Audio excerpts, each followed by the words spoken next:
discussed regarding what type of a conference that is to be convened. Unanimously, we just came to the conclusion that it should be just on the topics related to business and technology, and especially in the post-COVID scenario, what's really happening to all these different types of disciplines, and in what manner these are really affecting the lives of the people, and in what respect it's really contributing to the welfare of the mankind in general. So in that respect, the two-day international seminar, today we are really having, the interactions in computer science, and we have the national and international speakers. They will be introduced in detail later in later sessions. And of course, tomorrow we are just having commerce and management subject. There also we are really having so many, participants from national and international scenario.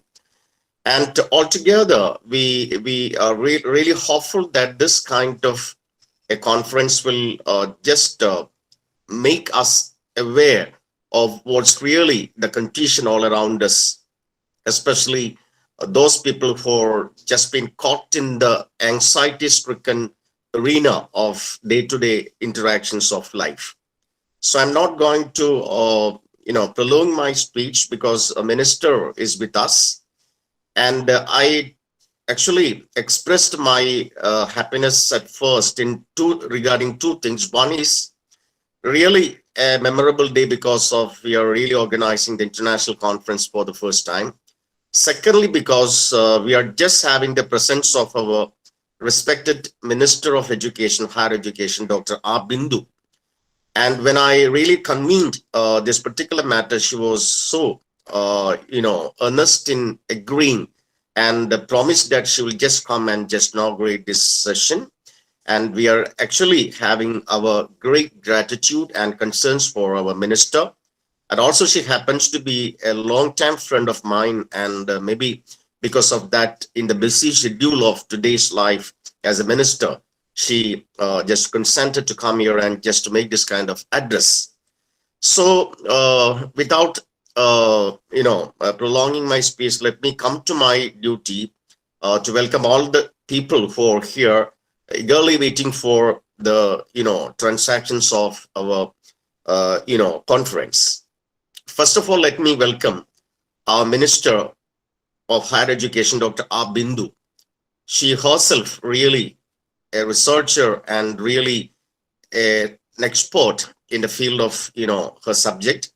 We are really belonging to the same discipline, English, and of course really having so many other kinds of accomplishments as an artist also, right from her childhood and all. We know from her Facebook and all that, not only a teacher, a minister, an activist, but really a performer. In all this respect, I'm so thankful to her for coming here and for agreeing for inaugurating this particular international seminar, INTROSPEKSIE 2021. And I want to tell one more thing regarding INTROSPEKSIE. It's actually an African term regarding such introspection into our life. Normally, there is a tendency for the people to take some terminologies from the allied culture of Greek, Italy, or such kind of languages, but with a subaltern attitude and concern, we thought of really selecting some terminologies which are really having such roots deep into the culture of the real neglected or marginalized people in one sense, and that's why we selected INTROSPEKSIE 21 as really the title of the seminar, as a sign of resistance and fight against all the dominations which are really just happening in this wider world today. So on behalf of MG College Iriti, DePaul College, and everybody present here, our colleagues and all the participants, with a great pleasure and applause, let me welcome dear Dr. R. Bindu, Minister of Higher Education, to inaugurate this particular seminar. Next, I like to welcome the Principal of DePaul College Father Peter Aruth was really been one of the key figures behind organizing this seminar and to make this as a joint venture with our college. So is in one sense we can say that really the master brain and mind who helped a lot in organizing and designing this particular seminar in such a manner. So with the great respect and honor, let me just welcome for the Peter Aruth, who is really presiding this inaugural ceremony. And on behalf of everybody, the two colleges and all the participants here, let me welcome for Peter Aruth to preside over this particular function. Next is our principal of MG College, Dr. Ajidavi. She was also a major figure in designing this particular seminar and really organizing things in a forced manner and connecting people and doing all kinds of favors for the success of this seminar. So on behalf of everybody here, let me welcome Dr. Ajita V, the principal of MG College. She is just making the keynote address in this inaugural session. And of course, I like to welcome Lieutenant Dr. Jadesh, was really a person in organizing seminar regarding his subject, computer science, connecting people in the national and international level, and making much contributions for the organization of this program. So on behalf of everybody, let me welcome Lieutenant Dr. Jadesh, of course.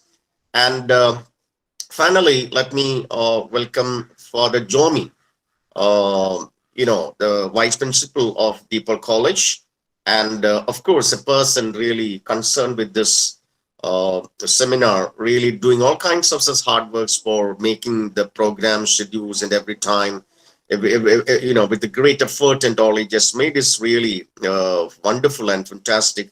And I welcome for the Jomi amidst us is really making the vote of thanks. So I welcome everybody, the colleagues of MG College and DePaul College and all the participants here for really the part and parcel of this seminar. And I hope this seminar, after 2 days seminar, the output, the product that we are going to make will make the people to understand the knowledge in these two disciplines with a greater, insight, because COVID-19 really just made such a divide in the world as something previous and something after. And in the after period in which we are destined to live, in what manner we are expected to respond to the realities, we'll be getting more concerns and insights about this. And we are also thinking of just publishing the papers which are really going to presented in this seminar. And yes, with greater thanks once again, I welcome everybody, especially our minister, and request for the Peter Aruth to preside over this function. Thank you, sir. It's my pleasure to invite Reverend Dr. Father Peter Aruth, Principal of DePaul Arts and Science College, to deliver the presidential address.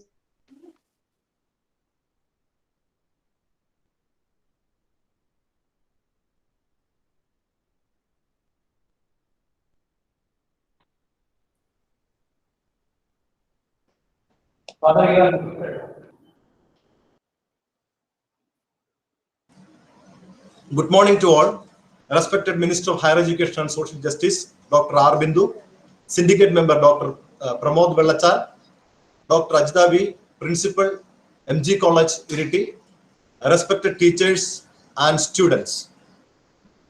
It is the high time to think about different models during this COVID pandemic. And we know very well that when the world was created, it was formless. And it is our duty to form this universe. The challenges will bring opportunities. Opportunities bring creativity, and creativity will bring innovation, and innovation will create a new world, and it will make the new world for new populations or generations. So everybody is affected by the pandemic COVID-19. When there is a problem, we will search for the solution. In the academic world, we record the solutions for the future generations. Actually, INTROSPEKSIE 21 is an attempt to record the solutions for the future generations. And we know very well that sometimes these solutions will not work out. So we look for the new models and solutions. Sometimes the previous collected examples or models will not work when a new challenge comes to the world. So when there was play, the human being overcome it by a model. That model may not work for the coronavirus. So through the academic initiatives, we try to find out new solutions for a new future. When a new challenge emerges, the old methodologies will not be sufficient to solve that. The problems will be sometimes multi-level. We know very well that COVID-19 is a problem of multi-level. But at the end, it reaches at each individual. Okay. We know that many models are developed in the world with assertives or assertions before COVID pandemic. But when we come to the COVID pandemic model, it is not assertive model, but an introspective model will only work out. And we know very well that before COVID-19, inclusive subjects were taught or inclusive subjective models were developed. But after COVID pandemic, there will be a mixture or an inclusive, or we can say that all the disciplines will come together and work together as a model. So each individual is very, very important in this attempt. So INTROSPEKSIE 21 is an attempt to collect the different models for the future generations. So it's a great attempt from the academicians, and also we know that the administrative of the ministry is there. So we all work together and we will develop a model for the future generations. So I wish a success for this conference, and we know very well that we are happy that the minister itself is present here, and we will work together for the better humanity. I wish a success and thank you very much. Thank you, Father.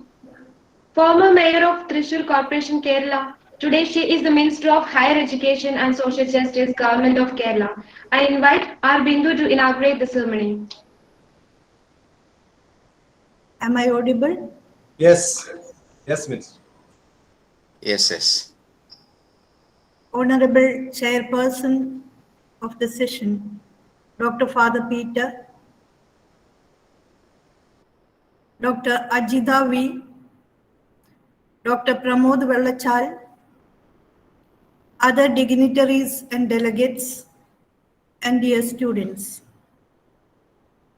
At the very outset, let me express my immense delight to participate in the inaugural session of the International Conference on Business Transformation and Information Technology in the post-COVID-19 scenario, organized by Mahatma Gandhi College, Iriti, and DePaul Arts and Science College, Edathutti. The conference is centered around a topic which has great relevance in today's world, in the context of the severe threats placed by the pandemic in all walks of human life.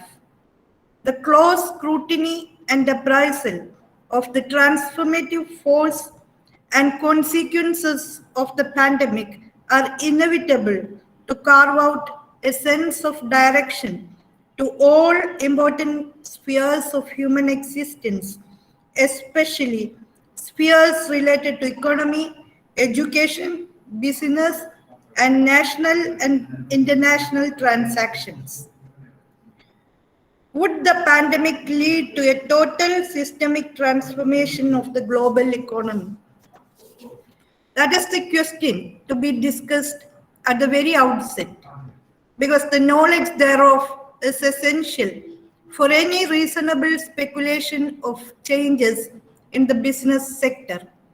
Many facts, figures, and quantitative projections have come up, assessing the gravity of post-COVID-19 downturn, mostly from the angle of growth, and hence obsessed with unknown threats to capital and compelling trade-offs. All of them point to the economic and social consequences of the health crisis, globally devastating and unprecedentedly severe. Experts think that it is going to turn the world into another techno-economic culture. Even before the pandemic, the processes of globalization and information rupture have brought about a trend of blurring of boundaries or corresponding processes of deterritorialization and de-differentiation.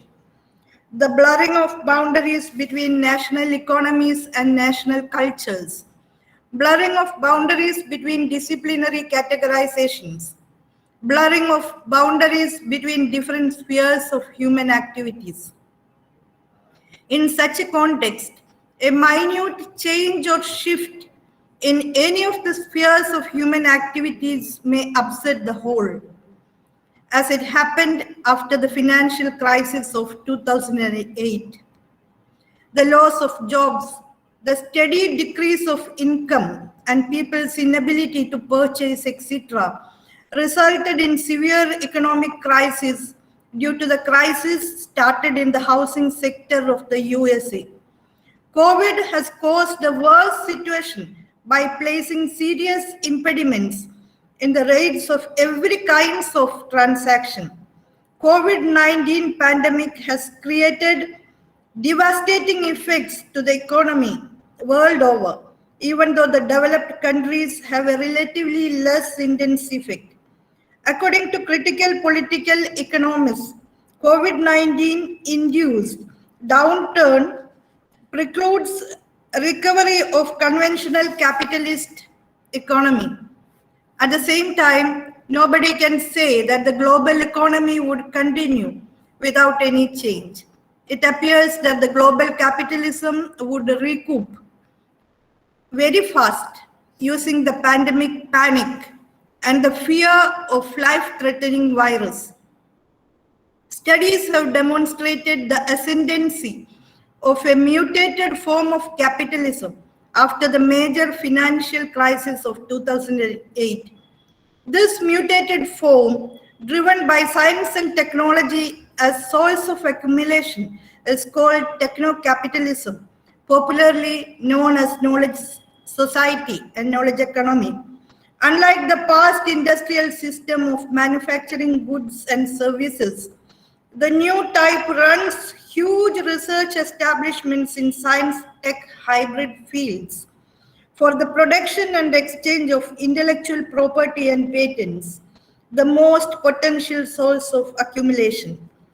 Organized into corporations, techno-capitalists have built up such experimentalist research establishments the world over, engaging thousands of scientists and engineers good in high-power computing and software designing for the purpose. It involves appropriation of science tech creativity from the youth for the production of patentable intellectual property. Transacting patents and intellectual property, they used to accumulate billions of dollars. Owning and controlling knowledge, not as the basis of commodity production, but as commodity itself and as the source of intellectual property, also called as the intangible asset. Knowledge works both as commodity and capital in the economy. It appears that the global economy would continue to expand its market by capitalizing the pandemic panic and fear of life-threatening virus, not in its conventional form, but in a new form heavily dependent on commoditization of technology and science for turning knowledge into capital.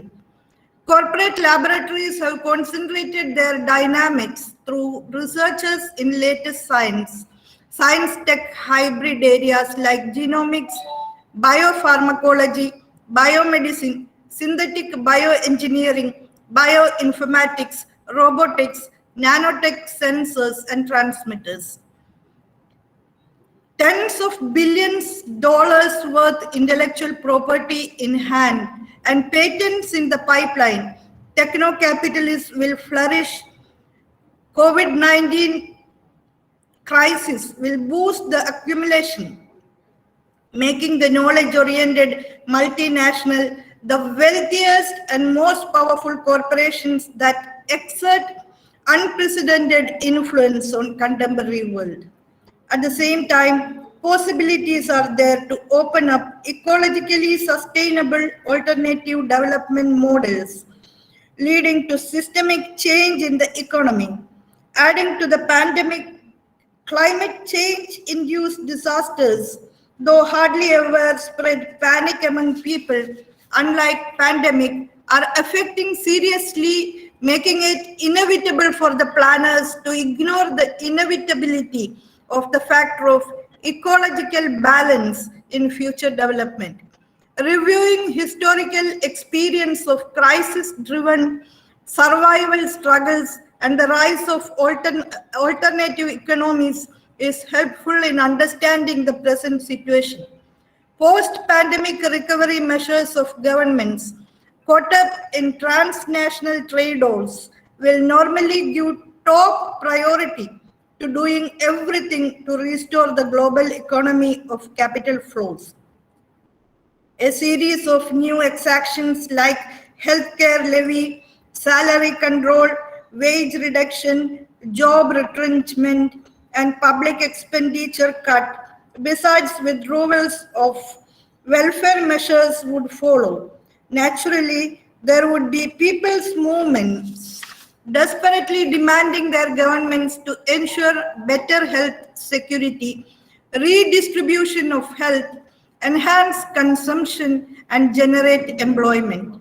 In Kerala, we have successfully offered a people's alternative in the pandemic situation and have emerged victorious in establishing a model to the international society. Kerala's COVID-19 management has drawn global attention. The governmental control and intervention across the widespread public healthcare institutions, local bodies of self-governance, widespread public healthcare institutions, local bodies, multiple cooperatives, charitable organizations, community service organizations, etc., guaranteed compassionate joint action on war footing, indicating that the alternative demonstrates a fact that the model of another economy is possible. I once again congratulate the organizers for intervening with a timely conference on a subject of social relevance. Let this conference be fruitful in bringing up suggestions of alternative models. With these words, I conclude and declare this conference as inaugurated. Thank you.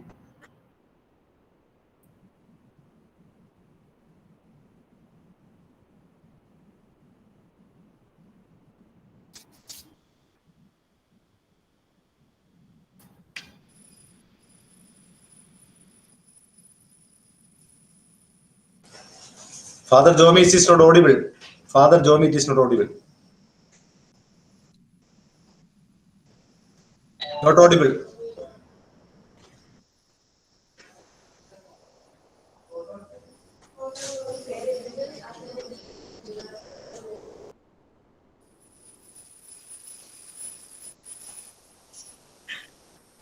Prof, sir, there is a technical issue here. Okay. Yeah. Anyway, extend our thanks to Dr. Bindu for coming here and just making a very good presentation regarding the current, world situation, especially in the pandemic situation. So I express on behalf of everybody, so much thanks to Dr. R. Bindu, because some technical reasons, some connectivity problems here, and that's why I intervened. Okay.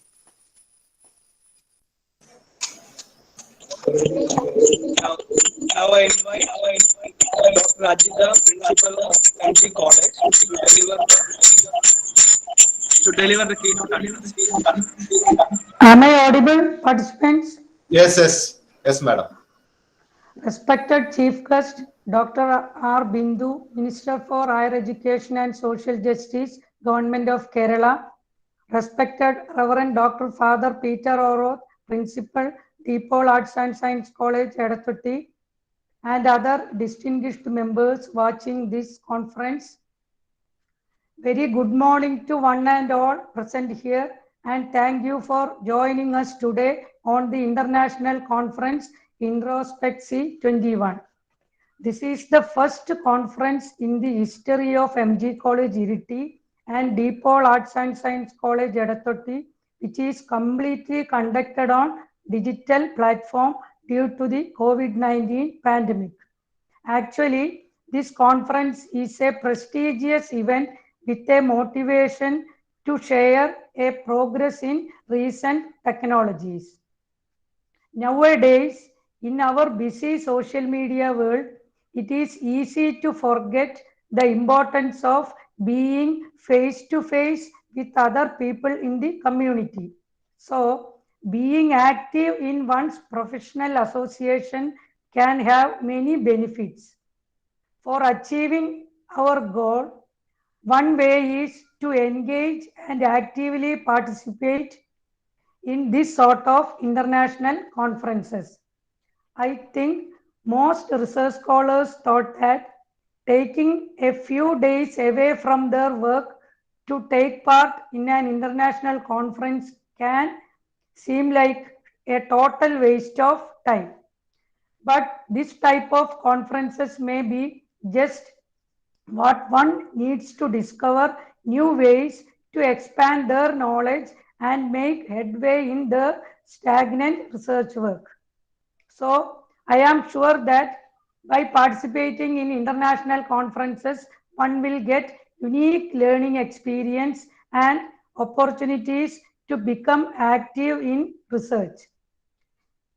Moreover, you can meet and interact with researchers from all over the world. With this intention, here we offer the academics a platform to share their ideas, and they can extend various areas of reference research. Now, let me I would like to thank and acknowledge all the delegates and the support team who have worked hard to make this conference a grand success. I request all the delegates and participants to take part in all the activities that you have come up. I wish everyone a successful and fruitful conference. Thank you. Thank you all.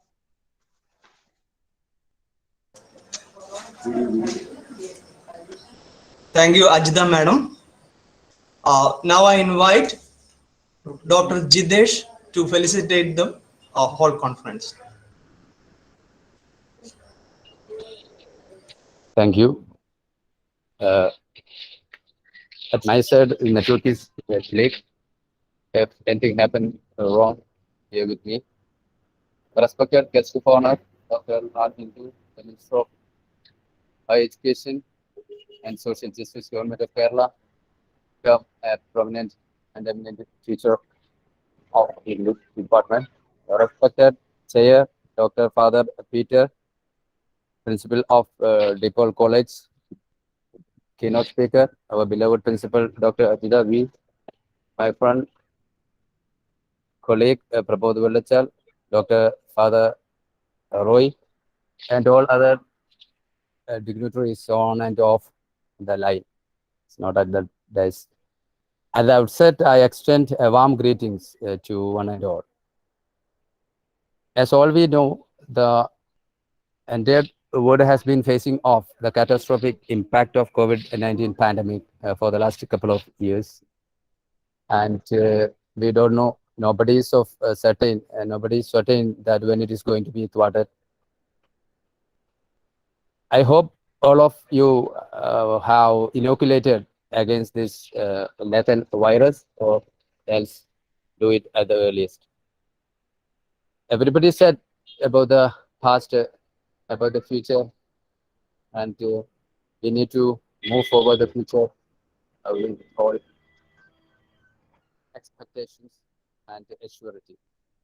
In the history, there we had similar situations happened, like plague, Spanish flu, etc., etc. However, COVID-19 seems to be more fatal.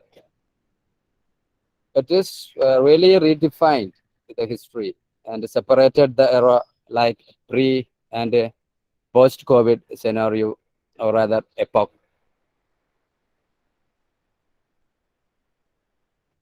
While his inaugural speech, our Honorable Minister had said just now, it is very much relevant as far as this conference is concerned, because the post-COVID-19 scenario would be entirely different, and being the backbone of the nation building events, be it the teachers or the academic community as a whole in general should engage and envisage the future course of events to survive in its best way. Hence, it is imperative to discuss the issues that catapulted to the forefront of the world, and we need to propose novel ideas and methods to overcome the impact of this devastating pandemic. We need to find a fine way to lead the society ahead, and I am very sure, as the welcome speaker said, that this conference will come out with much significant information to enlighten the novice public to move forward toward a better, or rather brighter future. I extend all the very best for the success of this one-of-a-kind conference of our region. And finally, as the chair said, it will definitely going to record the solutions for the world to come ahead. Thank you. Thank you very much. Thank you, Dr. Jidesh, for the inspiring words that you have given. And now I invite Dr. Abraham George to felicitate the conference. Dr. Abraham George.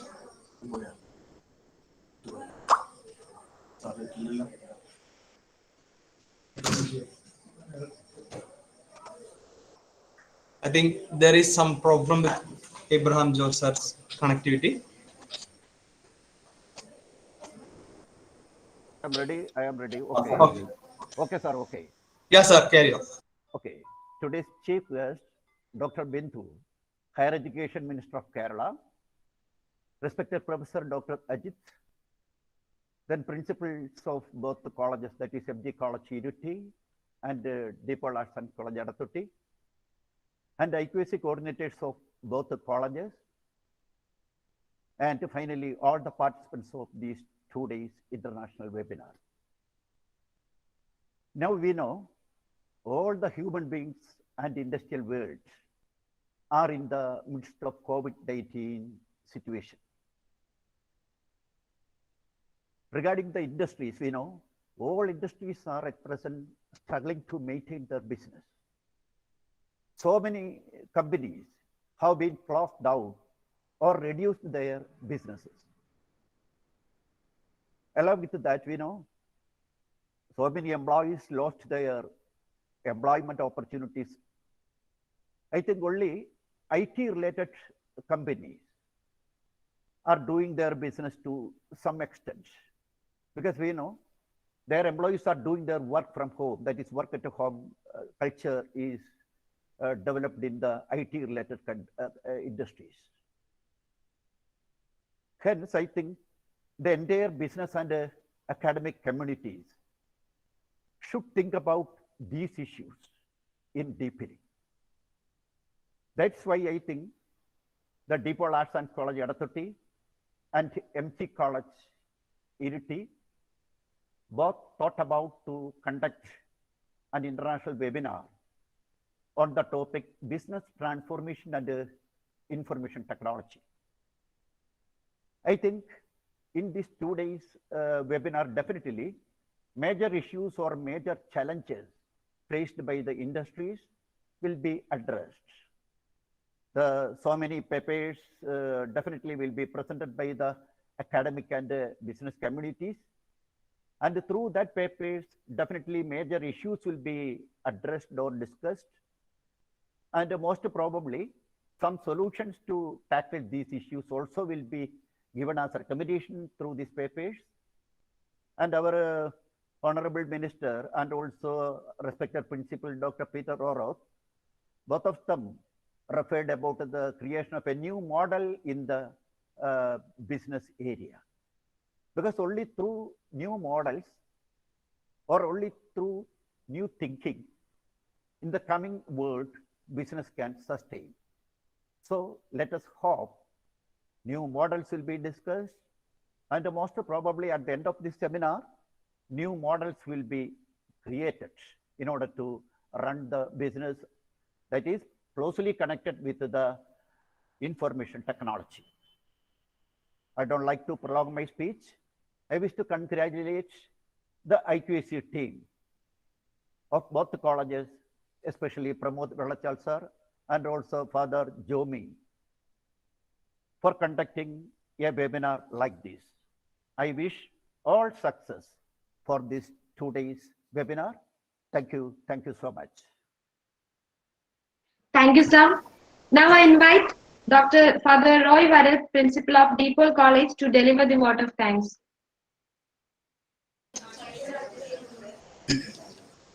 Honorable Minister Dr. R. Bindu and other dignitaries.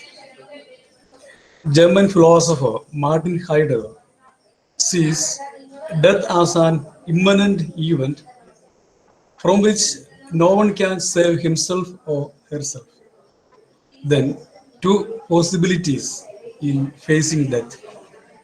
One can lead a life with full of fear about the time and event of death, or understanding the shortness or finitude of life. One can bring out all his or her possibilities and potentialities to prove who he or she is, an effort to prove one's true self, the authentic existence. In fact, this webinar is being organized in the alarming period of COVID-19 pandemic. Then we also try to bring out inexorable possibilities and innovative initiatives to face this situation daringly, instead of remaining in seclusion. On the concluding moments of this inaugural session, I use this opportunity to thank all our dignitaries present in this session. First of all, it's our privilege that Honorable Minister for Higher Education and Social Justice of Government of Kerala, Dr. R. Bindu, was generous enough to make herself available for this webinar. She found time to share her inspiring sapiential knowledge as an experienced teacher and as an efficient administrator. On behalf of MG College and Deepal Arts and Science College, I express our sincere gratitude. We extend our heartfelt gratitude to Dr. Ajita V, the Principal of MG College, Dr. Peter Uroth, the Principal of Deepal Arts and Science College, Dr. Jidesh, Professor of MG University, and Abraham George from Deepal. It was mainly the effort that they have taken are getting realized in these 2 days of webinar.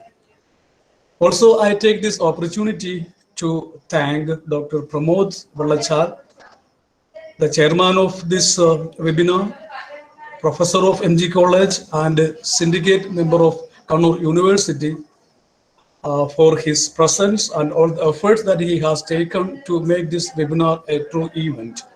Also, I thank Father Jomi the convener of webinar, for the efforts that he has taken. Then once more wishing everyone, the coordination committee and the paper presenters of different sessions, I remain thank you very much. Thank you, Father. Thank you, everyone. Now we are winding up this inaugural ceremony and we are going for a break now and joined by 10:45 for the technical section.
നമ്മുടെ resource person ഇപ്പോൾ join ചെയ്യും. അയാൾ join ചെയ്യാൻ try ചെയ്തുകൊണ്ടിരിക്കുകയാണ്. Be with us. He is trying to join. I'm not sure what is happening over there. He is from Surathkal, Karnataka. Things would be something different as of today.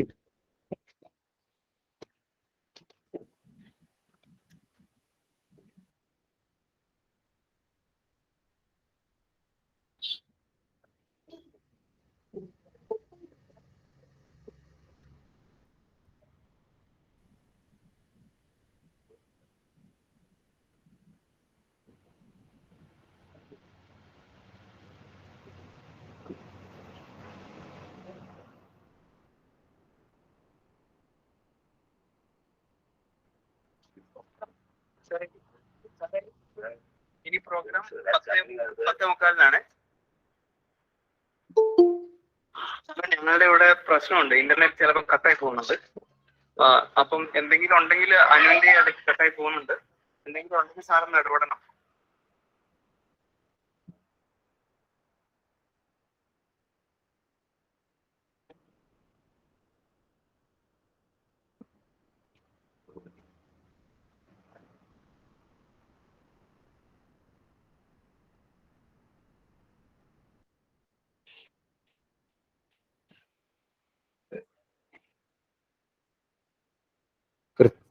ക്ഷമിക്കണം, കൃത്യം 10:45 തുടങ്ങാം കേട്ടോ.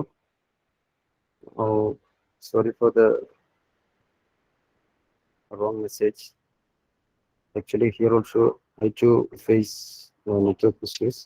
I think almost all of this region is facing off these network issues today. Anyways, we can start exactly at 10:45.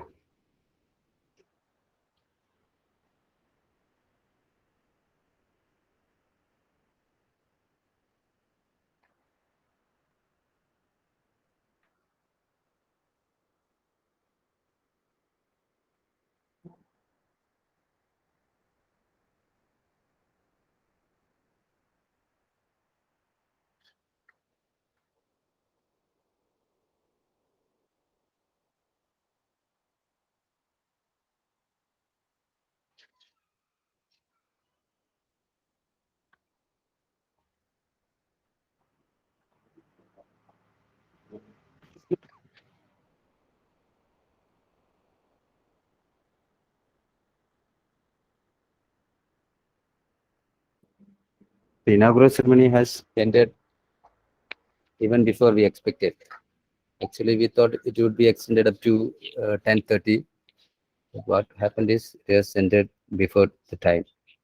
And also the hosting institution has got some issues at their end due to Blake network coverages. So be with us to stay here, or rather you can have your breakfast or a high tea at your end, and please do join at 10:45.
So, Venkatesh sir, good morning, very good morning. Am I audible? I am Jidesh. Yeah, you are audible. I am Jidesh. Am I audible? Yeah, you are audible. You are audible. You are very much audible. I think our inauguration session has ended only, 10:30, and we have given 15 minutes break for the participants. So they are joining meanwhile. If you are ready, we can start right now, or rather we can wait for a few more minutes. No problem. Okay.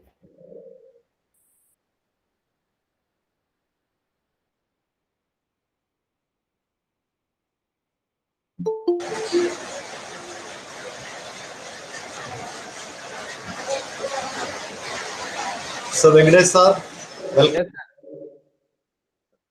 Morning. So your mic is not here. Jidesh sir, can we start? We'll start it. Yeah, we can start. I think few more minutes can be waited so that others people are joining meanwhile. So I think 1 or 2 minutes maybe wait so that the strength would be somewhat more.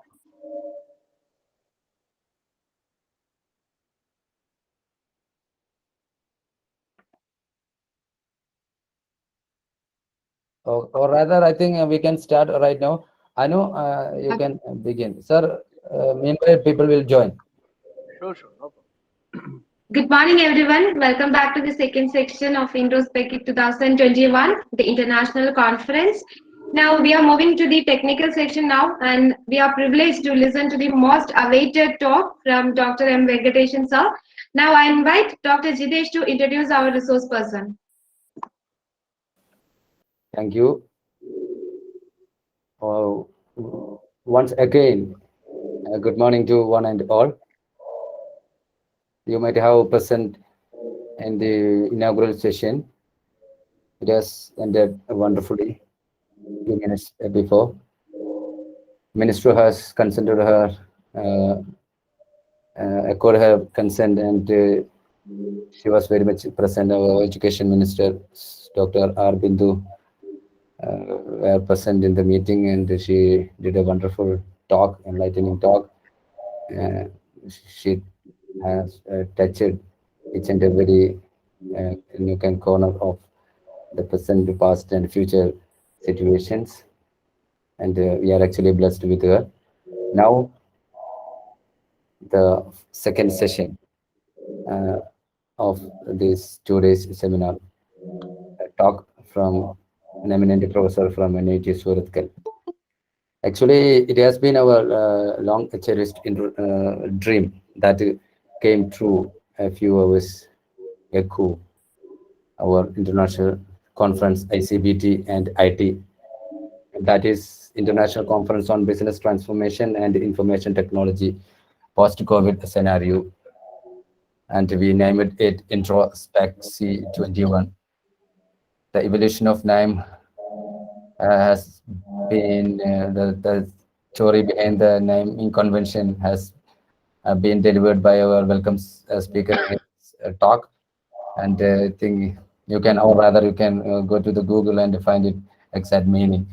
It has been kickstarted wonderfully. The world is in its transiting stage from pre-COVID to the post-COVID, and hence we, not only the mere stakeholders, but being the real helmsman of the future world, we should cope up with the changing facts and the findings of the entire world. Bearing this in mind and taking the onus of disseminating the data and ideas of these changing facts and realities, we scheduled this 2 days international conference where the participants are invited to witness the trending topics in the two major areas of today's real life that really reign at the present juncture of the post-COVID scenario that have been facing off the entire world for the rather encountering the entire world for the past couple of years. The topics are conspicuous. They are computer science and commerce. the two sides of the same coin. Here, we need to propose, or the participants needs to propose the views, issues, and we need to come out with final solutions to move forward. It is high time to begin the topic of the day, and that is we are going to hear about the topic or the talk or the deliberation of Mr. Dr. M. Venkatesan from NIT Surathkal. The title of the topic is Anomaly Detection in Social Network Analysis. It's really the need of the hour. Apropos of the devastating impact of COVID-19 pandemic, the use of social networking are at its top, or rather at a rocket high, and we need to be aware of all its vulnerability before interacting further. Otherwise, things would have been something different or than pathetic or than the impact of COVID. To discuss and impart the knowledge, we have here with us, as I said, the eminent and adept person from NIT Surathkal, Dr. M. Venkatesan. He did his BTech in 1999. He has secured MTech, and in 2014, he has been awarded PhD in computer science and engineering. His areas of interest are database, data science, big data analytics, spatial data mining, soft computing, and many more. All are very much relevant to the present time or the need of the hour. And he has done a significant project on behalf of ISRO worth about 11 lakhs. And he has published many papers in peer-reviewed impact factor international journals, and he has published his papers in many of the international conferences and produces much things are yet to be disclosed about him, but due to this short time, I conclude my introduction about Dr. M. Venkatesan, and I humbly welcome Dr. M. Venkatesan to discharge his talk on behalf of this international conference. Sir, please. Yeah, thank you, Dinesh. Great introduction. First of all, I would like to thank the Institute Management and head of the department and the coordinators of this international conference. It's a good initiative. Sir, your voice is breaking. It's not that high audible.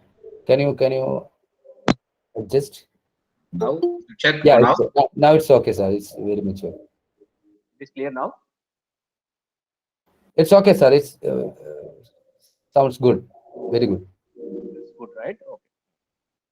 Please let me know if there is any interruptions. Please let me know so that I will correct it. So first of all, I thank the organizers for this great opportunity. And very good morning, one and all present in this international conference. And we were talking about today's talk is on anomaly detection in social networks. And you are in this pandemic situation, right? So in the pandemic situation, you know that you are not able to do our activities as per the schedule, and some things are postponed, and many things are postponed. So without a phone, no one can live in the world today, right? And everyone is using this social media. And there is a research which talks about how much time each person is spending time in social media. So like WhatsApp or Twitter or Instagram or Telegram or Facebook, okay? So people are spending much time in the social media. Now, what happens, since everyone is there in the social media, there are some problem also, okay? Like, no, somebody will say that, you know, that you might have came to know that in the Facebook, no, people are cheating, okay, on your friend's name. For example, your friend name is Raja, he is very close to you. You may be getting call or you may be getting message from the Facebook that I need some 10,000 rupees or 20,000 rupees. So the thing is, they are not the actually friend. Okay, on your friend name, somebody is misusing it, right? So how to find such an activity? How to detect this kind of abnormal behavior in the social network? That's called as anomaly detection in social network analysis. So what is anomaly? There are various names the expert used to say. There are various names you have. Some people used to say it's a noisy. Okay, some people used to say that it's an outlier, right? And some people have used to say it's an anomaly. All are same. So normally in the outlier is a word which was there for a long time. Then this word is renamed. Now it is called as anomaly. Okay. So if the person behave this normally, it is fine. If the person is deviating from its regular behavior, then you can call it as an anomaly. So I will share my PPT. So in this my lecture, my presentation, you are doing one project from the Government of India. Okay, so the Government of India is looking for the Smart India actually.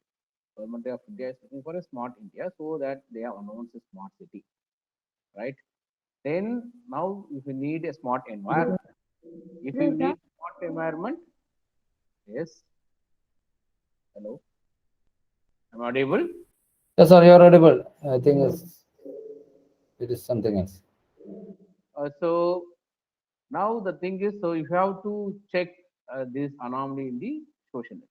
You will see that.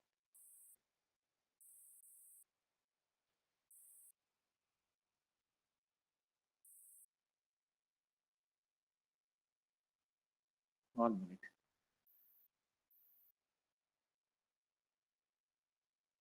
I hope you are able to see my screen.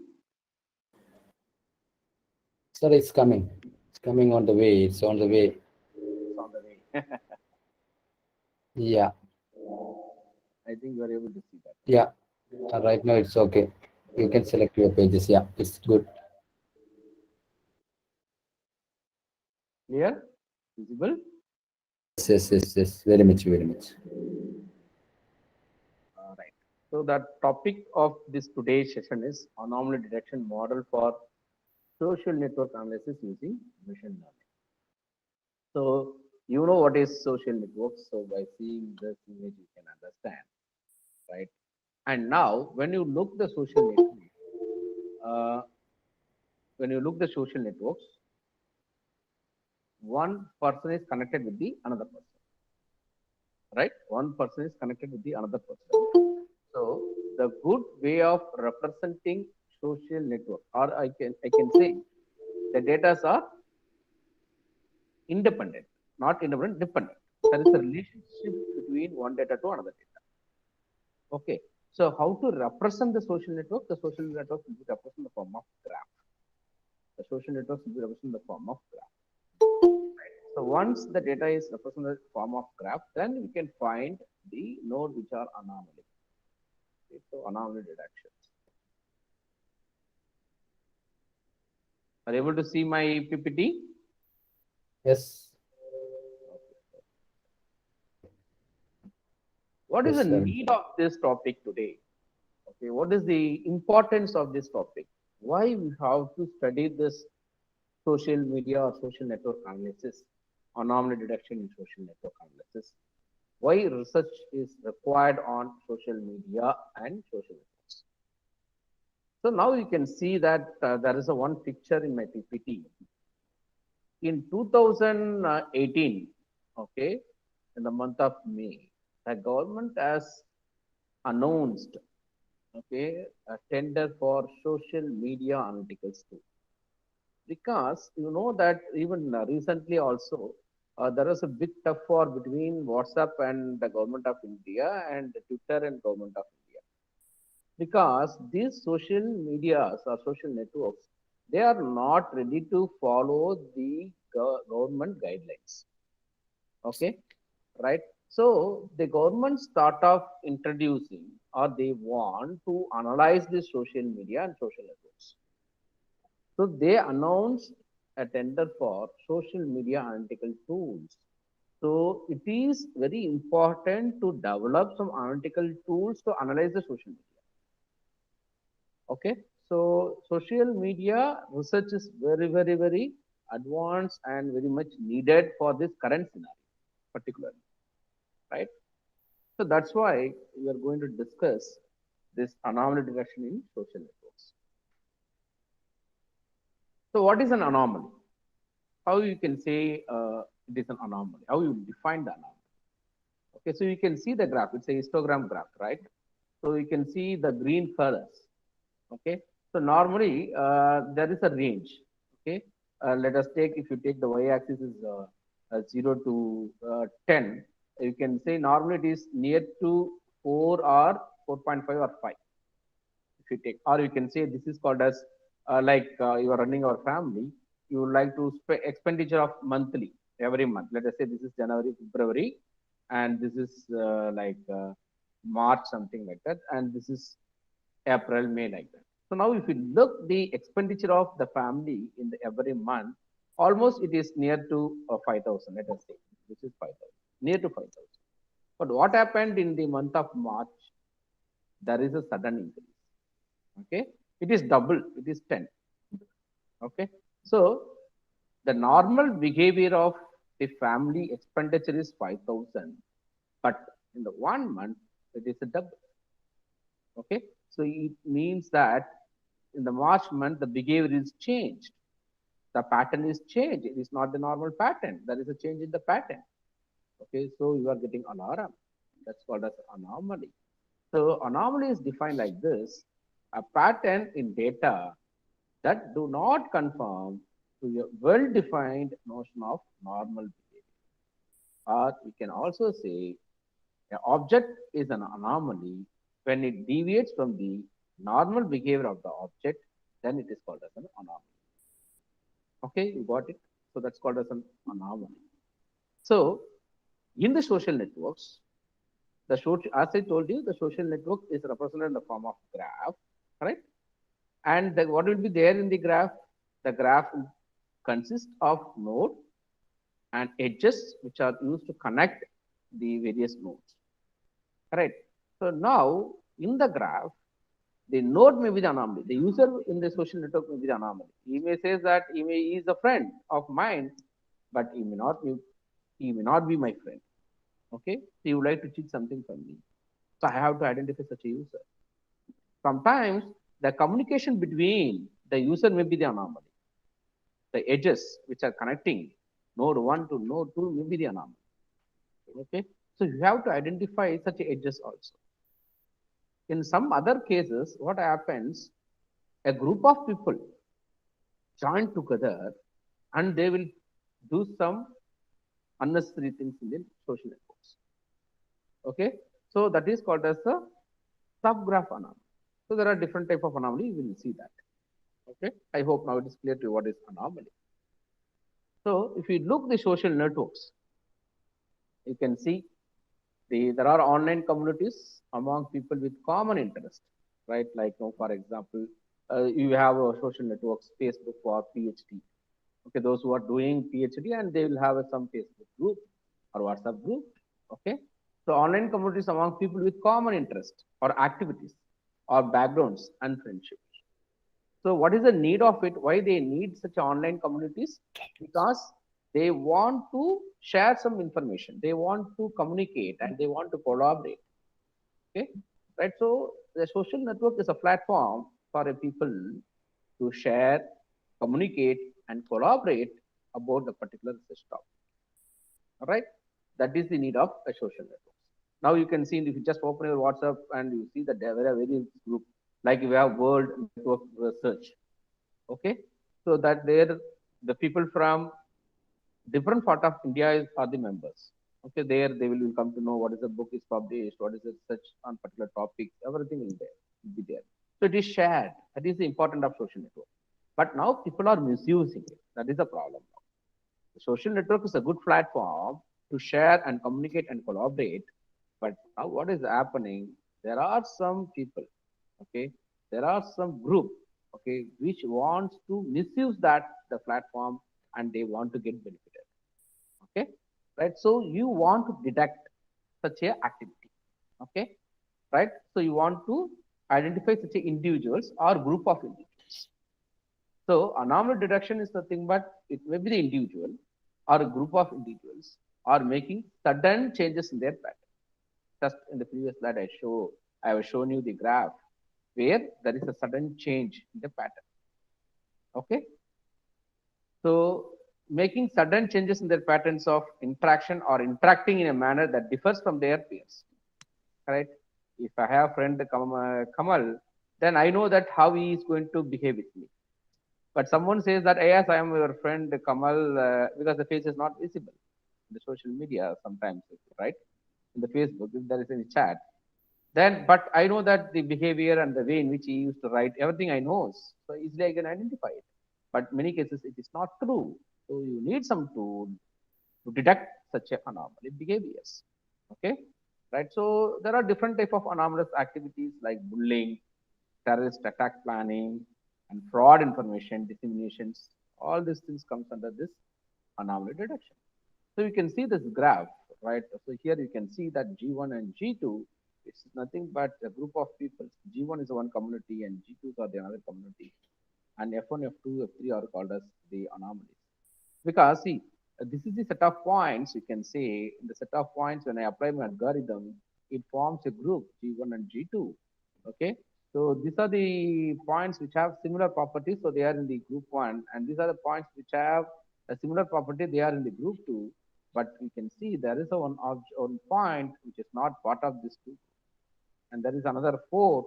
This is called as individual anomaly, and here there are set of group peoples 4 points. Okay, this is the another anomaly, and once again there is the individual anomaly. So like you used to say in the machine learning, you have two. Okay, in the machine learning you have basically um, three paradigms of machine learning: supervised learning, unsupervised learning, and then reinforcement learning. Okay, so you know, I hope everyone knows about this paradigms. Okay, the machine learning, the supervised learning will be having a class label, and unsupervised learning will not have the class label. And reinforcement learning is completely different from the supervised learning and unsupervised learning. So in reinforcement learning, there will be environment, and the agent will perform some action, and the agent is going to get the reward as per the actions. The reward is not satisfied, the agent will perform, it will improve the action so that the reward will be increased. Okay. So when you come to the supervised learning and unsupervised learning, in unsupervised learning, there is a technique called as clustering. So what is clustering? Clustering is nothing but grouping the object based on the similarity. How you will compute the similarities? The similarities will be computed with the help of metric called distance. Correct?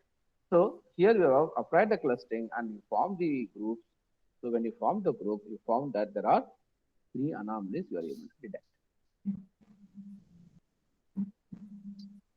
So when you talk about this anomaly, and as I told you, the anomaly will be represented in the form of graph.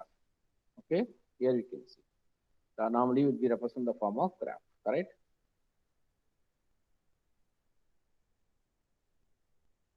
So this is the graph. Sorry, this any social networks will be represented in the form of a graph. Correct? So you have to find the anomaly in the graph. So how to do that? So when you look this graph-based anomaly detection, right? There are basically static graph and dynamic graph. Okay. So you know what is static and dynamic. Now you have to apply this graph-based anomaly detection model. What is the use of it? When you do this anomaly detection on the graph, what kind of applications you will get? It's used in various applications. First one is the social networks. It is used in telecommunication networks, and particularly on security networks. You might have studied network security. This is completely different. And then web networks, computer networks, used in financial networks, opinion networks, and so on. Okay, so it's used in many applications. Now, so when you talk about first one is, as I said, you have basically two: static graph and dynamic graph. So first, what are the methods which we have for in static networks? So when you look this anomaly detection in the static networks, you can see further in the graph there will be two attributed networks and unattributed networks. When you look at the social networks, you have attributed networks or unattributed networks, right? So further, we can classify the networks into unattributed and attributed. In unattributed networks, you can find the node may be the anomaly, right? Or the edge may be the anomaly, or a subgraph may be the anomaly. Okay, right? So this is the individual is anomaly. The communication between the user is anomaly. Group of people acting as anomaly. To find this anomalous node, there are various methods. We have clustering method, as I told you. In the machine learning, you have in the ML, you have two, right? Supervised learning, and unsupervised learning, correct? Unsupervised learning. So here you have clustering is the important technique, right? So by using clustering or by using community-based method, we can find the anomalous node. And there is a one more algorithm, it's called as community-based algorithm. By using this approach also, you can find the edge anomaly. And there is a one more method called as network structure. By using this, we can find the subgraph. Okay. So in this node anomaly also, you can use cluster approach also available. Like that for subgraph, we have network structure and even signal processing based approaches also. When you look the attribute networks, once again, there you don't have the edge, but you can detect the node and subgraph. Okay. Once again, for the node, you can use clustering method or community based method. For anomalous subgraph, we can use network structure based, right? Or for dynamic networks, for the dynamic networks, we can see further we can have unattributed and attributed networks. So once again, you can check edge node anomaly, edge anomaly, and subgraph. So for subgraph, you can use signal processing. Edge also you can use signal processing. Node you can use signal processing, or matrix or tensor decomposition method you can use to find the anomalous. These are some of the work which is already carried out. And the forthcoming slide I will show you. And like that for dynamic network, where it is unattributed network, we can detect the node anomaly, edge anomaly, subgraph anomaly, where we have different method, clustering method, or probability based method like Bayesian and other things. Then matrix or tensor decompositions. And then for edge, we have probability based. For subgraph, once again, there are different methods. Okay, so there are different works which are already carried out to detect this anomaly in the social networks. Now you can see the people contributions in this social networks on static social networks. You can see the idea is to detect three type of anomaly: node anomaly, edge anomaly, and subgraph anomaly. But when you go through this literature, okay, so you can see here there are different peoples talked about in different years. They contributed for the detection.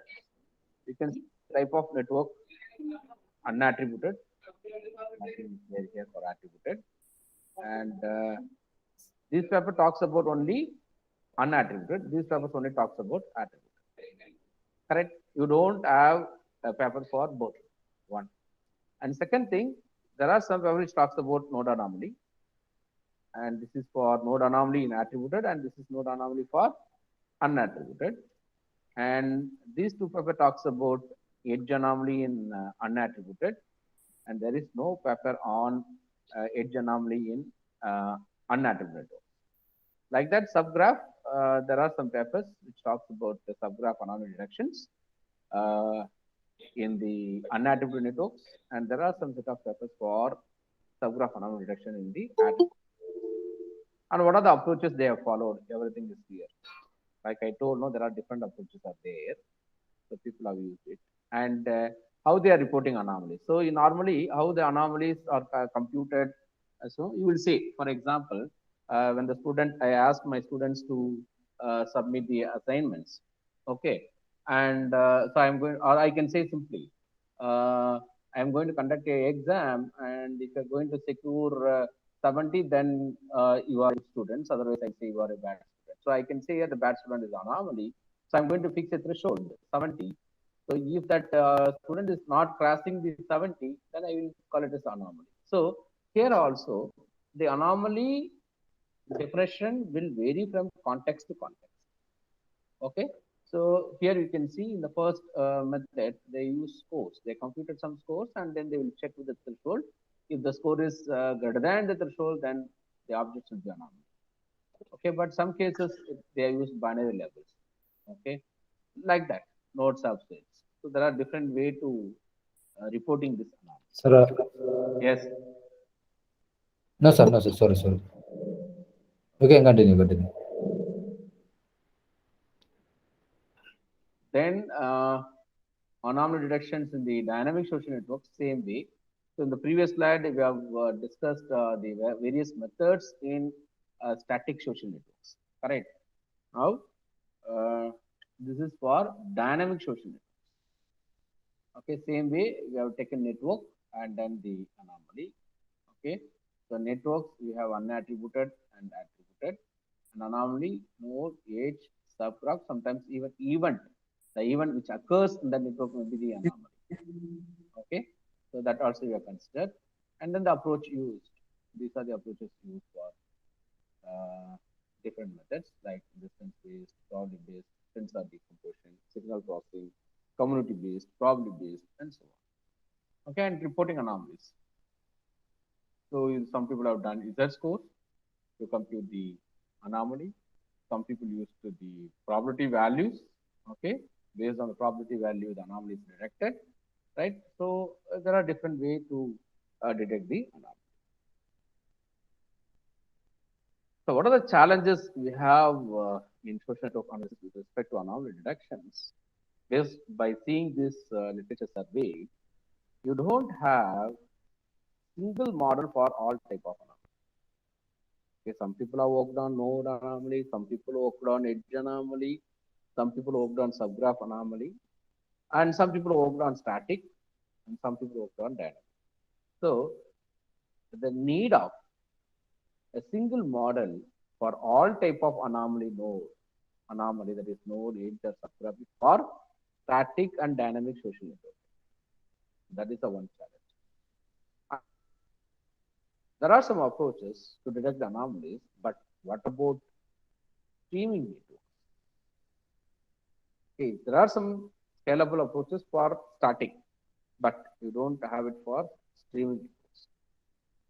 Okay, and exploring and identifying anomalies in dynamic attribute networks is another challenge. Okay, and develop anomaly detection methods that can maintain history of dynamic update. It is another challenge. So these are the various challenges we have in social network. So you can take some challenges and you can do your research, right? So yeah, so here we have defined the problem like this. Social networks formed with different set of communities. So this is, I can say, a different communities, right? N1 is one community, and N2 is a community, and N3 is a community. Communities have anomalies in the form of unusual connections between different nodes in the same community and other communities. So there is a possibility of unusual connections between the nodes in the same community or between the nodes in the different community. That is also possible. So what you do, you try to identify the multi-graphs among communities. So it means here the multi-graph is nothing but the nodes or the users, or you can say the people who are part of both the community.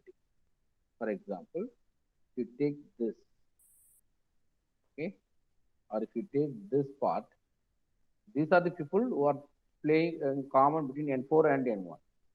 Okay, so you have to identify such a common people who are member of more than one community. Okay, that's called as multi-graph. Identify multi-graphs among community. The multi-graph captures the variety of relations among the individuals. Once this multi-graph, this common members are identified, from this we can identify the anomaly. So find the anomalous nodes in the multi-graph of the social network. So the first job is to compute the multi-graph. Once the multi-graph is done, then you can find the anomalous nodes, right? So there are different right for our project to identify the multi-graph of communities and find the anomaly nodes in the multi-graph of the social networks. and try to develop a unique anomaly model for node edge and subgraph, and to improve the model by considering both static and dynamic social network data for identifying abnormal data points with labeled and unlabeled data. Okay, and once this is done, we try to improve the scalability of the anomaly detection model using big data. This is the idea. Okay, when we have started this work, it is almost the year is 2018. Okay, so it is 2018. Then slowly we have explored many things. Now we are using machine learning as well as we are using deep learning also. Okay. So right. So how to find this community graph, multi-graph? Okay. So you can see I have represented here. You can see this diagram: community graph 1, and this is community graph 2, and there are set of nodes from 1 to we can say 1, 4, 6, 2, 3, 5, 7, 8, 14, 13, 12 are the community graph 1, community graph 2, 9, 10, 11, 20, 19, 15, all this belongs to community graph 2. Now our job is to do this. We have to find the people who are part of both the groups, because there is a high chance of anomalies here. That is the reason. Okay. The community structure is defined as set of nodes attached to community group. The community detection algorithm aims to identify densely connected group of nodes in the given graph or network. That is the aim of this community detection algorithm. Okay, so as I told you, there are social network divided into 2 community groups. Okay, and if you see the nodes 6, 8, 14, 12, 6, 8, 14, 13, and 12, they are the common for both the community graphs. Okay, so the objective is to identify the anomalous nodes in the newly formed graph of multigraph. Right, so idea is like this. So you want to find this subgraph. You want, or you can say you want to find this multigraph. Once it is done, you can see here. So this is your social network data, correct? This is your social network data, and your job is to detect the communities. Okay, your job is to detect the communities. So you are going to have community 1, community 2. There are 2 communities, correct?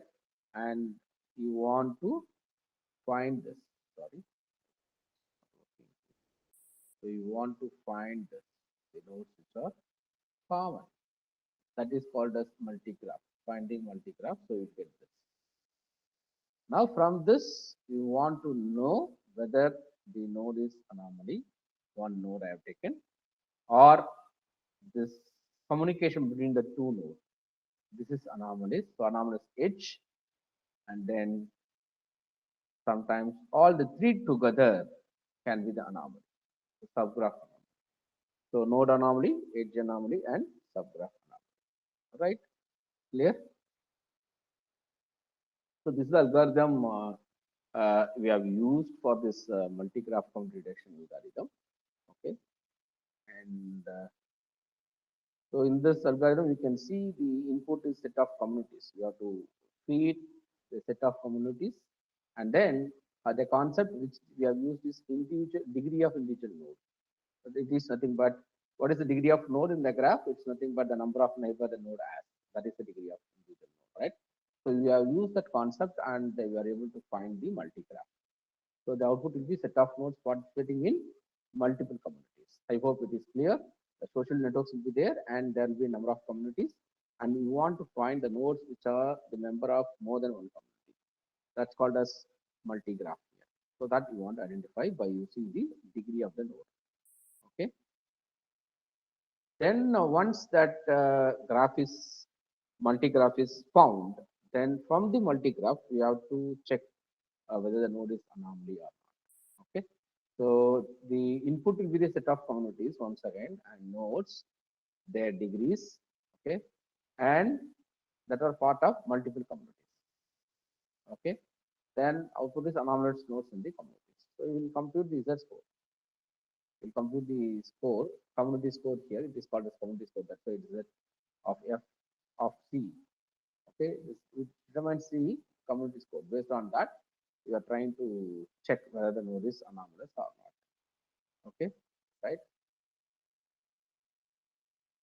You can see degree and community of score of node used to identify anomaly or not. If the degree of node is high and score is greater than the threshold value, then you can say that the node is anomaly.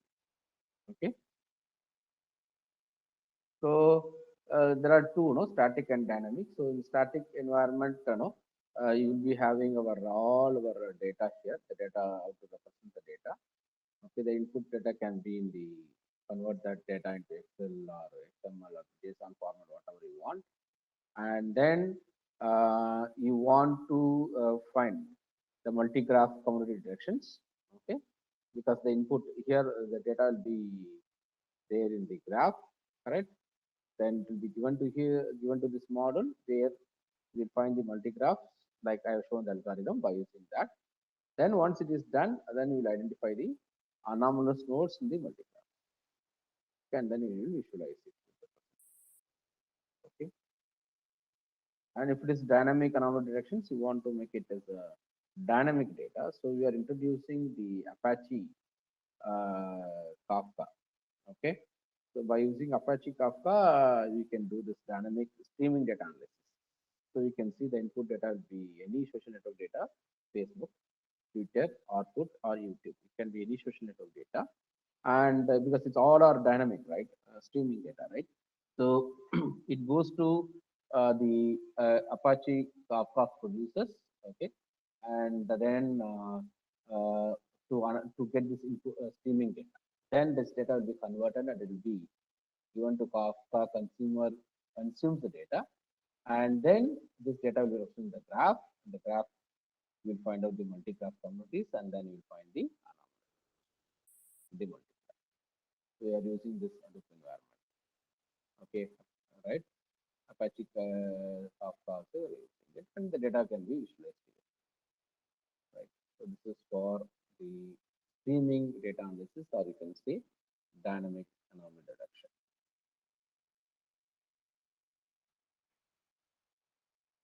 So one example, so we have did some experiments on that. Just I would like to show it to you. So there are a lot of social networks data. The problem with the data science and machine learning is the data.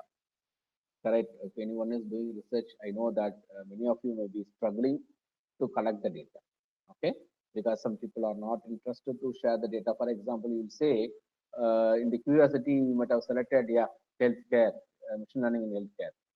If you say healthcare, you have to take some disease data. Who will give the disease data? Which hospital is ready to share the data? It is a sensitive data, right? You will not get the data set.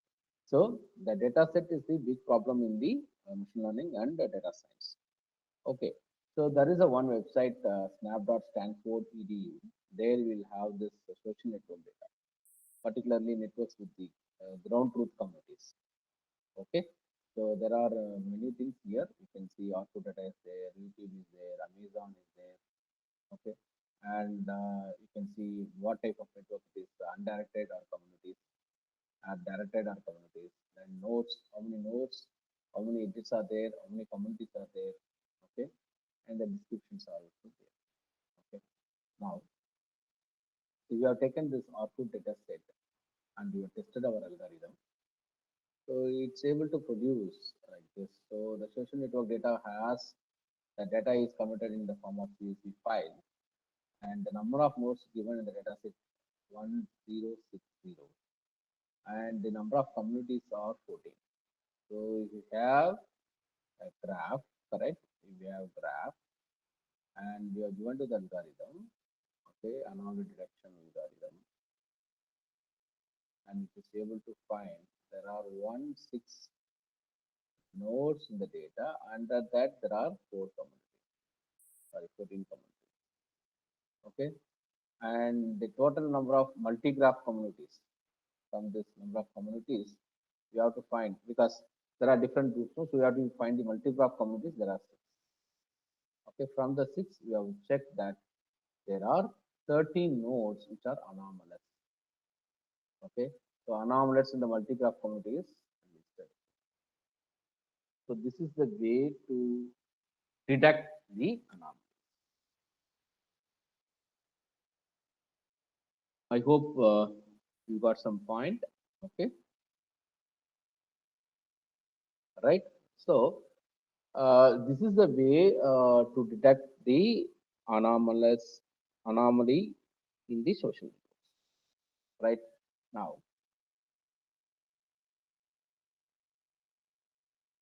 so what you've discussed so far,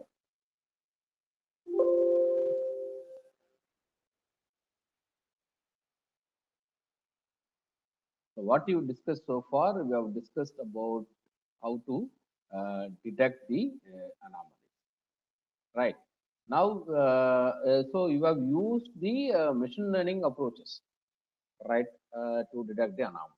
Now, the research is expanded, and we have used the deep learning also, because you know that people are using this deep learning techniques. Okay, so we have done some experiment on. Actually, we are working many things on that. Just I will show you some few slides about that, so that people will get some, some interesting. Right?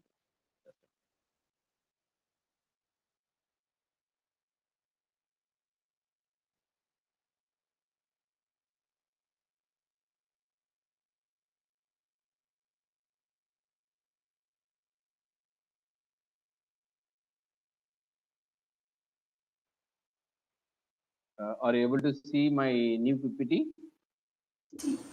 Yes, sir. Yes. Autoencoder PPT. Yes. Okay. So there was a paper, deep anomaly detection on attribute networks. Okay. So there, this is the diagram which we have taken from the paper.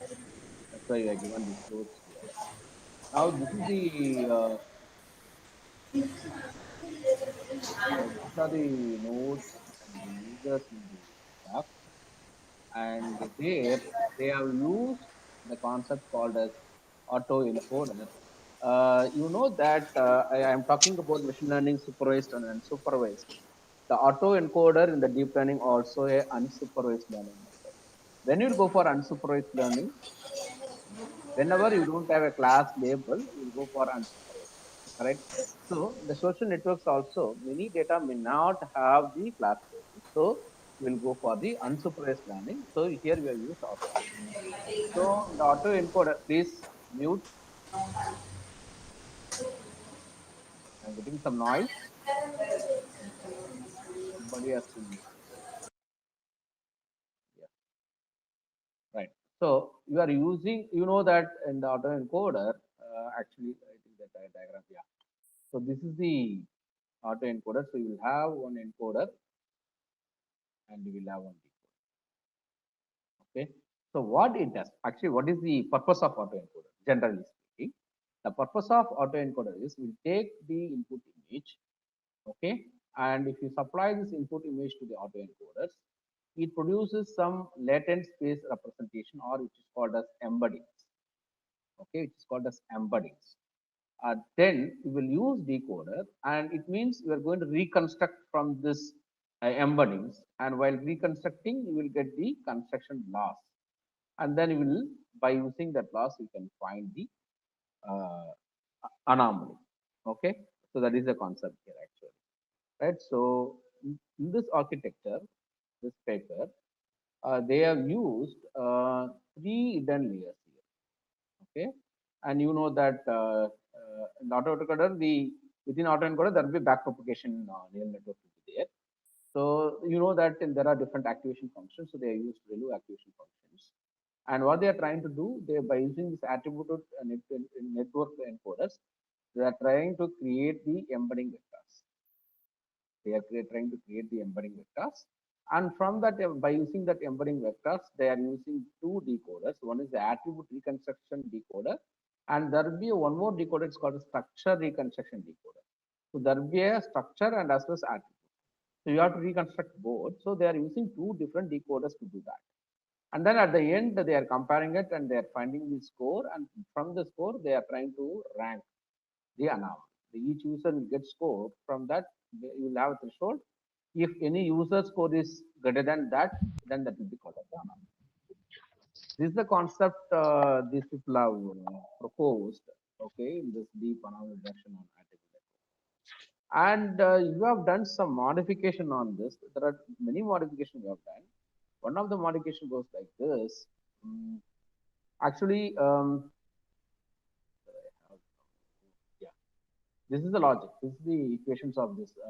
We have CNN, right? You know that people might have studied CNN. Okay, what is that? Convolutional network, right? Now, to handle the graph, you have GCN. Okay, graph convolutional network, GCN. So the inputs will be like this: adjacent matrix of the input graph, attribute matrix of the input graph will be given, and weight matrix of the GCN layer will be given. So the output will be the GCN layer. Okay, so this will be the functions where you see h of a plus 1 is equal to f of h of 5 comma a slash w of 5. Okay, so this is the mathematical representation of this. What you did actually, there are some limitation in that.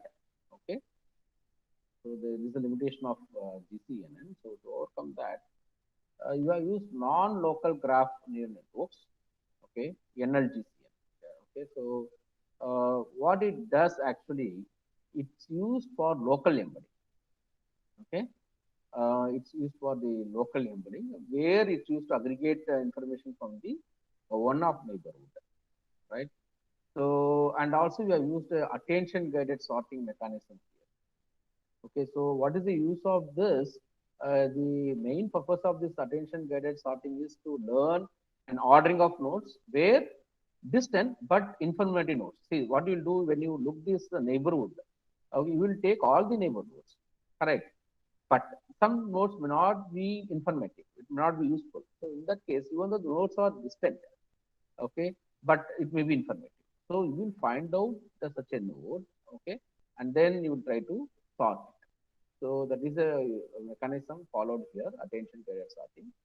Okay, and then so that is called as non-local aggregations. So with the attention guided sorting, the non-local aggregation can be achieved by convolutions on sorted embedding list. We will do the convolutions here.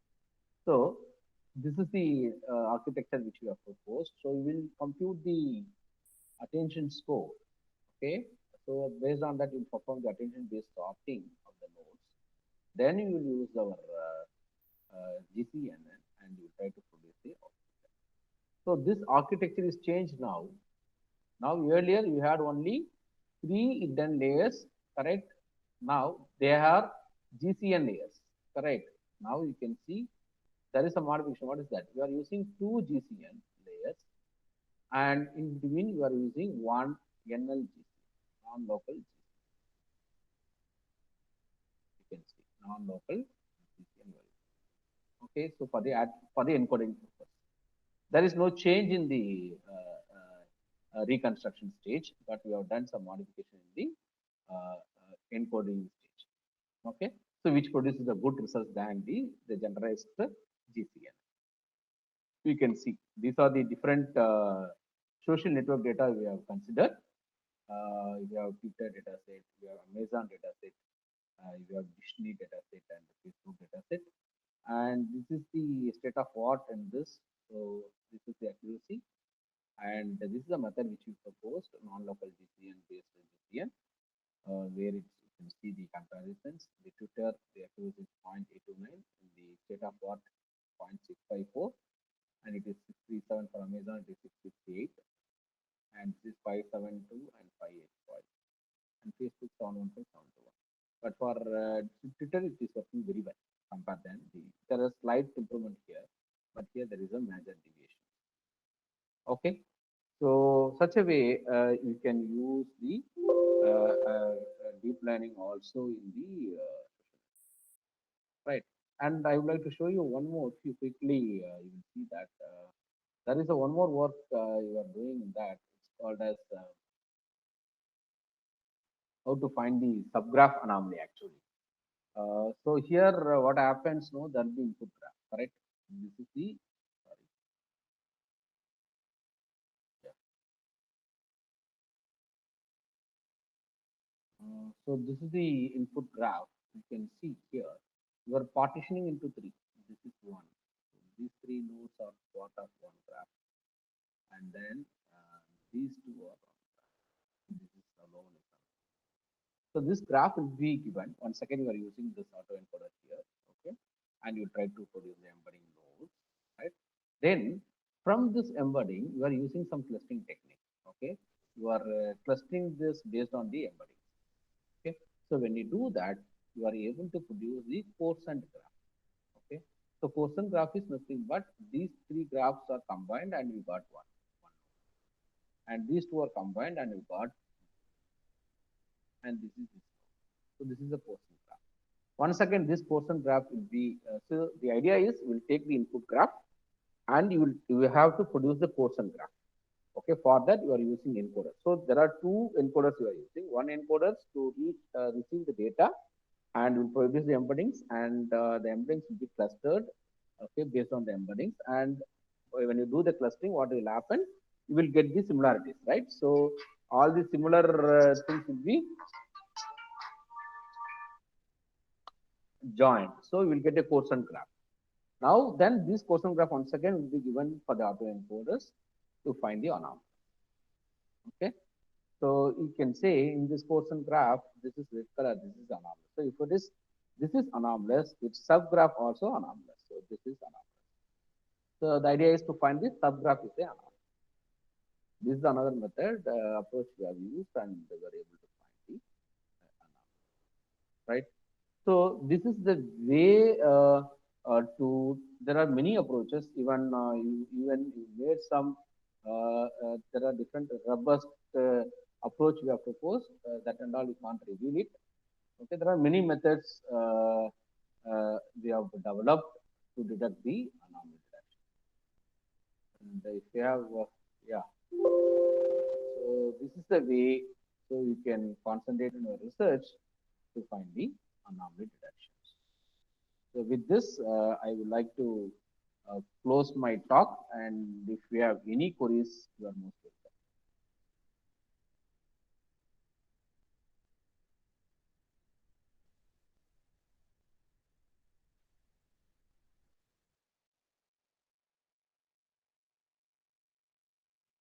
Any queries?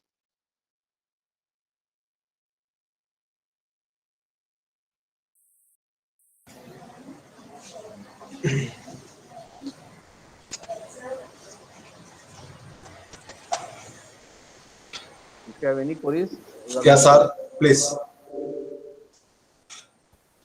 Participants, you can have your doubt cleared right now.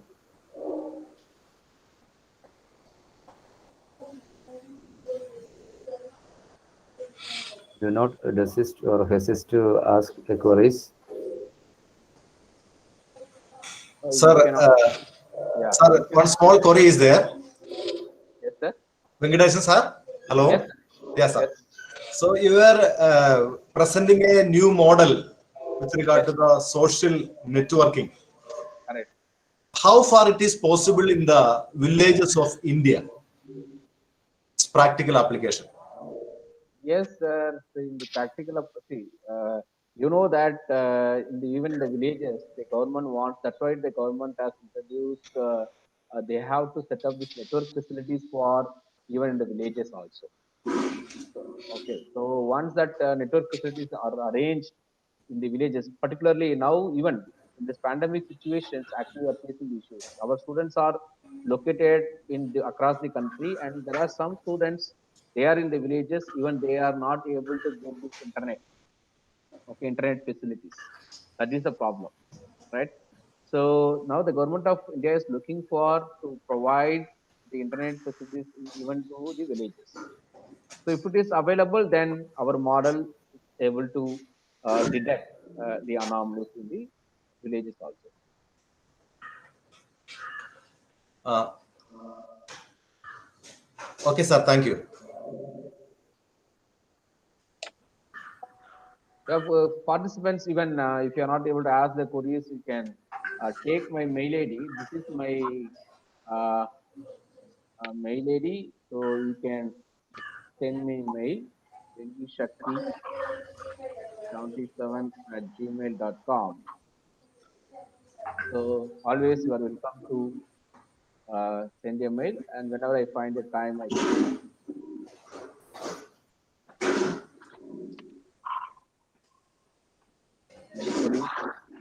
Any doubts?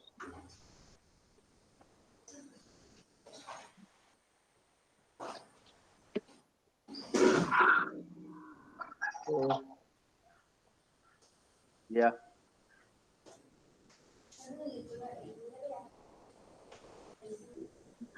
I'm not able to hear.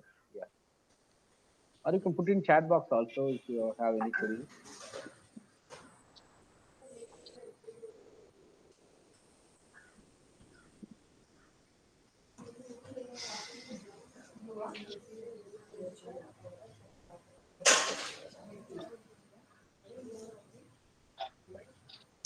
So I think they don't have any queries, sir. So you wind up.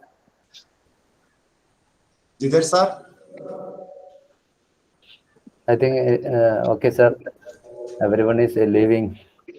Could have feeling or rather starving, and they might have been sitting in front of the monitor from 9 o'clock itself. So must be hungry and they left. Anyways, and your topic is something more up to the standard, and almost all of are new to this particular topic, especially as far as this application side is concerned. But it was really worth noting, and has been wonderful for watching your presentation, your deliberation.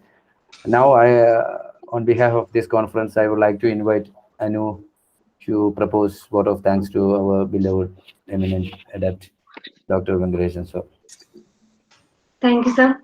Okay, dear Venkat says, sir, thank you very much for your presence here. And your presence here is actually very much valued to us. And we know that you are packed with a tight schedule. Even though, then nevertheless, you made your way to here. And it's a great strength for us to have you here today with us. Thank you very much, sir. Thank you, madam. Thank you. Thank you, sir. Thank you. Thank you, thank you, sir. sir. Thank you for joining with us. And I will meanwhile contact you. Be in touch with us. And once again, I invite you to the real beauty of Kerala, the part of Kerala, the region, the North Kerala, and especially we are all settled in very near to the airport. So yes, and when you are feel free to come out here, we can enjoy a day here with us. Thank you for joining with us. Yeah, you will have a continuous touch and Sure, yeah, sure, whatever sir.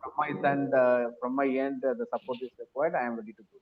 Thank you. It's very much required, sir. And one more thing, I would like to know you. Where you actually you belong to which state, sir? Karnataka or Tamil Nadu or yeah, rather Andhra.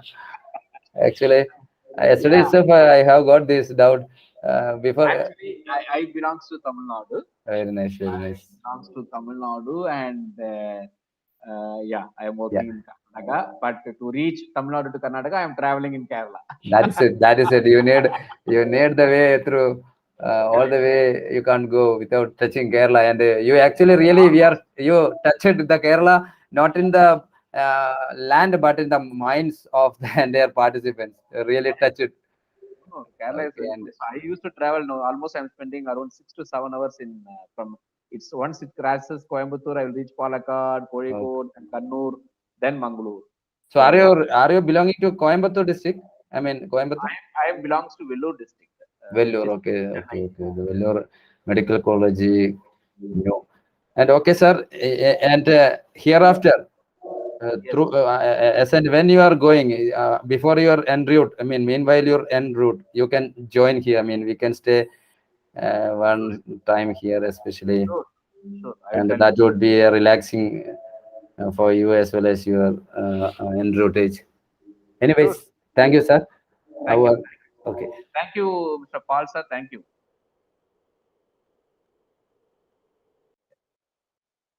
Bye. See you. Thank you, everyone. So this is the end of second section, and we will be having our third section from 12:15 to 1 p.m. That is the paper presentations. Everyone, please log in by 12:15. Dear participants, do join at 12:15 because we are actually the much awaited part of any international conference is yet to begin. So do join. Don't desist or miss this opportunity.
Good morning, sir.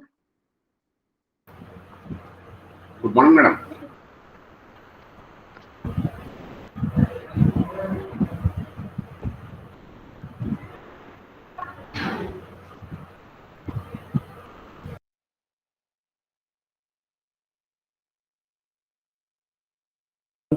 Good morning. I mean, good afternoon. It's time to say good afternoon.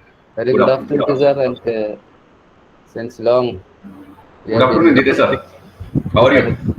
It's going good, and I hope you are also doing well. Doing fine, thank you. And how is it going there, sir? As far as Corona is concerned, is that everything okay, or rather still you are facing off any No, danger? everything is fine over here right now. Okay, sir. Okay. And here it's getting worse than ever.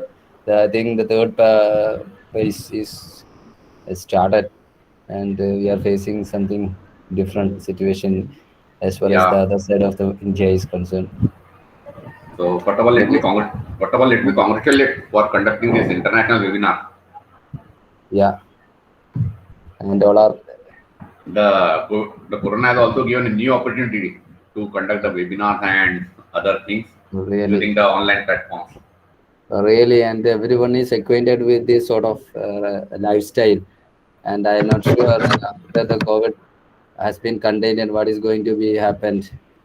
True. Everyone enjoy this, or rather everyone hesitate to go to the office, or rather they are resist to avoid this work at home.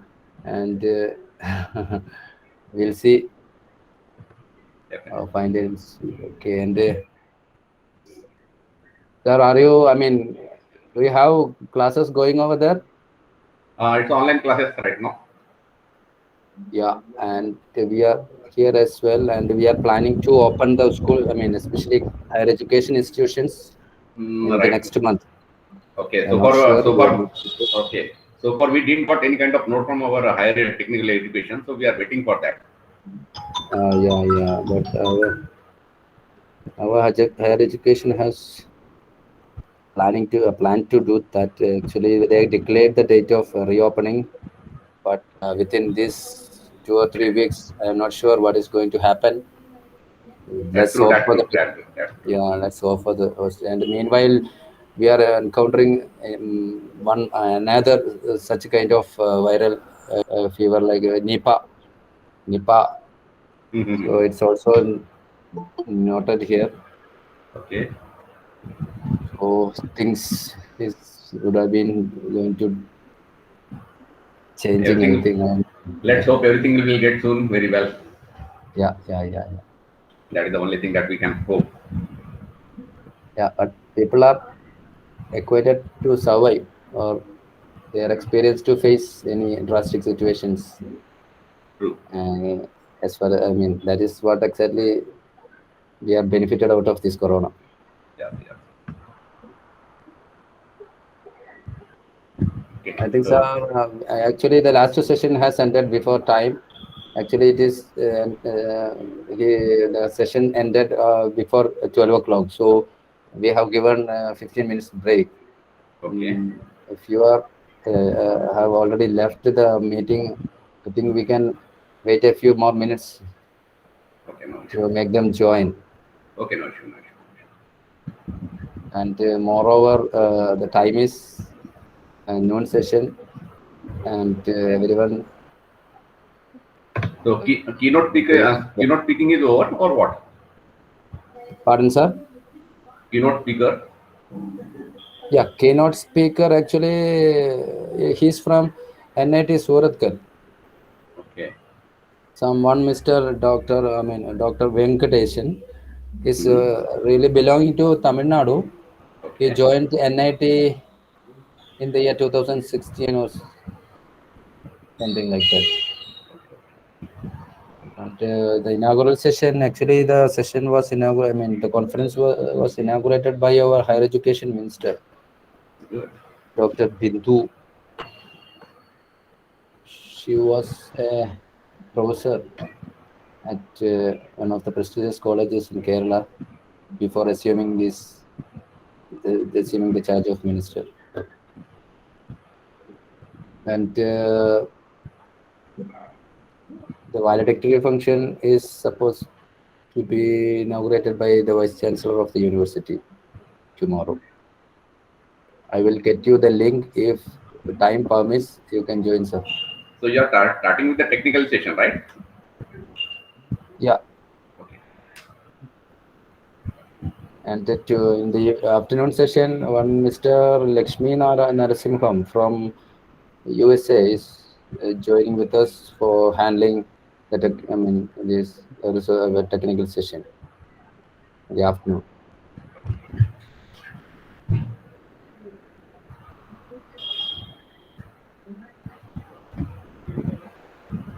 Anu teacher, I think let's begin the session. We can let the others to join meanwhile. Sure, sir. Okay, so good afternoon, everyone. So we are now officially starting our third section, that is a paper presentation. We have here our honorable guest, moderator for this section, Dr. S.B. Kishore sir. Welcome, sir. And in this section, we will be having 4 paper presentations, and I invite Dr. Jidesh to welcome the gathering. Yeah, thank you once again. It's greeting from my side. It's quite afternoon, and I wish all of you a very good afternoon. Sorry. Let's begin the much awaited and the fascinating part of this conference. Not only this conference, any conference is the paper presentation session. And before beginning this, I would like to introduce the chairperson of this particular session, the fascinating session. And I think it's my pleasure and rather a prerogative to invite and introduce Dr. S.P. Kishore, best teacher of this generation. Without any hesitation, I could say the best teacher of this generation. I have a wonderful opportunity to do my PhD under his fabulous guidance, and that too when I was facing really doldrums to pursue my PhD because of many reasons that I could not disclose you in front of you. His unflappable and amiable character really made me to complete my PhD without any minor issues that is often associated with any PhD scholar in his onward journey. He never behaved like a supervisor. Rather, he always behaved like a parent or a patron. And that itself is suffice to complete a course or rather PhD, especially PhD with the confidence and courage. I think this attitude may be followed by any supervisor of this generation for the successful completion of the research works of the scholars. He's really a paragon, not only for research supervisors, but to the entire academic community and the high accolades that he had placed on records are enough to prove his prowess and church spa, I could say. For your kind knowledge, I can speak few of his achievements, even though he doesn't agree to speak of his achievements, but I should do it to encourage or enlighten the participants who really wanted to be successful in their career or in life. He is, Dr. S.P. Kishore is the chairman of Computer Science Board of Gondwana University. It's situated in Maharashtra. And the more fascinating thing is he has a double PhD in computer science as well as commerce. That is the more attractive thing. Actually, here the conference is meant for 2 days, and the first day we are dealing with the computer science, and the second day the commerce. So he has that capacity, that adapt knowledge in both of these topics, and that itself shows his eminent nature. And he has published about 112 books, and he is working as a guide and examiner of subjects of computer. I told you already. And during this COVID pandemic, he has uploaded more than about 157 videos on teaching side, aids for faculty, academic research, etc., etc. And he has got many patents for his research works. He has trained more than 5,000 PhD research scholars, and he has chaired many sessions. This would be the list of his list that he is going to chair. And most importantly, I would like to say a few words that is recently achieved the Best Teacher Award. He has honored by many profitable and non-profitable government and non-government organizations for his wonderful achievements. Many things are there to read, but within this jiffy, I couldn't make it convenient to read every accolades, every achievements that he had really grabbed out of his hard work and his smart work. Sir, we are really blessed with your presence. We are really, uh, happy to be here with you, and I invite you with my privilege to chair this session and make the participants enlightened and encouraged. Thank you for being with us, and I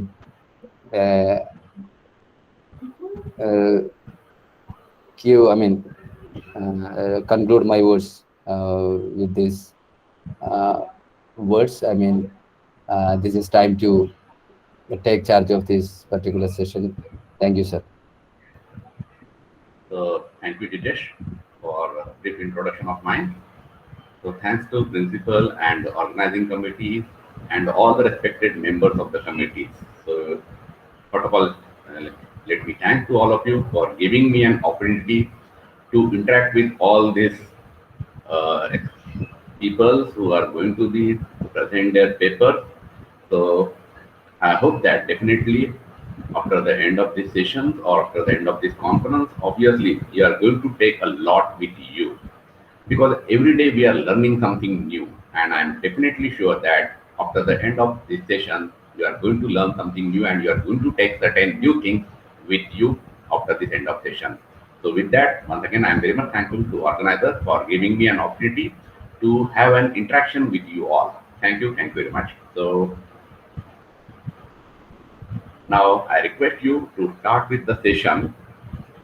Is it okay, Jitesh sir? Shall I start the session? Sir, sure, sir. It's okay. Thank you. They are waiting. So first of all, I will ask Ms. Deepa Soman to give a presentation on how a predictive analysis helps the telecom industry in churn prediction. Okay, so listen there carefully. All of you will get a 6 minutes for your presentation and 4 minutes for the question answer session. So try to finish your presentation within the 6 minutes.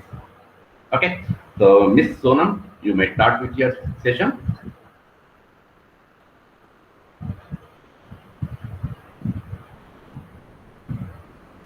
Yes, over to Deepa Soman. Deepa Soman, are you ready? Okay.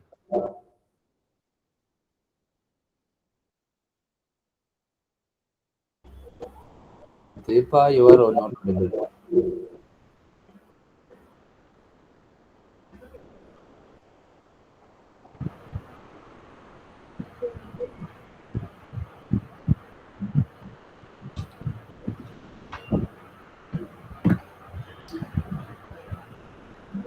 Yes, start the session. Deepa, your voice is not clear. Yes, sir, it's clear.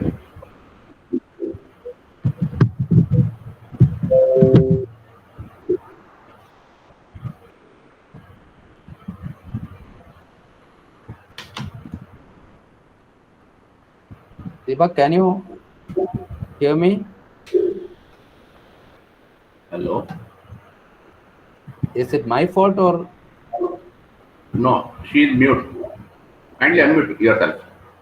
No, sir, she is not muted.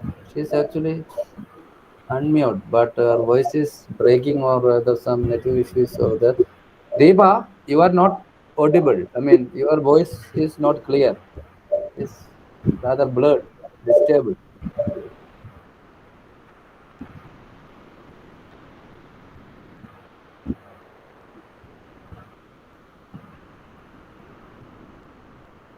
Hello, Deepa. Your voice is not clear.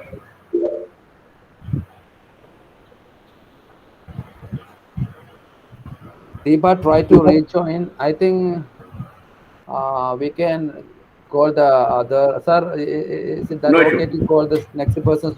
Meanwhile, Deepa No can issue. make No it issue. No correct. issue. No issue. No issue. So may I request Ankisha Purushotman to deliver our presentation on a survey on impact of virtual reality and augmented reality in the education field. So Deepa, kindly stop the presentation. Yeah. Good afternoon, sir. Good afternoon. First of all, I would like to thank our beloved principal, Peter Orod, sir, and team Introspecta 21 for giving us this wonderful opportunity. Myself, Agisha Purushothaman, Assistant Professor, Dipol Arts and Science College, Edathoti. And let me start my presentation.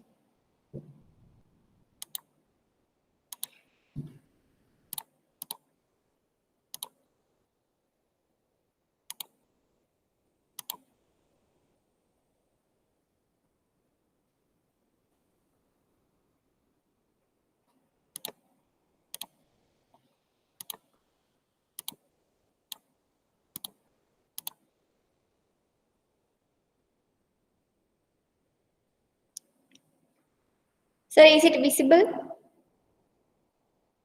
Yes, yes. Okay.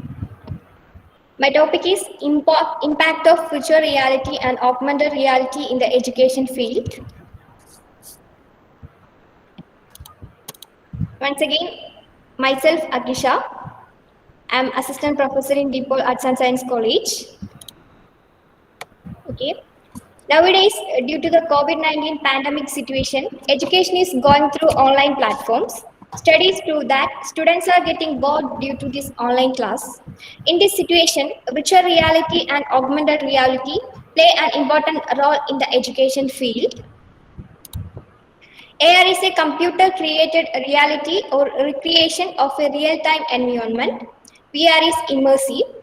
These technologies can be used to improve the teaching and learning process. Then the objective of the study to understand the advantages and limitations. Sorry to interrupt you. Kindly start the slideshow. Okay, sir. From the current one.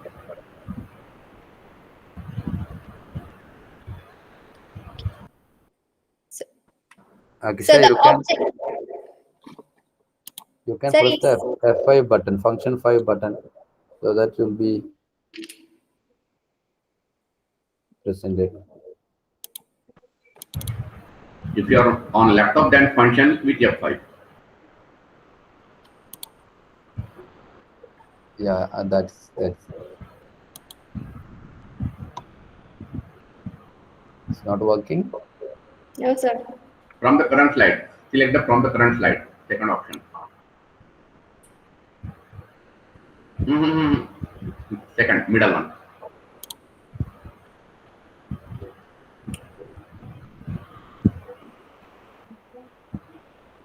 No, sir, it's not working.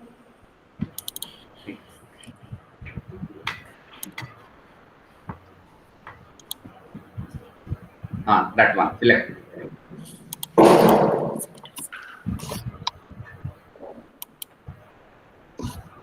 Agisha, what about F5? F5?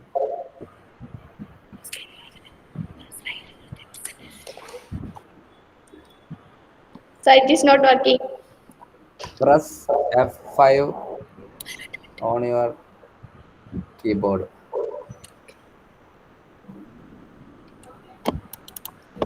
Okay, anyways. Give me 5 minutes, sir. 1 minute.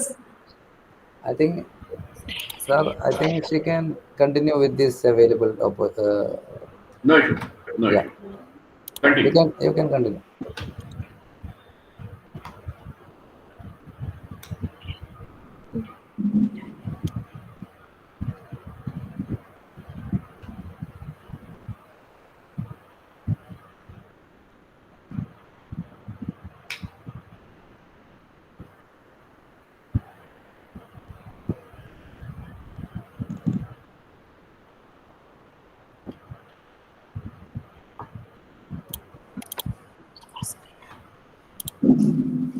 Agisha, the setting of the slideshow has been changed. You go to the slideshow, the menu slideshow. Okay, sir. There you can find the settings like slide from this. Current show. From current show.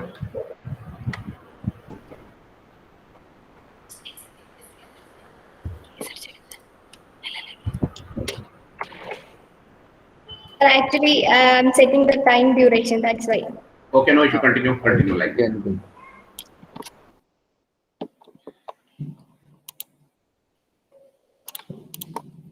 So the objective of the study to understand the advantage and limitation of augmented reality and virtual reality in the field of education, applications of VR and AR, to find out the devices used behind this technology.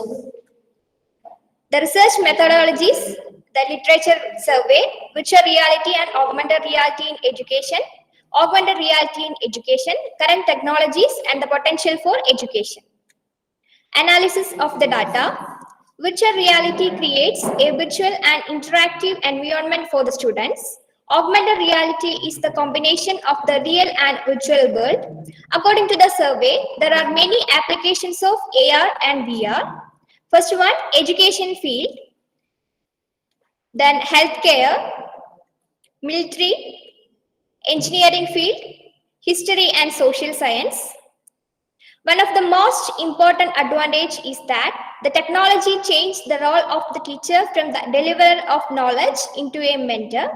It can help students to learn difficult concepts. Using these technologies, students can experience and visualize the concept in the virtual environment. Some virtual reality systems were difficult to use and the equipment the user need to wear was bulky. Virtual reality devices can break or crash and the risk of any one malfunction occurring increases as more students use virtual reality devices. There is also the additional time required for the student and teachers to learn how to use their virtual reality devices. Then virtual reality applications that need to construct and model an entire virtual world. Augmented reality applications are only modifying a picture of the real world with digital images or text. Two other main advantage of augmented reality is that it makes it easy for users to interact with their surroundings as well as to conduct face-to-face interaction with the people around them. Augmented reality and virtual reality use the same hardware technologies. There are different devices used to achieve this technology. First one, head-mounted display. There are so many devices using for playing this augmented reality and virtual reality. This head-mounted display helps us to view the virtual world through our eyes. Then handheld device, using our mobile phone also augmented reality is working. There are so many apps that helps to show the object in real world. Then pinch gloves. The finding of the study, there are many applications including medical education, science, engineering, history and social science, etc. where using the advantages of AR and VR. I can found a great advantage of AR and VR technologies in the field of education. One of the most important strengths in education field is that they change the role of teacher to a mentor. The main devices for augmented reality are displays, computers, input and tracking devices. There are many technologies and methods are there. The conclusion, the use of virtual reality and augmented reality technology has been shown to increase student engagement and focus on studies. The interactive environment motivates the student to become active learners in their studies. This technology has been used in fields such as military, medicine, engineering design, robotic, manufacturing, maintenance, etc. Then the direction for future research, continue to inquire how AR and VR can best be applied to elaborate teaching and learning process. Thank you.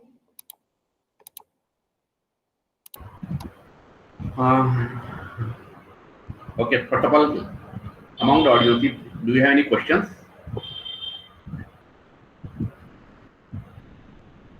If it is no, okay, I will start. Madam, first of all, let me know whether it is a study of paper or it is a survey of paper. So it is a survey of paper. So what kind of survey you have done? What is the sample size? I'm just go through two papers. You have gone Then through one paper about the advantage and disadvantage of augmented reality and virtual reality and the difference between AR and VR. And the second paper include which devices are used behind these technologies. Okay, madam, this is. And I'm comparing these two papers. Okay, we are calling such paper as a review paper and not a research paper. Okay, because okay, sir. It is what you have done is that you have simply compared what the work of earlier, whatever the work that has been done. Your topic says that survey. When you are saying survey, it means you are assuming that you have done certain kind of survey and you have collected certain sample data, and accordingly you are presenting your paper. So rather than calling it a research paper, Sir. I will call it the review paper. Okay. Okay, sir. I'm going through the survey paper, sir. Okay. Now, may I know what is how it works? How did device work? Through internet connection and these devices. Working model. I'm asking about the working model. Okay, I hope that you are from the computer background student. So I'm Yes, asking sir. about the working model. Okay. So how this is working? How it works exactly?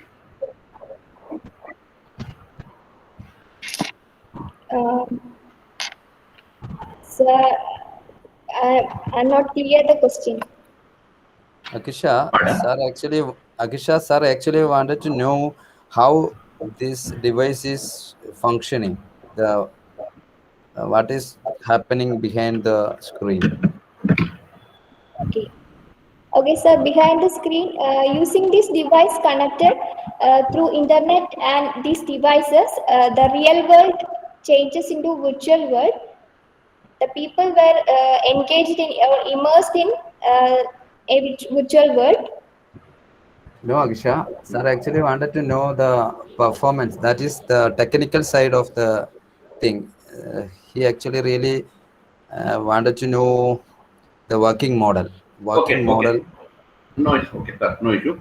May I know exactly in education, in which field exactly it is, in which area it is going to be help you? In Sir, education. actually, okay. In which aspect? In which aspect it is going to help you? Sir, actually, education is going through online nowadays. Yes. We all know that students are getting bored due to this continuous online class through this PPT only. If we are go through the augmented reality or virtual reality, we want to teach them how to achieve or how to use these technologies in their life. They can self-learning. No, for a simple example, you are right now presenting your paper. Okay. How you can use your virtual reality in order to make it as a somewhat more interactive, or you can say that a more virtual, or somewhat you can say that real frame.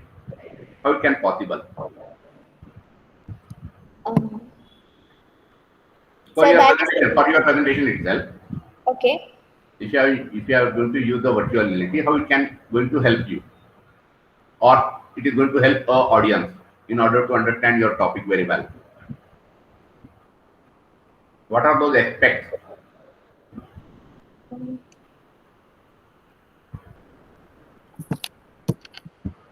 You got my point? No, sir. Once again, please. You are giving your presentation right now? Okay. Okay, so if you want to use a virtual reality concept over here in your presentation, Okay. in which what kind of object you may use in order to make it the real one in your presentation? Sir, actually, I'm just surveying this paper. Okay. So, Again, remember, it's a review paper, it's not a research paper, because in order to research, you need to analyze your own data. And when you're saying survey, I'm assuming that you have collected various data and accordingly you are presenting your paper. Okay? So, okay, sir. Okay, no issue. Okay, sir. Thank you. Okay. Thank you, sir.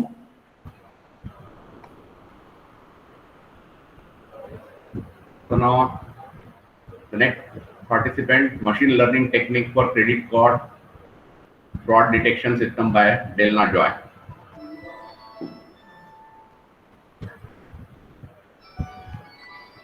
Delna, are you ready? Yes, sir. Okay.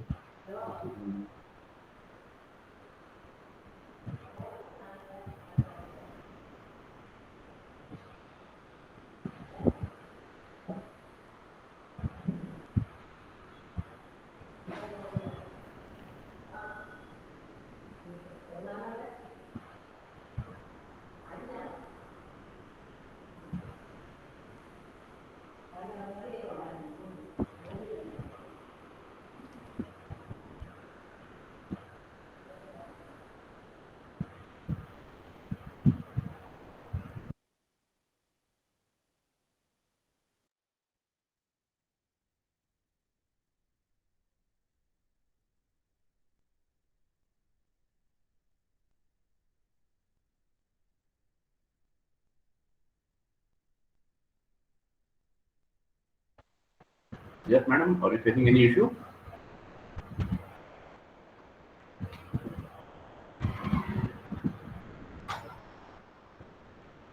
Ms. Delna Joy.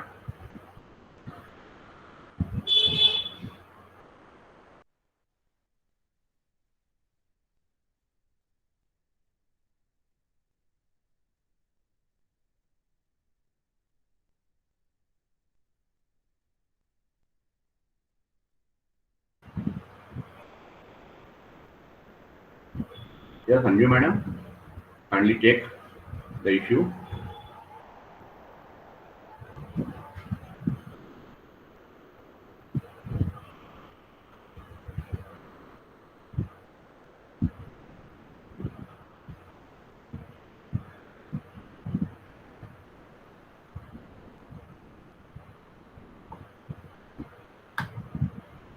Gita sir, are you there?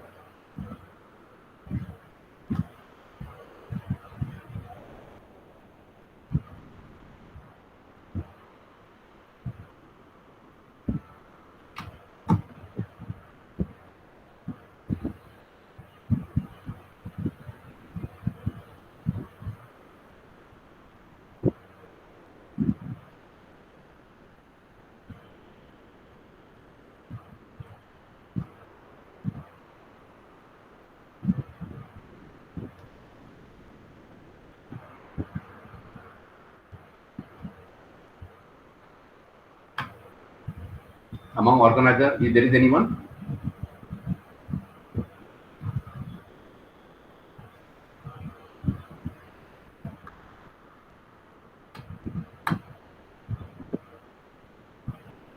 Among organizers, if there is anyone? Audible, sir. Madam, what is the issue with Delna Joy?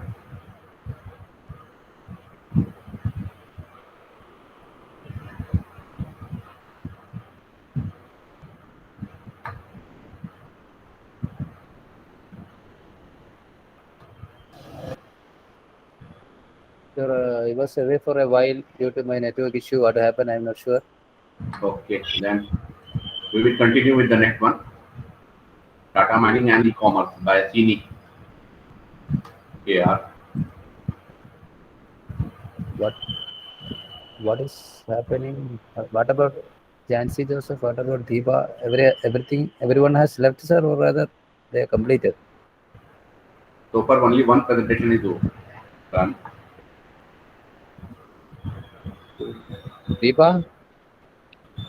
Deepa, are you ready?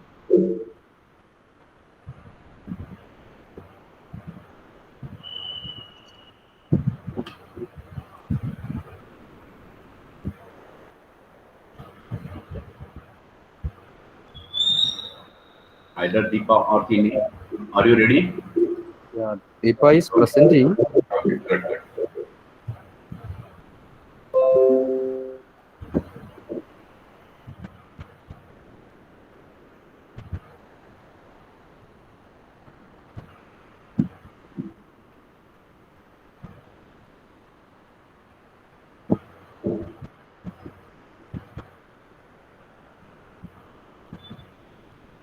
Yes, Deepa madam, you can start the session.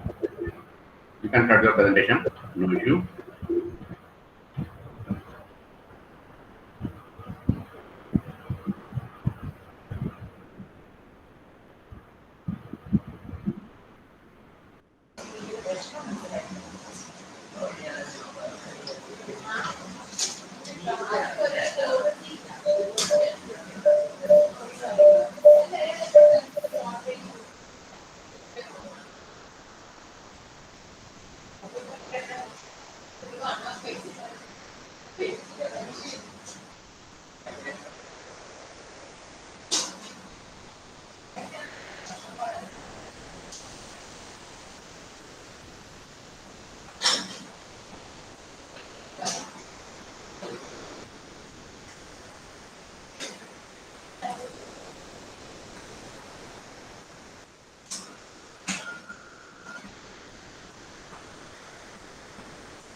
Yes, Deepa madam.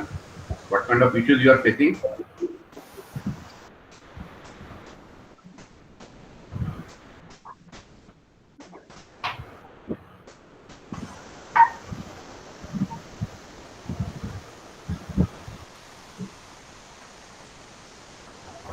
Deepa, please present your entire screen rather than presenting a single window.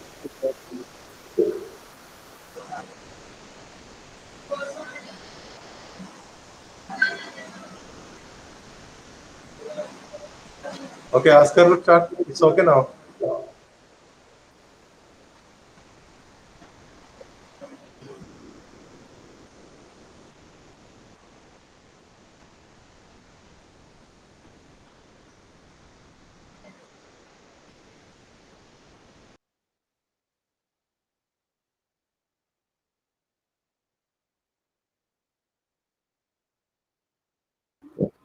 So, Delna, are you ready? Yes, sir. So I think, sir, Delna is ready right now. I think she can continue. No issue.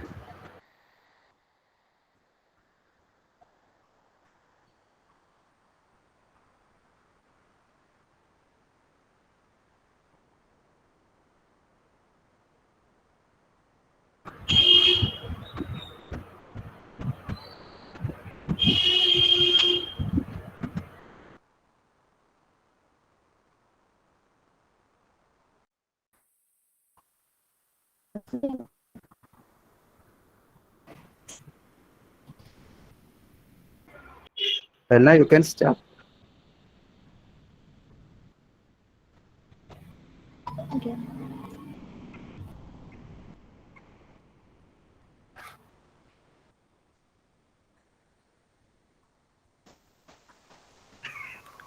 Okay, good afternoon.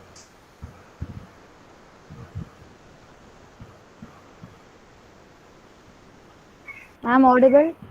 Yes, madam.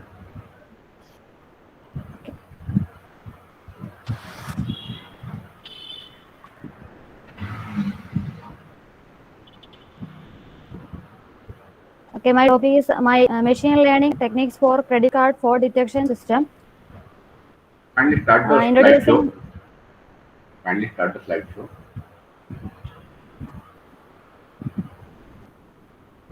Slideshow not visible. I'm sharing. The screen is visible, but make sure that the slideshow is on. Press. Are you on laptop or desktop, madam? Laptop. So kindly press the function key with F5. Okay. Screen sharing, sir. Visible. Screen is shared. Ah. Sir is asking you to show the slide. Just to run the function Okay, key, okay. F5. Yeah, just to run the or start to show the slide.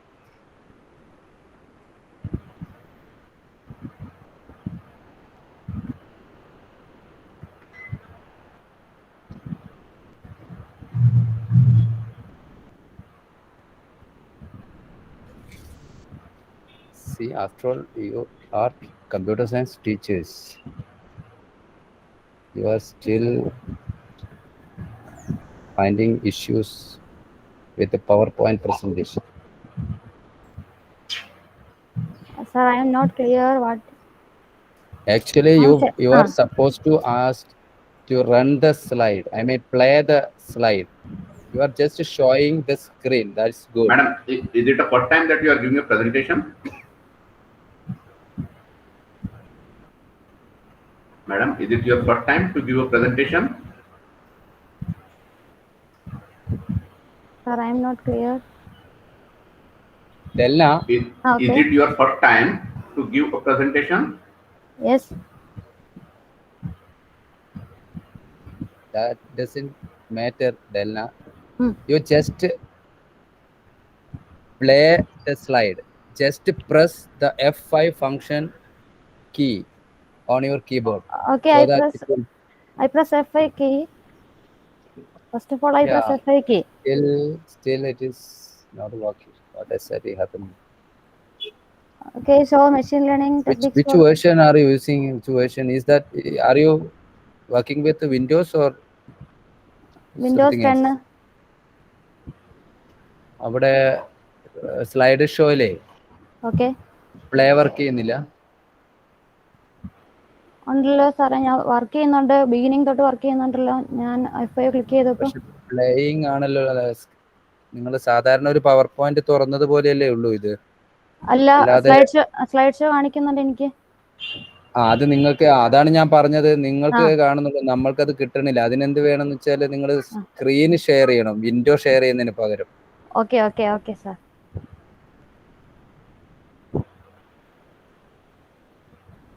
Sir, they had actually executed the slideshow, but they have only shared this window that they are watching. So that is what exactly the problem. I think the next time it will be okay. Yeah, okay, correct. this is Okay, exactly. correct, sir. Yeah, okay. This is Sorry, sir. I am sharing my window, not screen. Okay. It's okay. okay. Start, sir. Okay. Okay. Myself, Elnajoy. Department Assistant Professor of BCA Department, working at Dipole Arts and Science College at 30. Then my topic is machine learning techniques for credit card fraud detection system. The abstract is, nowadays credit card fraud happening frequently in online transaction. E-commerce industries are mainly focused on online transaction for their payments.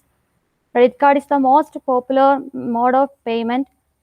The number of fraud causes associated with it is also rising. The proposed method aims to the techniques used for detecting the fraud while online transaction by using machine learning techniques. The objective of the study to implement machine learning algorithms to detect credit card fraud detection with respect to time and amount of transaction. In introduction, the online shopping growing day to day. The credit card is a small plastic card are used for purchasing goods and services. Credit card based purchases can be categorized into two types: physical card and a virtual card. The physical card is based purchases for offline transaction. Here the card holder present their cards physically used for making a payment. In virtual card of purchase for online transaction, only some important information about a card is required to make the payment. In online payment mode, attacker needs little information for the fraudulent transaction, which are secure code, card number, and expiration date. The fraud detection process: if we swipe a credit card on a terminal, the terminal check the pin is correct or not, the sufficient balance is available or not, then the card is blocked or not. Then after these informations are checked, then if the informations are correct, it will be accepted, otherwise it will be rejected. Then if it is accepted, it is not say that the transaction is valid, because other fraudulator can use the same information, other person's informations, pin number for the transaction. Here we use a predictive model, and predictive model used we can achieve a fraud score from the predictive score, and the fraud score is by using the fraud score, the investigator can investigate and check the fraud detection history using any different methods and give a feedback to the predictive model. This way the fraud detection process is working. Here we discuss the credit card frauds. What are the different types of credit card frauds? These are application frauds, card theft, telecommunication card, computer interruptions. Application fraud is a form of identity theft, for using somebody's stolen identity and cost. Sir, I am audible? Yes, continue. Okay. Application fraud is a form of identity theft. It uses somebody's stolen identity or cost for applying a new product, bank loans, and bank accounts. Then card theft is another form for it occurs obtaining the card information and begin tracks under your name. Then telecommunication fraud is related to products like telephones and cell phones, for illegally acquiring the information from money from customers. And computer interaction is illegally unauthorized access of information from users. These are the main types of credit card frauds. And here we discuss the 5 main fraud detection techniques: decision tree, artificial neural network, fuzzy logic, Bayesian network, and logistic regression. First one, decision tree. Decision trees are used for fraud detection techniques. It's a powerful and popular tool for classification and prediction, and its structure is like a tree, and it has an internal node, branch, and leaf node. The internal node denotes the test on the attribute, then branch represents outcome of the test, and leaf node represents the class label. And here the decision tree split, there are a lot of data sets will be available. Split the data set into a multiple branches, segments on the based on the decision set of rules. These rules are determined by the identifying input attributes and output attributes. By the way, this way the decision trees are working for fraud detection. The next one is artificial neural network. In artificial neural network plays an important role in detecting the fraud, and neural networks have the thinking power of human brain with the computation power of a machine. And in artificial neural network has 3 layers: input layer, hidden layer, and a final output layer. In input layer, it access the input. Here the diagram, the age, income, outcome of a card holder. the number of large purchases on the card, frequency of large purchases, location. The input values are to be entered into the input layer, and then the input layer is transferred to hidden layer. In hidden layer, the input informations are processed, and after the processing, the information, the processing informations are displayed on the output layer. After the processing, the transaction is okay. Two outputs will be in the output layer.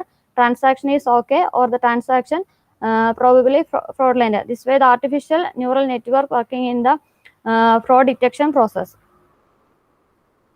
Third one is fuzzy logic. Fuzzy logic is used as a set of rules to classify the transaction is genuine or fraud. There are mainly three steps: falsification, rule-based, and defalsification.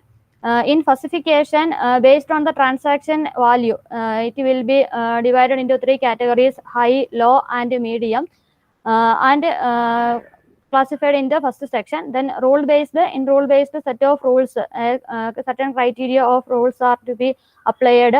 These rules are to be satisfied, and the transaction will be allowed. In the falsification, if the predefined rules are not satisfied, the transaction will be rejected. This way, the fuzzy logic, the three steps involved in the fuzzy logic for fraud detection. Next one is Bayesian networks. Bayesian networks are based on the Bayes theorem for conditional probability. To predict the class of unknown data set, we collect a collection of information, and we probability equations are applied to the Bayesian theorem is applied, and we can be output is to be a non-data set. Different data sets will be available in the Bayesian networks. Then next one is logistic regression. Logistic regression is used to estimate the probability that an instance belongs to a particular class. Here, two components are used in the logistic regression: hypothesis and sigmoid curve. Hypothesis is a set of data to be used to derive a result. Based on the result, the data to be the result to be put into a log function, and log function will be displayed as a S-shaped curve, that is a sigmoid curve.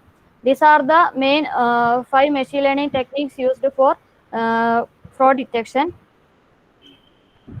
After the analysis, we can say analyzing the data, credit card fraud happening frequently in online transaction. Machine learning algorithms and methods are used to detect frauds. Machine learning algorithms build a mathematical model based on sample data to make prediction and decisions. In conclusion, in this paper, we study techniques of machine learning like Naive-Bayes, logistic regression, fuzzy logic, artificial neural network, and show it proves accurate in detecting fraudulent transactions and minimizing the number of false alerts. If the algorithms are applied in the bank credit card fraud detection system, the probability of fraud transaction can be predicted soon after credit card transactions. The future research, the very nature of this project allows for multiple algorithms to be integrated together as modules, and the results can be combined to increase the accuracy of the final result. This model can be further be improved with the addition of more algorithms into it. However, the output of the algorithms needs to be in the same format as the others. Once the condition is satisfied, the modules are easy to add as done in this code. Thank you, sir. Okay. Madam, may I know, are you a research scholar? No, sir. Okay. So again, for your kind information, this is not a research paper, but this is a review paper. Okay. Okay. This is not a research paper. It is simply what we have done is that you have read some of the papers and you have written your own notes, nothing. Okay. Okay. It is nothing new. May I know some of the machine learning algorithm? Name of some of the machine learning algorithm. Okay, supervised learning, AdaBoost algorithm,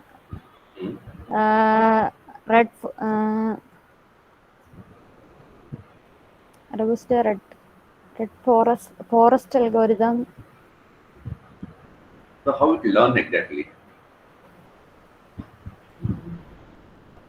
By machine learning algorithm what kind of input you are going to provide in order to make a machine learn?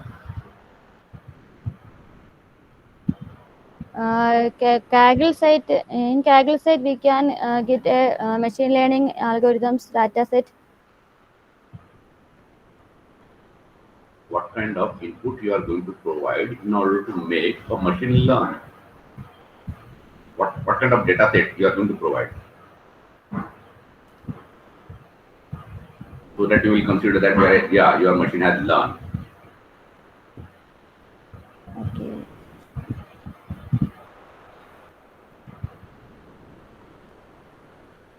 Okay. So again, remember, it's a review paper only, so you need to do a lot of things in order to write a research paper. Okay, sir. Okay. Thanks. No issue. So, Deepa Sona madam is there. Deepa, still encountering any issue, or rather you are already?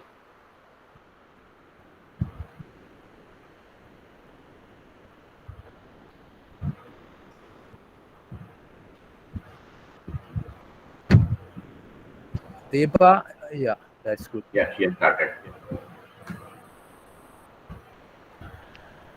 Sir? Sir? Yes, Deepa, continue. Okay, sir. Okay,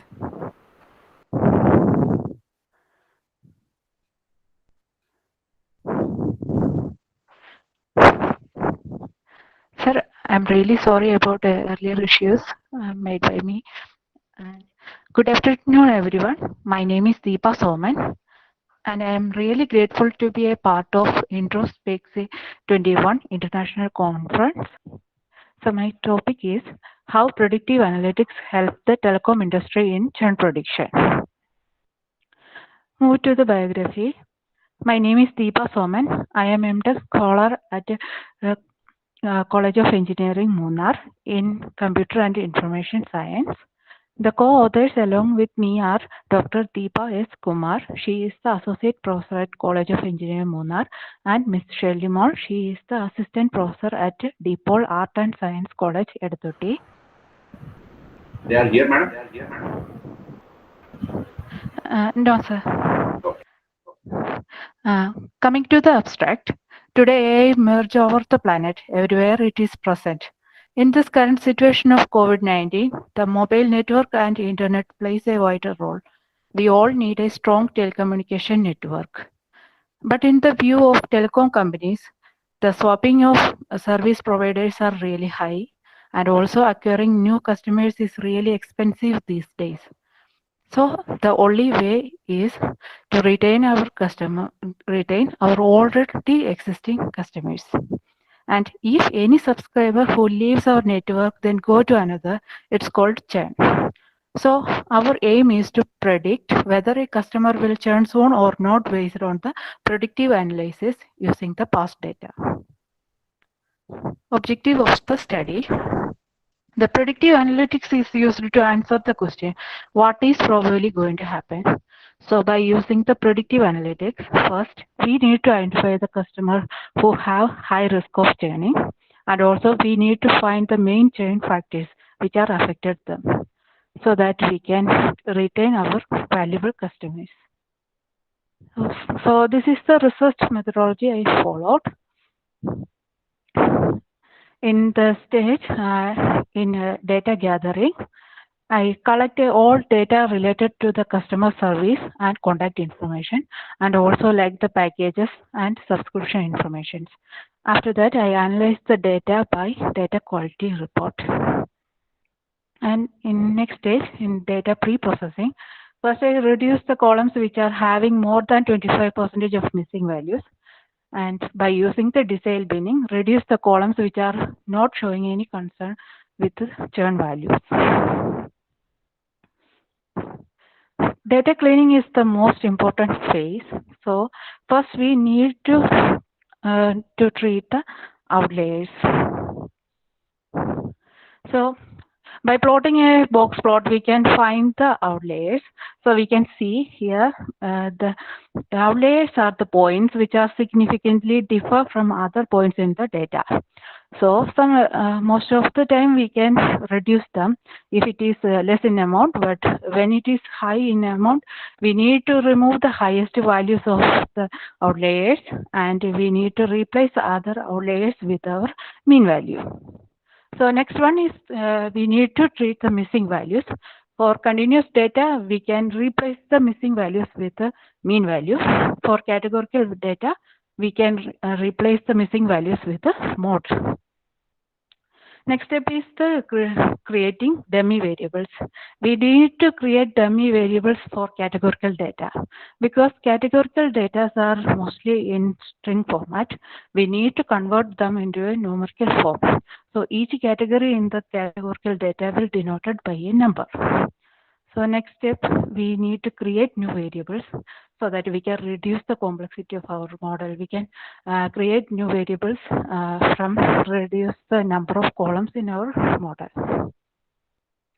Next thing, we need to check for the multicollinearity. The whole game is related to the relationship between the dependent variable churn and the independent variables. So sometimes there is a strong relationship between independent variables. So we need to remove one of the independent variables from the data. So here, this is a choreogram. This explains the relationship between these variables and it represents the correlation between these variables. So this dark blue are indicating the highly correlated variables in here. So in next stage, the data visualization. We need data visualization because it makes sense of large amount of data. Here, this is an image shows the relation between customer rate frequency to total chart distribution. By using this image, we can show the distribution over here, the churn. Here, this red color indicating churn yes customers.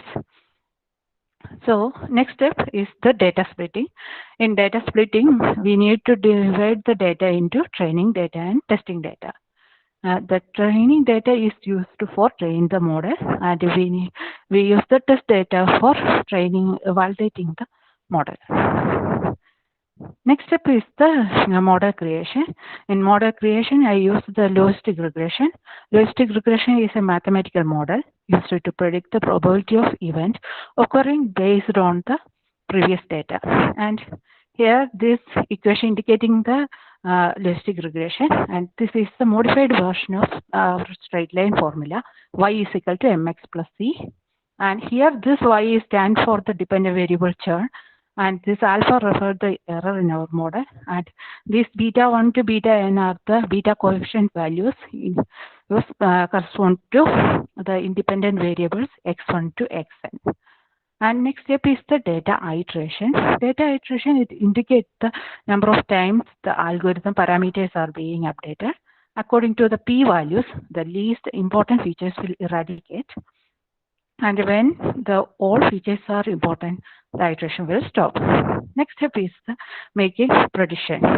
It will generate a possible value for churn for each record in our test data. So it allows us to estimate the probability of class membership. Next one is the finding of the study. First, I calculate the accuracy. First, I use the confusion matrix. This is a confusion matrix, and here the actual values are in the form of true or false, and the predicted values are in the positive or negative. By using this equation, I calculate the accuracy of my model, and I got 0.63. And next, I use a ROC curve to evaluate the model performance. This is an ROC curve, and here we can calculate the AUC. It's 0.63. AUC is the area under the curve, and it is a two-dimensional space which is under the ROC curve. And here, this graph is plotted against sensitivity and specificity. The sensitivity is standing for true positive rate, and the specificity is standing for true negative rate. and by calculate the beta coefficient values and for the most important features which are affected the churn. Next thing is the conclusion. As we got 63% accuracy, our proposed model performed better. And also I identified the main churn factors which are most affected on the churn, and also understand that there was a strong reason for churn because customers have to pay for unused data. Like if a customer have make a call for 2 minutes 35 seconds, it will calculate it as a 3 minutes. So they have to pay for unused data. I believe that was the fault in our existing data, and also identify the customers who have the high risk of churn. And from that, understand that we can retain our valuable customers by give them competitive offers and service. Direction for future research. I believe by increasing accuracy, we can increase the model efficiency, and also by using various machine learning algorithms, we can get more fitted models. And also by using less messy data, we can also increase the performance of our model. Thank you. Yeah. Good presentation. First of all, may I know what is the reason for missing values? Hello, sir. What are the reasons for missing values? Missing values, maybe it's from the human error. Maybe they didn't type well. Maybe they give a space or something. Or sometimes we give more zeros, or maybe different data type we use. May I know what parameter you have considered in order to do your predictive analysis? What kind of parameter you have selected in order to do a predictive analysis? Parameters. See, you have specified some 79 attributes in your paper. You have specified that there are 79 attributes, and you have categorized them into 21. Yes, sir. So may I know what are the parameters? Can you name some of the parameters? Actually, when I got the data set, when there was very high missing value columns, that are I just reduced from the data set. Then after that, when come to the churn, how the parameter, how the columns are related to the churn by using the decile binning. Then also I reduce some columns from the data, and like that I was getting to the this much numbers. And in the iteration process, I also reduce some columns which are least important. Okay, can you name some of the columns or attributes?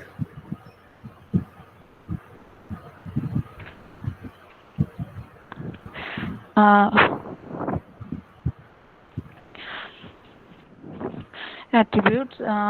First I got Euro min. That was I made from 2 columns. And second I got ASL flag S, and then refund refer. And next one hand web cam, and next one is the USA central region. These are the most important parameters I got. Okay, that's good. And last question. What are the different approaches in order to clean the data? Because data cleaning is one of the most important parts. What are the approaches? Okay. First we need to remove the outlier. Because when it comes to the missing value, we need to replace the mean value. Replace the missing value with the mean value. But every time it can't work. Sir? Every time it can't work. Every time you can't replace with the mean or mode values. Yes, we can perform the regression also. That's good. Okay. Okay. Thank you. Thank you so much, sir. I'm really sorry, sir.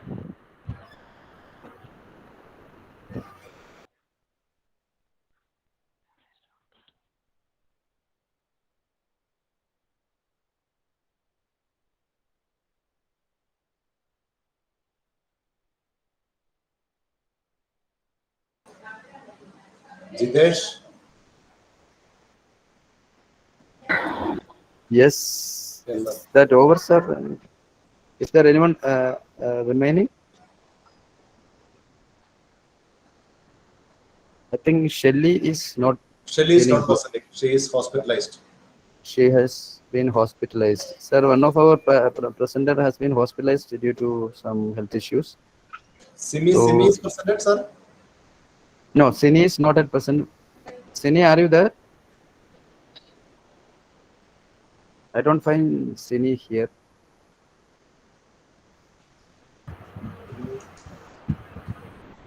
If there is anyone, I think. Just a minute, sir.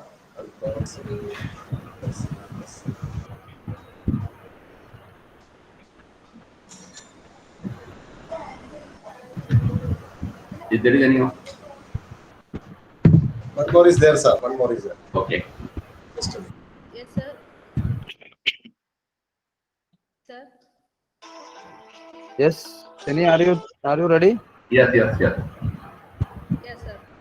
Okay, you can begin.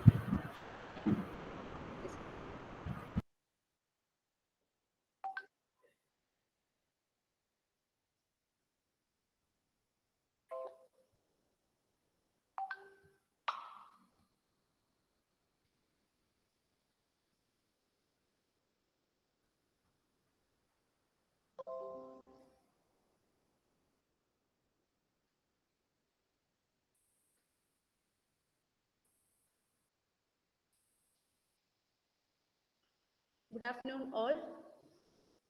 Sir, am I audible? Sini, you are audible, but you need to present. You need to run your PowerPoint rather than showing just a window.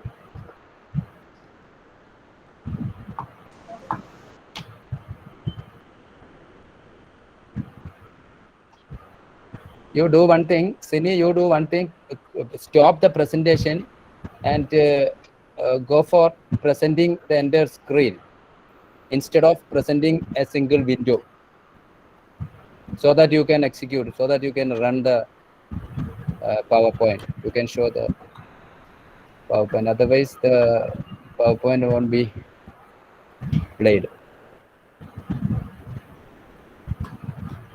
Present the PowerPoint. Present the screen, entire screen of your monitor instead of presenting a single window.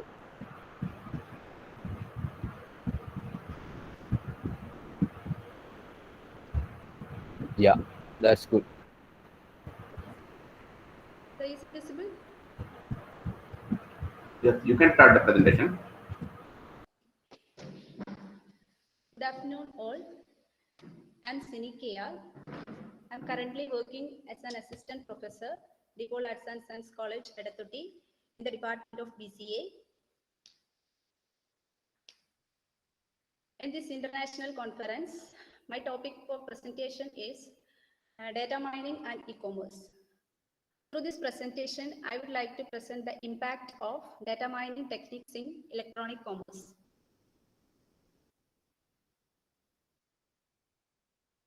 Then, what is data mining? We all know that data and information are the most important concepts. The structured or unstructured data collected from various sources like marketing, education, etc. are called big data. Then data mining is the mining or extracting useful or interesting patterns, or we can say information from big data. And data mining is the integration of some of the techniques like cloud computing, artificial intelligence, and many other areas. Then moving to the next slide, uses of data mining. I point out some of the application areas of data mining. Some of the applications areas are in healthcare, finance, retail and e-commerce, and countless others. We can see almost all areas uses the concept of data mining. Then let me talk about something techniques used. There are mainly three types of techniques used in data mining. First one is association rule or association rule mining. It is the most important method of data mining concept. The essence of this method is extracting interesting association or correlation among sets of objects. Next, clustering. It is the grouping of related data items into classes called clusters. The next method or technique is prediction. Prediction uses the combination of other data mining techniques. It analyzes past events or instances to predict the future events. Steps in data mining for a business enterprise. In the figure, we can see on the top data warehouse. Data warehouse is a repository for storing a large amount of data, and from there, the next step is target database is retrieve and cleaning. Next step is cleaning the data. Cleaning actually means removing unwanted or redundant data. Using different algorithms, mining of patterns are performed. Next, benefits of data mining in e-commerce. First one is customer profiling. It is the customer-centered strategy. Here the system collects data from the browsing history of each user, and companies can use users' browsing history to identify whether they purposefully shopping or they just browse something. Next one is personalization of service. It is the act to provide contents and services for individuals on the basis of information for their needs and behavior. And last one is basket analysis. It helps the companies to know more about the basket of each customers. It is also known as market basket analysis. Most of the online shopping sites like Amazon, Flipkart, etc. are providing the keywords like frequently bought together, or you may also like this, or like a recommender for you, etc. This is the benefit. This is an application of basket analysis. Next, moving to conclusion, data mining is the requirement of e-commerce environment. Data mining techniques allows companies to analyzing the purchasing behavior of different customers. Then, thank you. Madam, is it a paper? So it is a survey paper. Survey paper. Again, it is not a survey paper. It is simply a even I can't say review paper. Okay. Anyway, may I know, are you a research scholar?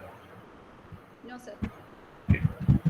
I hope that you have presented some of the paper during, and you have written some of the papers during your MTech. Sorry, sir.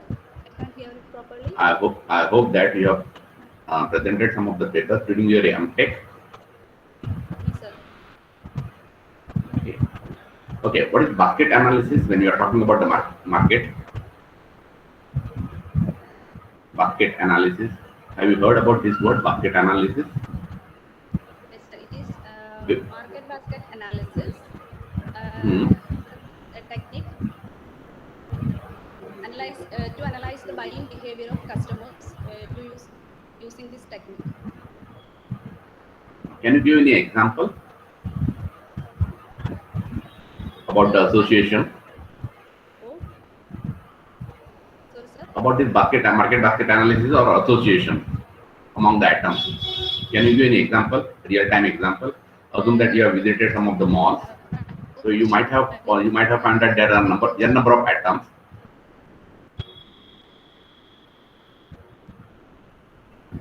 You might have seen the n number of atoms that have been kept together. So what is the technique they are following? In which order they are placing those atoms together? So I think it's association rule. Yes. So can you give me an example? Usually you may find that whenever you purchase some of the bread, you may find some butter or usually placed beside the bread and butter. Okay. So how to decide which atom to be kept together? Pardon? How to decide? So if a person buys bread, there's a chance of buying butter also. Yeah, that's true. But how to decide it? Because okay, it's a very common example. What we are talking. But how to decide about the association among the atoms? Okay, sir. Using history of that user. Okay, it means you need to go to the various billing system in order to identify, okay, what kind of atom usually person purchase when he's purchasing of some of the atoms. Okay. Okay, thank you.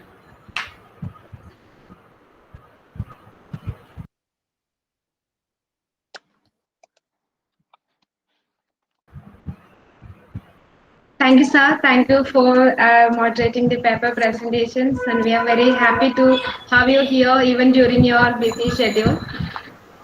Okay, once again, on the behalf of Dipol Arts and Science College, MG College, I thank you.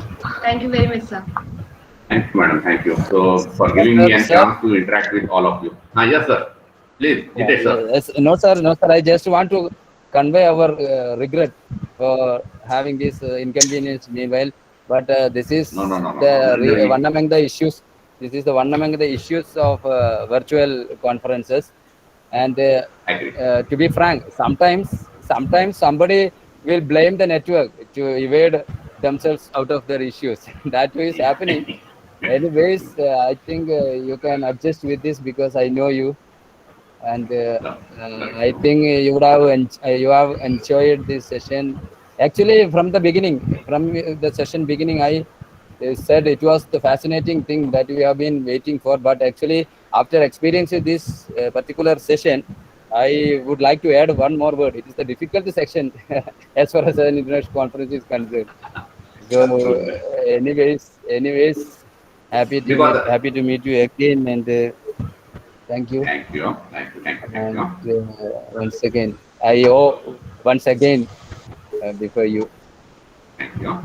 So once again, I'm very much thankful to all the organizer and principals and Thank you, sir. Thank you, Kishore, sir, because I am a new person to you. I am the principal of Dipol College. Okay, sir. So thank you very much, sir. Thank you very much, sir, for giving an opportunity to interact with you all people. Thank you. So with regard to the research, there were no. I think it's not a well-versed paper. I just pushed them into the pool, let them swim. Okay. You understood it? Yeah. Because it's a starting point. Yeah, it's the beginning. Still, we got a great person, as Jitesh said. I am for the first time I am meeting you. That is how they can enhance. That is how they can enhance themselves for the future, and they will be ready for the future. So because they are all frightened about the paper, but you managed very well. Thank you, sir, for be friendly with the teachers. So thank you very much. Okay, we will continue this rapport. Okay, thank you, sir. Thank you. Yes. Okay, sir. We should begin the next session at 2 o'clock. So I will contact you. I will. Okay, thank you very much. So with the permission of organizer, I will leave the session. Sure, sir. Okay, sir. Okay, thank you. So, dear participants, I think we can start our next session at 2 p.m. exactly. The speaker from abroad is waiting for the session to start. So, let's have your high lunch and be back within jiffy at 2 p.m. Thank you.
Area.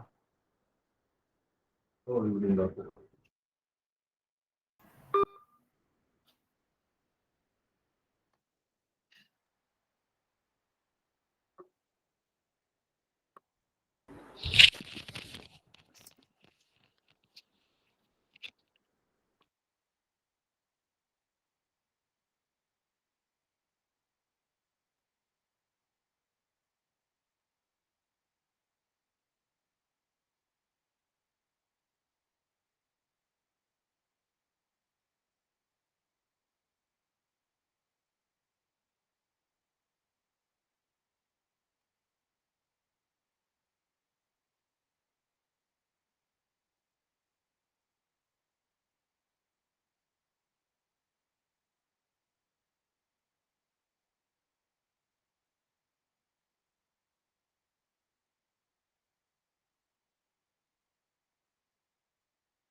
Agisha?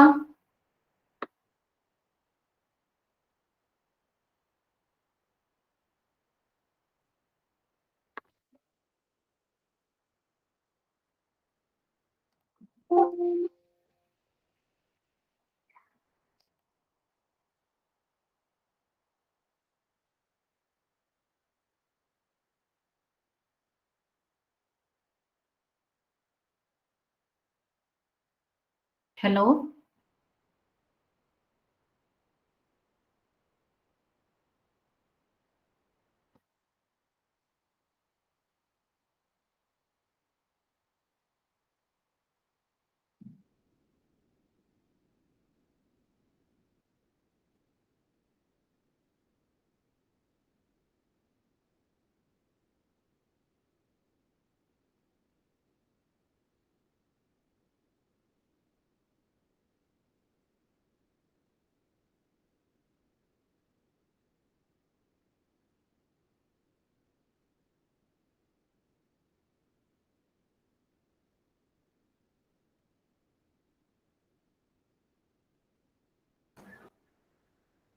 So good afternoon, sir. Here it's actually good afternoon. I think your end it would be good morning.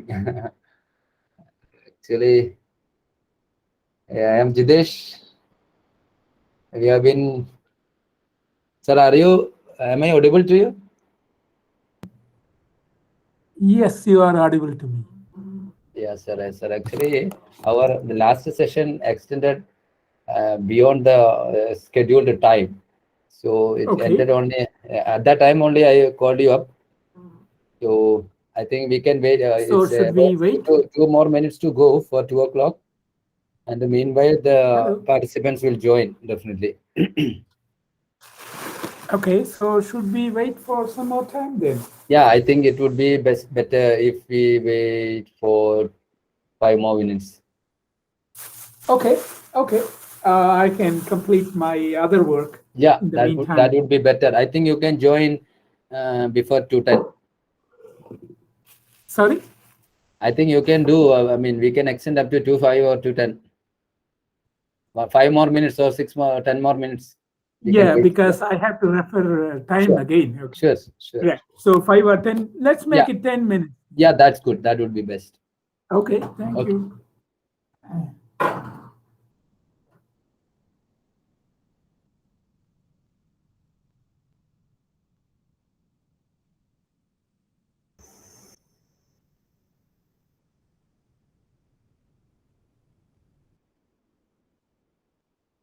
സുഹൃത്തുക്കളെ എല്ലാവരോടും join ചെയ്യാൻ പറയൂ. Sir ഞാൻ പറയുന്നത് കേൾക്കുന്നുണ്ടോ? നീ പറയുന്നത് മാത്രമേ കേൾക്കുന്നുള്ളൂ, വേറെ ആരും ഇല്ലെന്ന് തോന്നുന്നു. ഞാനുണ്ട് സാറേ. ഞാൻ കാണണ്ട, ഞാൻ ചുമ്മാ പറഞ്ഞ 5 പേരുണ്ട് ഇവിടെ. 7 ആളേ ഉള്ളൂ. ബാക്കി എല്ലാവരോടും ഒന്ന് വേഗം സ്പീഡപ്പ് ആക്കാൻ പറയും. MG കോളേജിലൊക്കെ എത്ര ആൾക്കാരുണ്ട്, ഒരാളെയും കാണുന്നില്ലല്ലോ.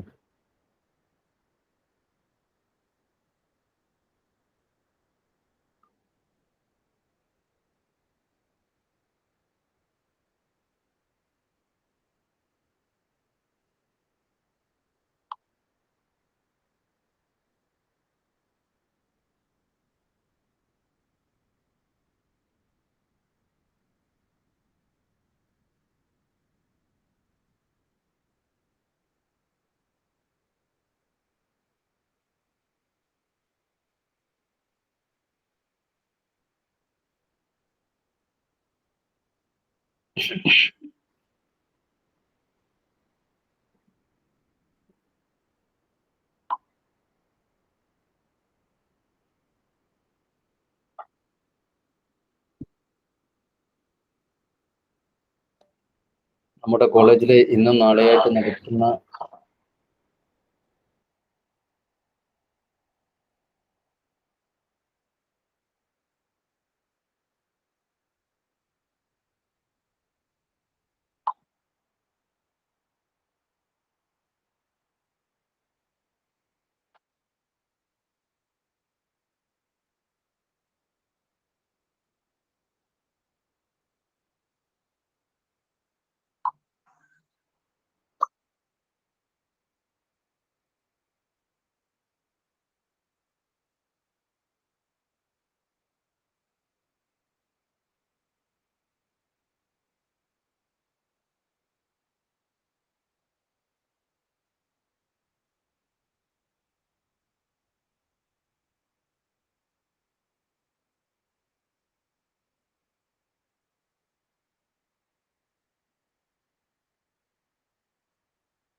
Thank you for joining, all of you. Sumit, are you there?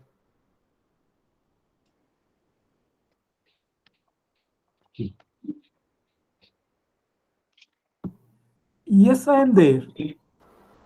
Yes, sir. Yes, sir. Yes, sir. Actually, people are joining. So it's about 25. Let's wait for another 10 minutes. It's not enough. It's not required, sir. I think meanwhile they will be joined. So we can start exactly 2:10.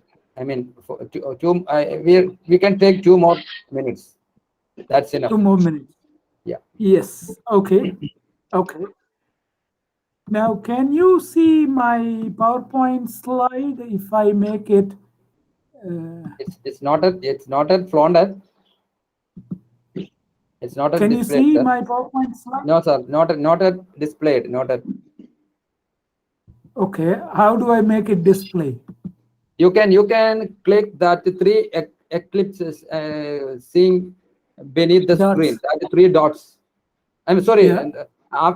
Left to that 3 dots. Left to that 3 dots, you can see an arrow mark pointing upward. Okay. It's confined within borders. In between that in between that hand symbol and that 3 dots, you can see a square confined within that arrow mark. You can just click. I see that. Yeah, but you can click on it. It's not allowing me. Oh. You might need to permit me.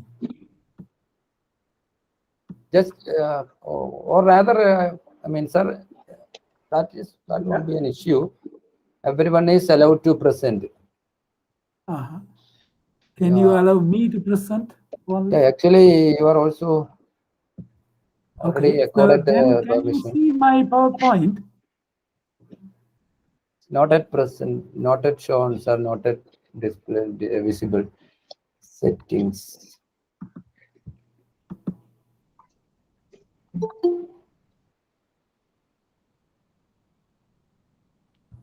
Okay, but it is not allowing me. It says don't allow. Can you send your PowerPoint to my email address so that I can present? No. I don't want that. Okay. It says you must grant permissions in order to screen share. Can't share your screen. Okay, so you must grant me permission. Sure, sir. So find out how to grant me permission. Definitely.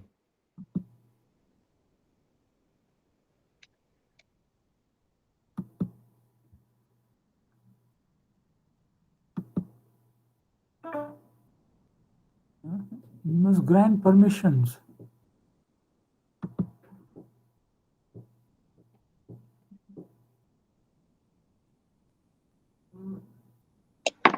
Now I think it's okay, sir. Now I think it's okay. You can again start. I got the message. 1 sec.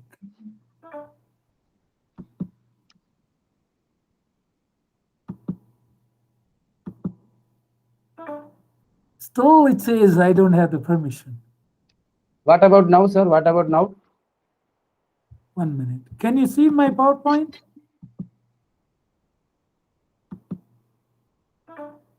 No, still it says no. Oh God. Actually, I have given all permission.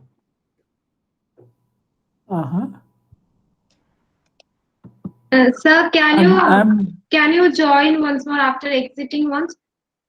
Yeah, that would be another I see. Good idea. Do a Microsoft trick. നേരത്തെ ഒന്നും ഇങ്ങനെ സംഭവിച്ചില്ലല്ലോ എല്ലാവർക്കും കൊടുക്കാൻ പറ്റിയിരുന്നില്ലേ ഇല്ല എല്ലാവർക്കും join ചെയ്യാൻ പറ്റും എല്ലാവർക്കും പ്രസന്റ് ചെയ്യാൻ പറ്റുന്നുണ്ടായിരുന്നു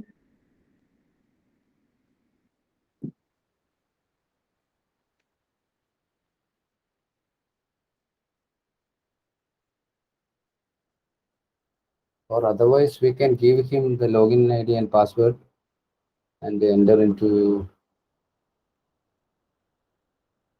through that way.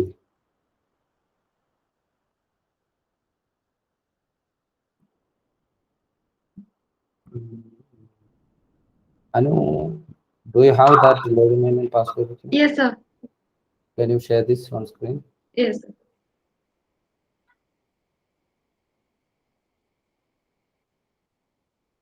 Sir, what about now?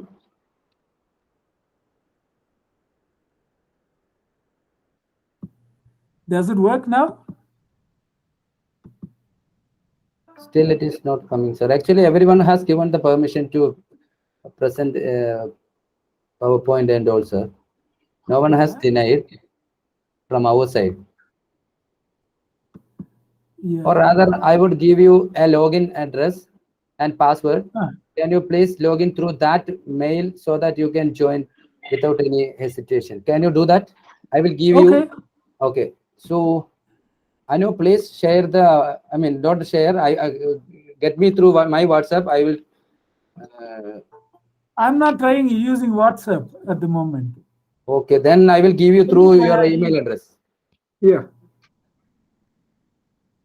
You have my email address, don't Yes. you? Yeah, I don't. I do Okay. have, sir. I do have. Yeah. Yeah. Send it via my email address. Yes.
Sir, I have attached that details, login credentials to your email address.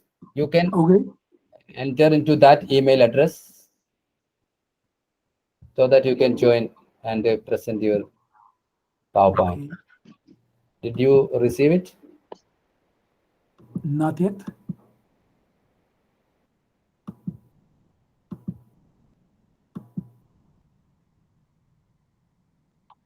Yeah, now I have received.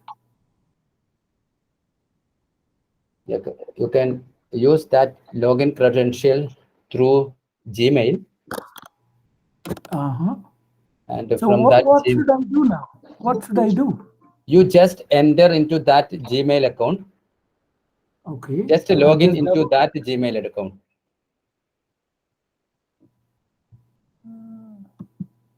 It just,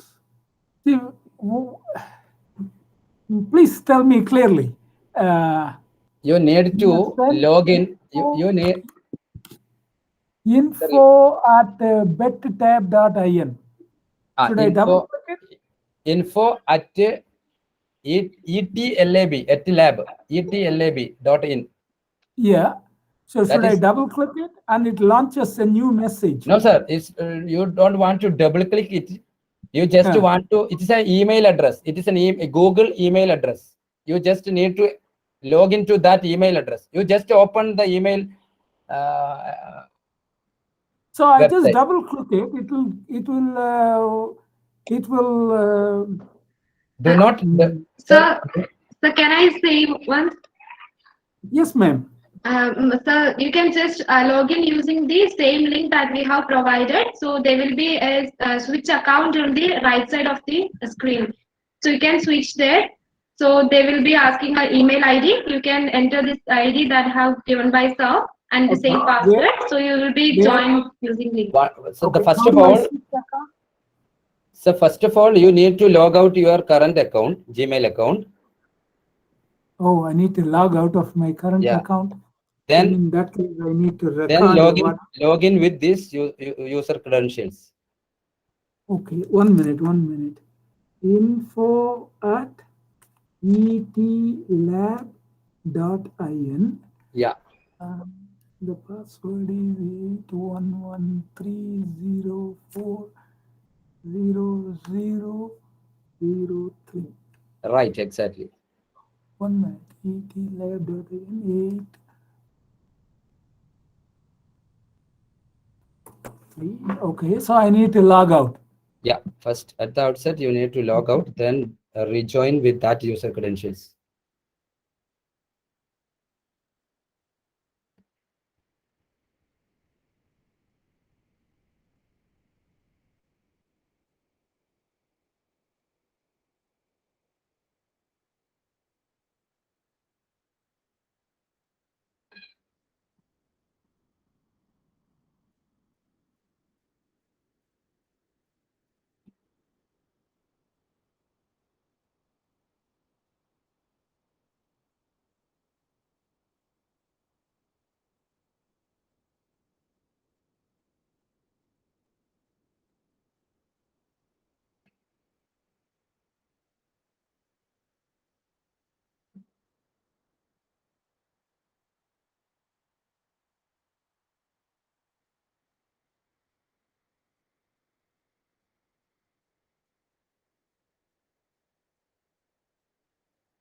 അതെന്താ പറ്റുന്നത് പുള്ളിക്കാരന് മറ്റേ present ചെയ്യാൻ പറ്റാത്തതിന് കാരണം?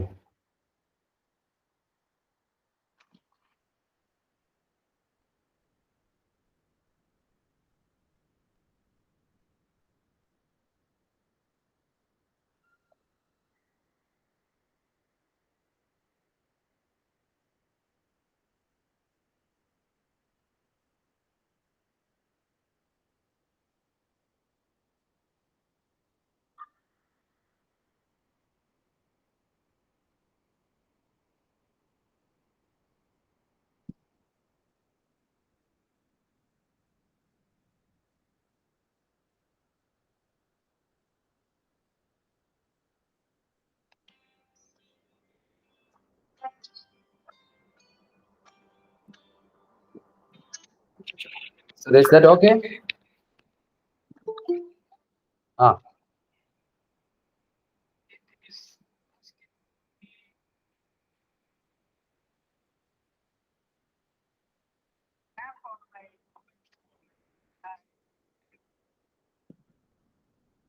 Are you joining?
Jidesh, what happens? Jidesh? Sir, is it possible now? Okay now?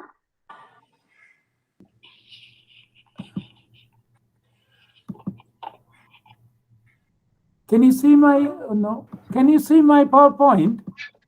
No, sir. Can you share your screen, please, now? No, Say sir. again. I think just we can do once again. Just print on that present button. I mean that square confined with the arrow mark, upward arrow mark.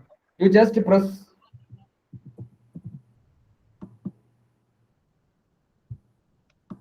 Okay, I've sent you my presentation.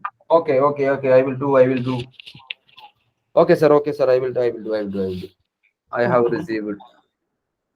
You must try to solve this problem later on, okay?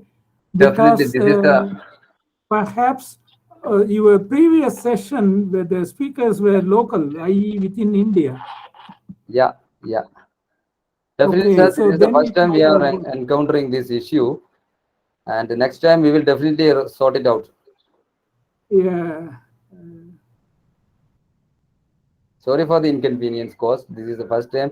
So, anyways, these are all the issues of virtual conferences. Anyways, we regret really for this inconvenience caused. No problem. Can you launch my presentation, please? Yeah, I am doing the same, sir.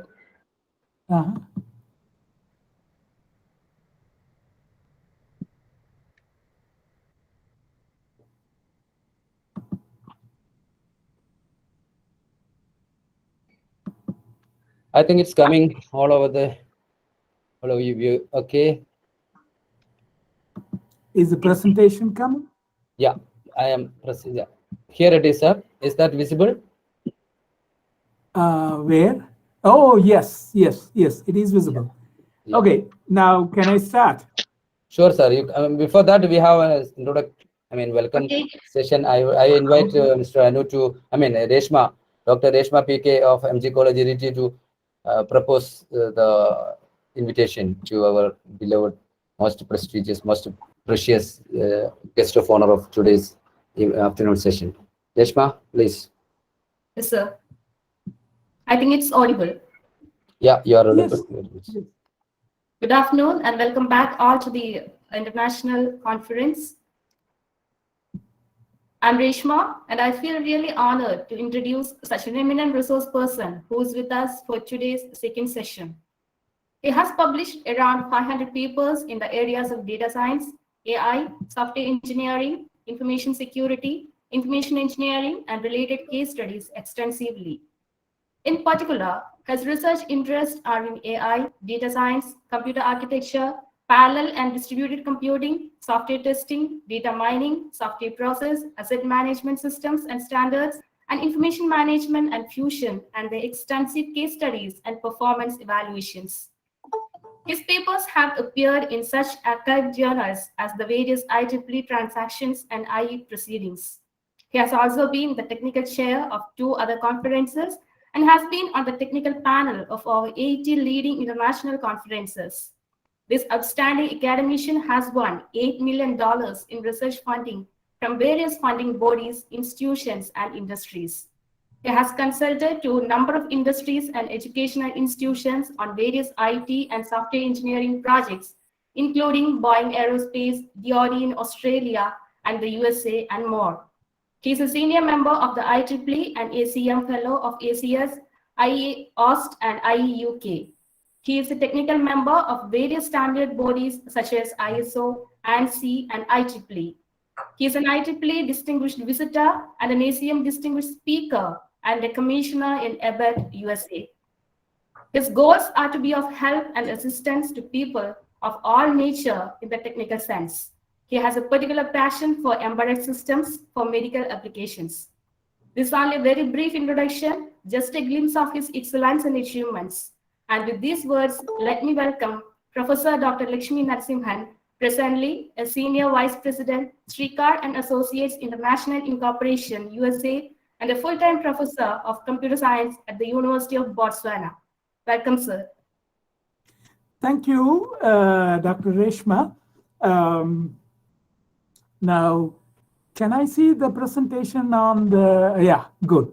Yes, sir. Here it is. Yes. Okay.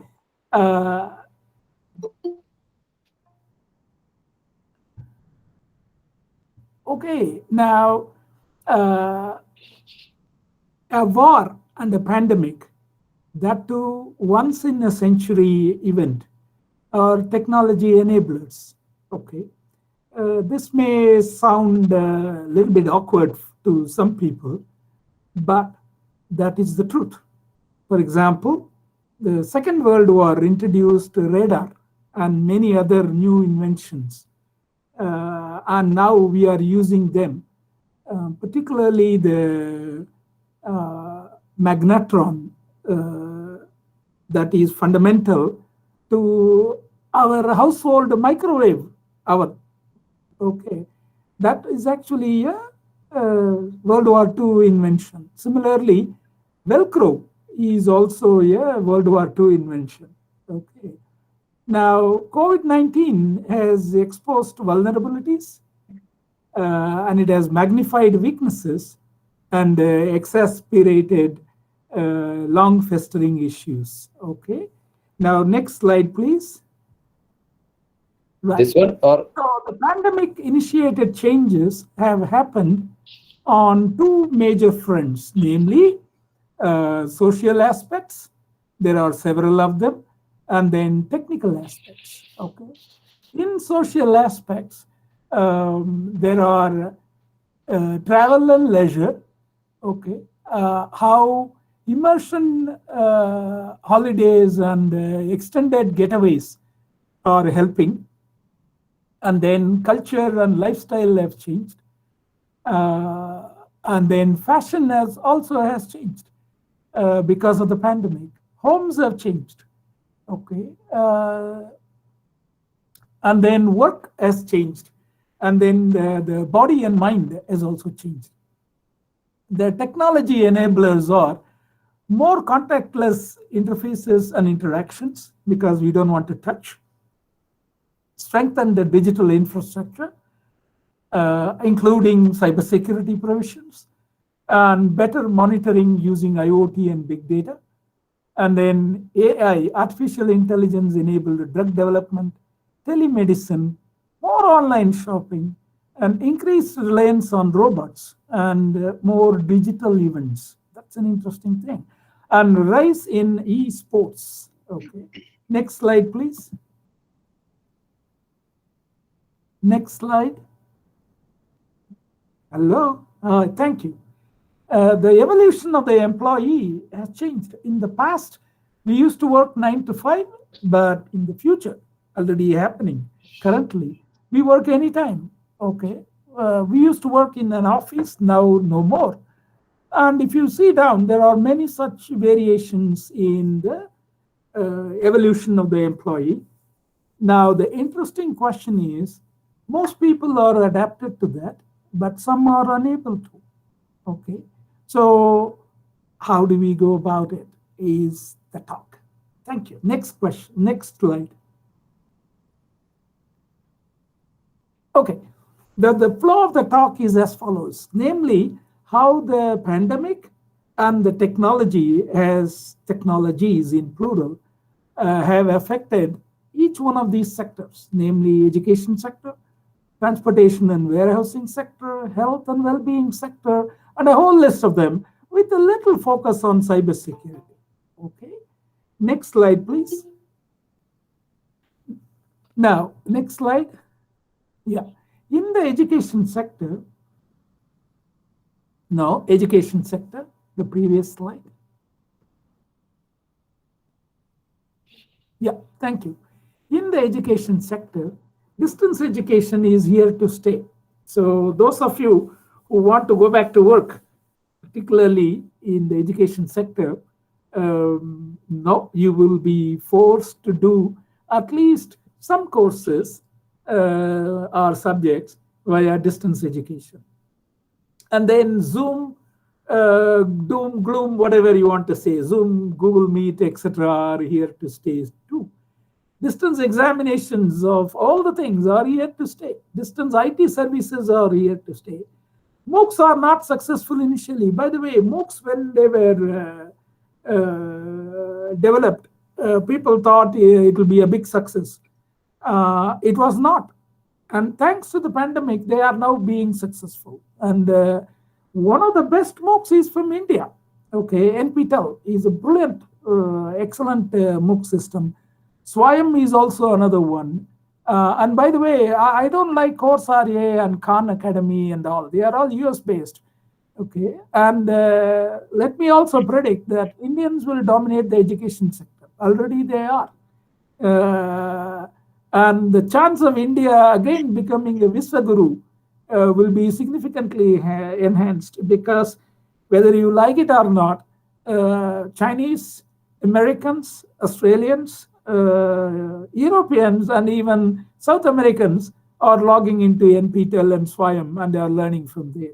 Okay, so India's status as Viswaguru, thanks to the pandemic, will be significantly enhanced. Next slide.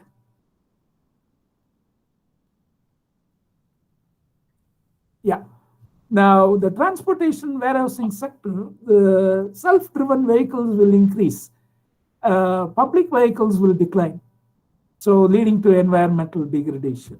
Okay, so public vehicles will be there, but self-driven vehicles will enhance, particularly in the first world.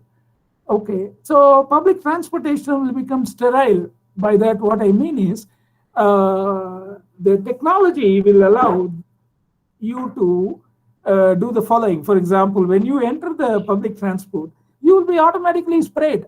So there is no need to wipe your hand with sanitizer and all. You will be automatically sprayed. Okay, so bubble transportation will become the norm. Namely, you walk into suits for sitting and standing inside a vehicle. Okay, this is an interesting concept. So there will be mosquito net-like bubbles inside public transport, and you just when you get into the vehicle, you will be sprayed, namely you will be cleaned, and when you go into the bus or a train or a vehicle, there will be individual suites for each one of them. Okay, it will be like a mosquito net, and you will be inside it. And self-cleaning cars will become the norm. I don't know how often you clean your cars or vehicle. Self-cleaning cars will become the norm. Okay, and warehouses will be completely automated with a variety of robotic technology. Already Walmart is doing, and Google also, and Amazon are into big-time robotic technology. So now they are going to be the norm. And of course, driverless vehicles will become the norm. Next slide, please. In terms of health and well-being, robots will roost the day. Okay, touch-free too, by the way. Nurses will be robots who can touch and feel you. Namely, there won't be human nurses, but there will be robotic nurses who can actually touch and feel you. They can actually talk to you nicely too. Well-being will be automated with smartphone APIs, apps, and related software. Virtual doctors with virtual instrument will virtually visit you. Okay, already this is happening. Doctors are, at least we have tried using virtual telemedicine. Namely, there are virtual instruments with which we can even poke a patient and draw blood. Okay, and just-in-time medication and just-in-time, just-in-case issues also will be addressed very quickly. Of course, fundamental to all these things is high-speed internet, and that will become the norm worldwide. Nurses will become more masculine than what is currently more feminine. And this is a very interesting concept. When I don't know how many of you have witnessed a male nurse. I had one friend in a hospital, and he said in the entire hospital, it's a big hospital, Royal Brisbane Hospital in Australia, there were only 2 male nurses. So when he introduces himself, he says, I'm Bob, and I'm a male nurse. Nurse is a profession, irrespective of gender, but he always introduces himself as a male nurse. Because when we look for a nurse, we are looking for a female.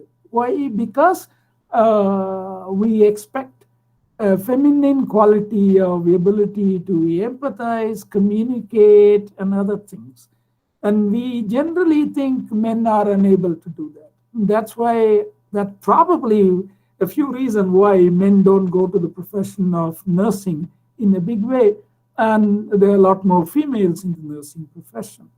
Now, with the advent of robots and other technologies, nurses can become more masculine. Okay, they will be able to lift you, okay, lift the patient and put them in the appropriate place. Okay, they will be able to talk. So the current trend of nurses is feminine will change to nurses will become masculine. That will create an interesting issue in terms of the post-pandemic. Next slide, please. The real estate sector will become totally virtual. Several built-in scenes, rooms, virtual tour templates will become available like macros. So what it means is, if you want to sell your own home, there are virtual tour templates will be available. So you just articulate the template along with the photos that you have taken, and you can create a virtual tour of your own house. Okay, so that if you want to sell it or if you want to rent it, okay, people don't have to drive all the way to your home to see it, but they can actually virtually tour every aspect of it. Okay, new type of real estate advisors will become available.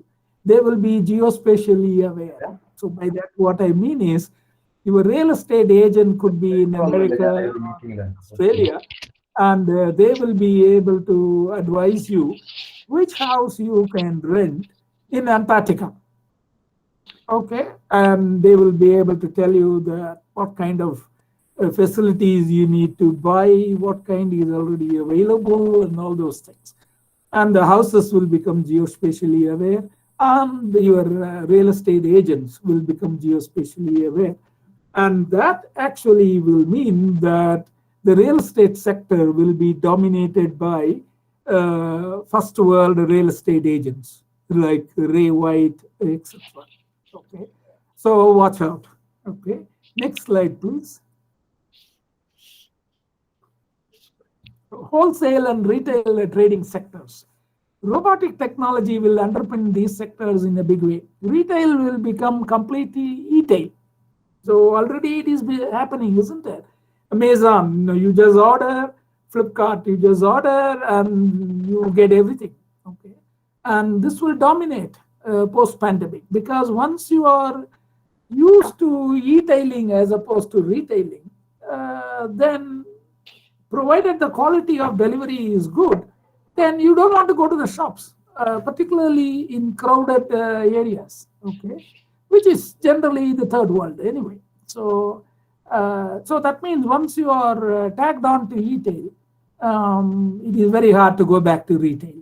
Okay, sometime small-time shops will be well and truly gone, as in the USA. For example, in the USA, long time back, there used to be, they call it mom and pop shop, small shops, corner shops. When you need a piece of coconut, you go to the corner shop and buy the small piece of coconut, so that you can make your chutney for your idli and dosa. But unfortunately, these shops are gone in the US. Okay, why? Because thanks to Walmart. Okay, and e-tailing. Okay, Walmart, by the way, during the pandemic, their profit margin increased significantly thanks to e-market.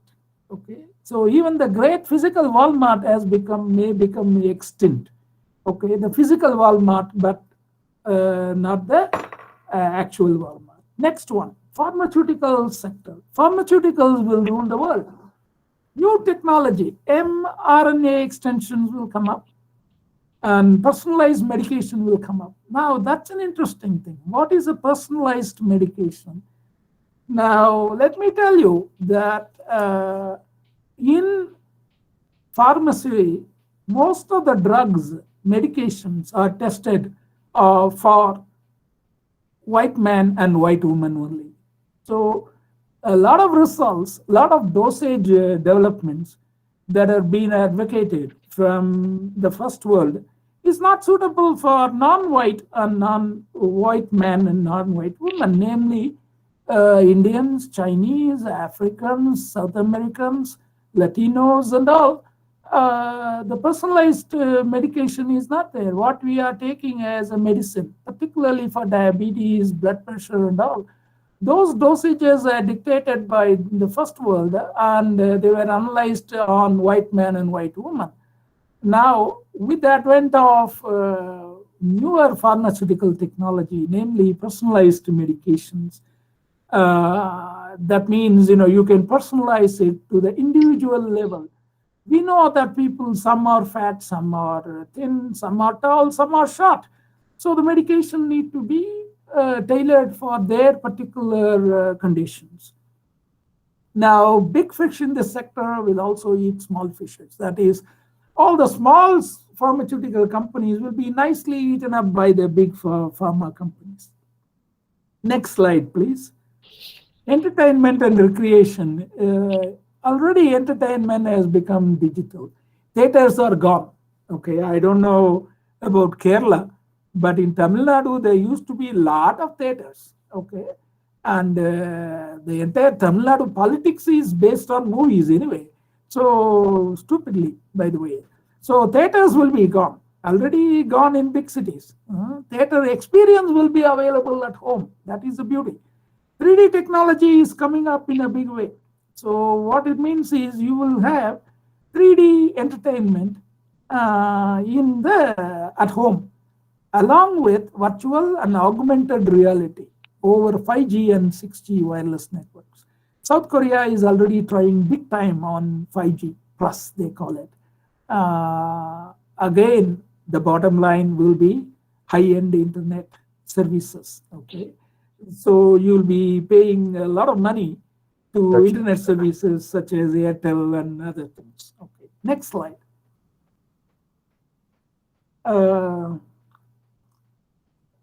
Services sectors. So local services will become tribalized with specialty service providers offering personalized services at home, underline at home.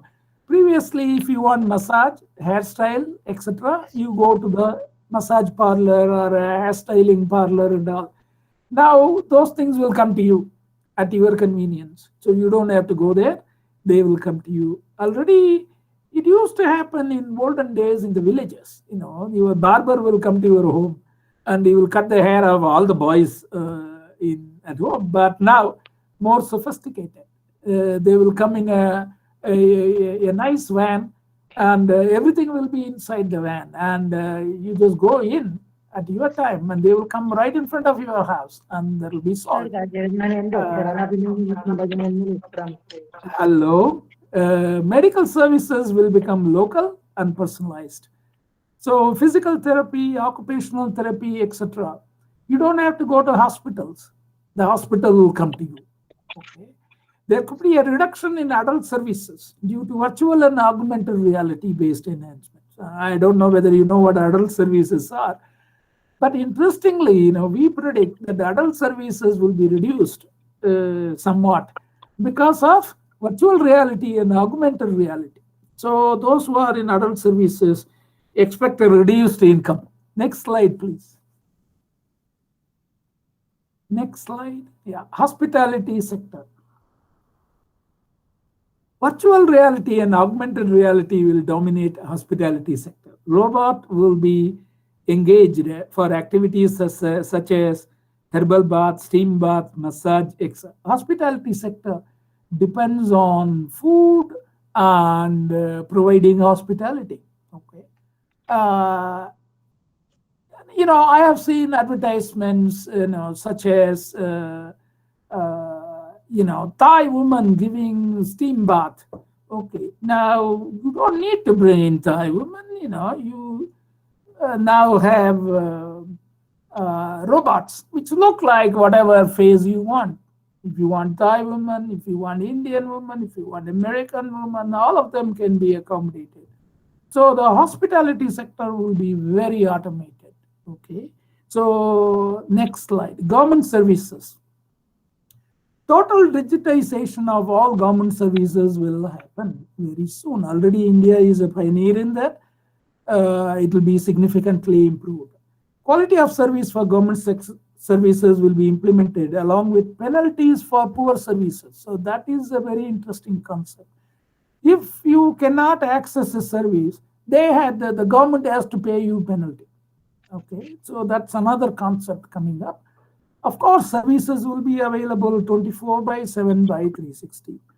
And then value-added services from third parties will become available. Okay, so already there is a case in India, okay, wherein somebody provided a value-added services. Okay, so basically an agglomeration service, whereby you can book your train ticket, plane ticket, etc., including movie tickets in one go using one app.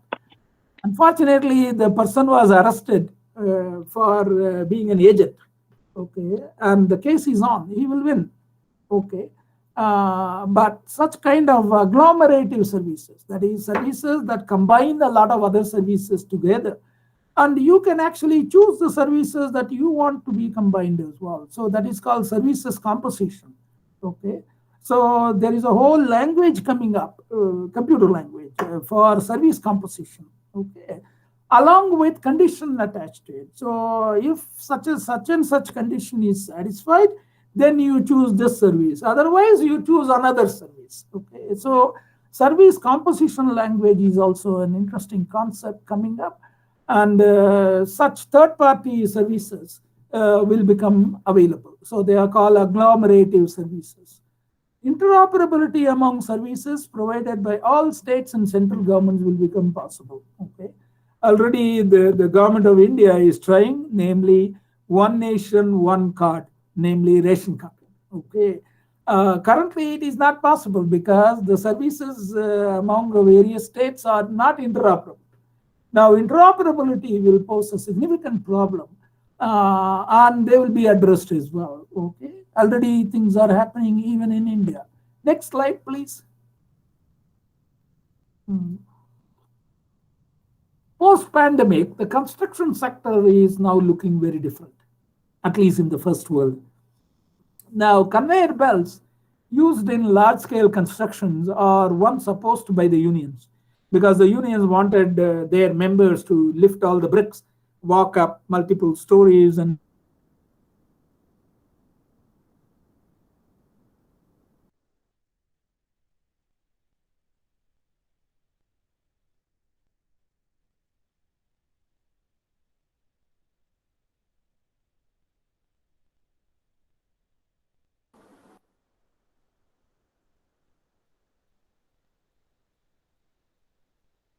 Hello. അദ്ദേഹത്തിന്റെ issue ആണെന്ന് തോന്നുന്നു അല്ലേ?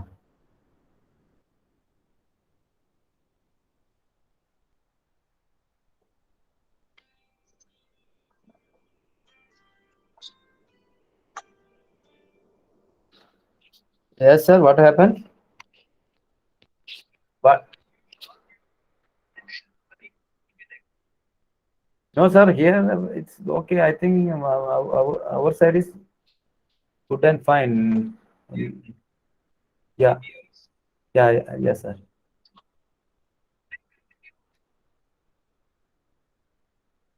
Pardon, sir. Through WhatsApp.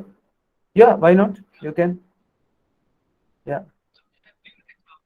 Yeah.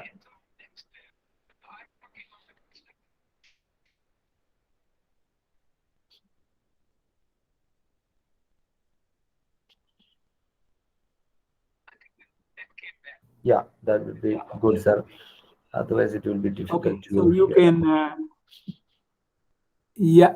Now, can you hear me? Yes, sir. You are very much audible. Okay. Okay, very good. So now robots will replace common construction jobs. Namely, construction will be prefabricated. So whether it rains or shines, work will go non-stop. Okay, it's already happening in China. They built a 12-story hospital in 1 month. 12-story hospital, a functional 12-story hospital, including plumbing, electricity, carpentry, everything, in just 1 month. 12-story hospital, because most of the things were prefabricated. So prefabricated technology will start to dominate the construction sector. So your house may be delivered within 1 week of ordering. Okay. So guaranteed cost will also become the norm. So I don't know how many of you have built a house. I have built a house, and know what the person says, the builder says, is not the cost you are going to pay ultimately. Okay. So that is the construction sector. Next, agricultural sector. Agricultural sector will become smart with IoTs and large-scale sensor deployment. It is already happening, albeit in a small scale in India, but in other places, in particularly in Australia, agriculture is dominated with IoTs. Okay, field land management will become better, smarter use of water, nutrients, and smarter use of blending of crops will also happen. Seedling and prediction growth will become good. Harvest and yield prediction will become possible. When I say yield prediction, within 3 weeks of sowing seeds, you start to know what will be the yield. Okay, so to that extent, it will become smart. Similarly, livestock management will also become smart, and the ability to predict and place livestock into categories will now become possible. By that, what I mean is, suppose you take a cow, there are different types of cows. You have milk yielding cow, skin yielding cow, meat yielding cow, and veal cow. Okay? There are 4 different types. So now, within 1 week of a birth of a calf, you can actually predict what type of cow it will turn out to be. And depending on that, you can adjust the feed. Okay, so suppose you want a cow to be developed into a milk yielding cow, you give them a lot more calcium. Okay, whereas if you want the cow to become cow or animal, to become for meat purposes, so you modify the feed to have more fat content. Okay, so yield from livestock is also now become predictable. Next slide, please. Energy sector. Solar, wind, and other types of non-conventional energy generation will become the norm, already happening. As of yesterday, Joe Biden, the US president, has announced that by 2050, 50% of American electricity should be produced by non-conventional energy. So he has mandated it. So by 2050, which is hardly another 29 years, America electricity will be produced 50% of it using non-conventional sources.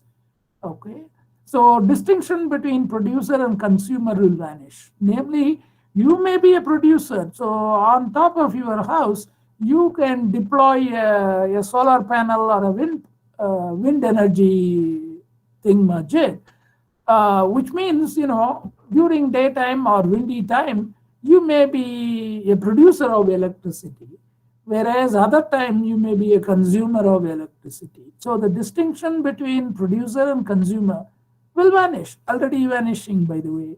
Electrical energy will be transmitted wirelessly, and that is another thing happening in a big time, particularly for mobile chargers. I have seen wireless charging. Okay, fantastic. Okay, power meters will vanish and it will be replaced by consumer type model. So by that, what I mean is, cell phones and internet usage charges are now based on consumption, how many bits and bytes you consume, isn't it? So similarly, power meters will be based on what type of customer you are. They won't put a meter, because putting a meter, monitoring and all is expensive, okay? So power charges will come down on inflation adjusted basis. Okay, next slide, please. Safety and police sector, large scale deployment of people initiated smart cameras. So that's an interesting concept.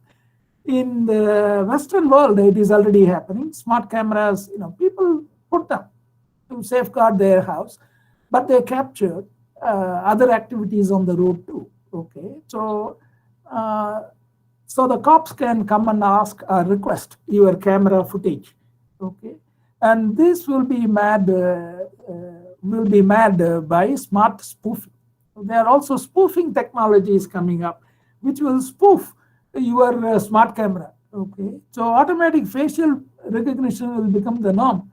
Already in China, it is happening. It will become a norm in India also very soon. Okay, and by the way, masquerading techniques will also become smarter. Okay, so masquerading means how to cheat them. Okay, and police have to become much more better and better coordinated across many disciplines. So currently, Indian police, majority of them are just burglar catchers, that's all. But now things are moving into the cyber region. So more than 50% of the police force will become devoted to cyber security and forensics. Okay, and your regular, guy who catches your handbag and runs away, only remaining 50% will catch. Okay, border security.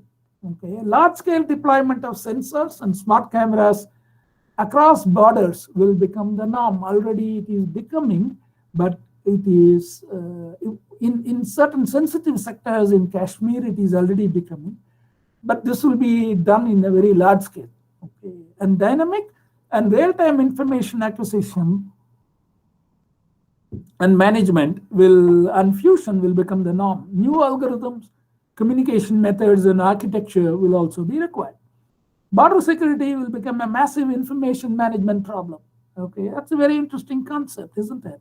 So border security will become a massive information management and information processing problem. Okay, next slide, please. Cyber sector. Network security, data security, information security will become more important than before. People who have ignored them, they may be, simple people, simpletons who think, who will, hack my computer? I don't have any data. But then your computer can be used as a launch pad to hack somebody else's computer. So security becomes very, very important. Special cyber police personnel will be required. This wing might become as big as the rest of the force. As I said, 50% of the new police force will be cyber force, and the remaining 50% will be our regular police as it is now. So the police are not tuned to this sector in a big way yet, at least in the third world. Okay, even in the first world, they are not tuned to that. Ransomware is rampant in America at the moment. Okay, so they will lock up your computer and they will demand a ransom. So they are called ransomware. Okay, I don't know whether you are aware of it. Okay, hacking will increase and so do protective technologies. Okay, so it is a cop and robber syndrome. Okay, as the cops become more efficient, the robber becomes even more efficient. Privacy consideration will be testing and contested in the courts. Okay, privacy will become a very major issue, and there will be a lot more cases in the court. And privacy, cybersecurity are very closely related. Okay, and ethics will be reevaluated and redefined. This is a very interesting issue. Okay, so suppose I walk in the local mall or a shopping village, and the shops take photographs of me, okay, routinely. And find out what kinds of things I buy, how much I spend. Is that ethical? Okay, nobody asked me to come to the shop. I went to the shop. So, and they choose to photograph me. Is that ethical? So there are a lot of ethical questions will come up, and they will also test the courts. Okay. Laws need to be modernized. Okay. Gone will be Magna Carta. Magna Carta was the law written in the 12th century. And the laws have not changed much since then. They have changed, but not in a radical manner. With the advent of cybersecurity issues and the pandemic, laws need to be changed as well, okay, to reflect the internet space. Okay, next slide, please.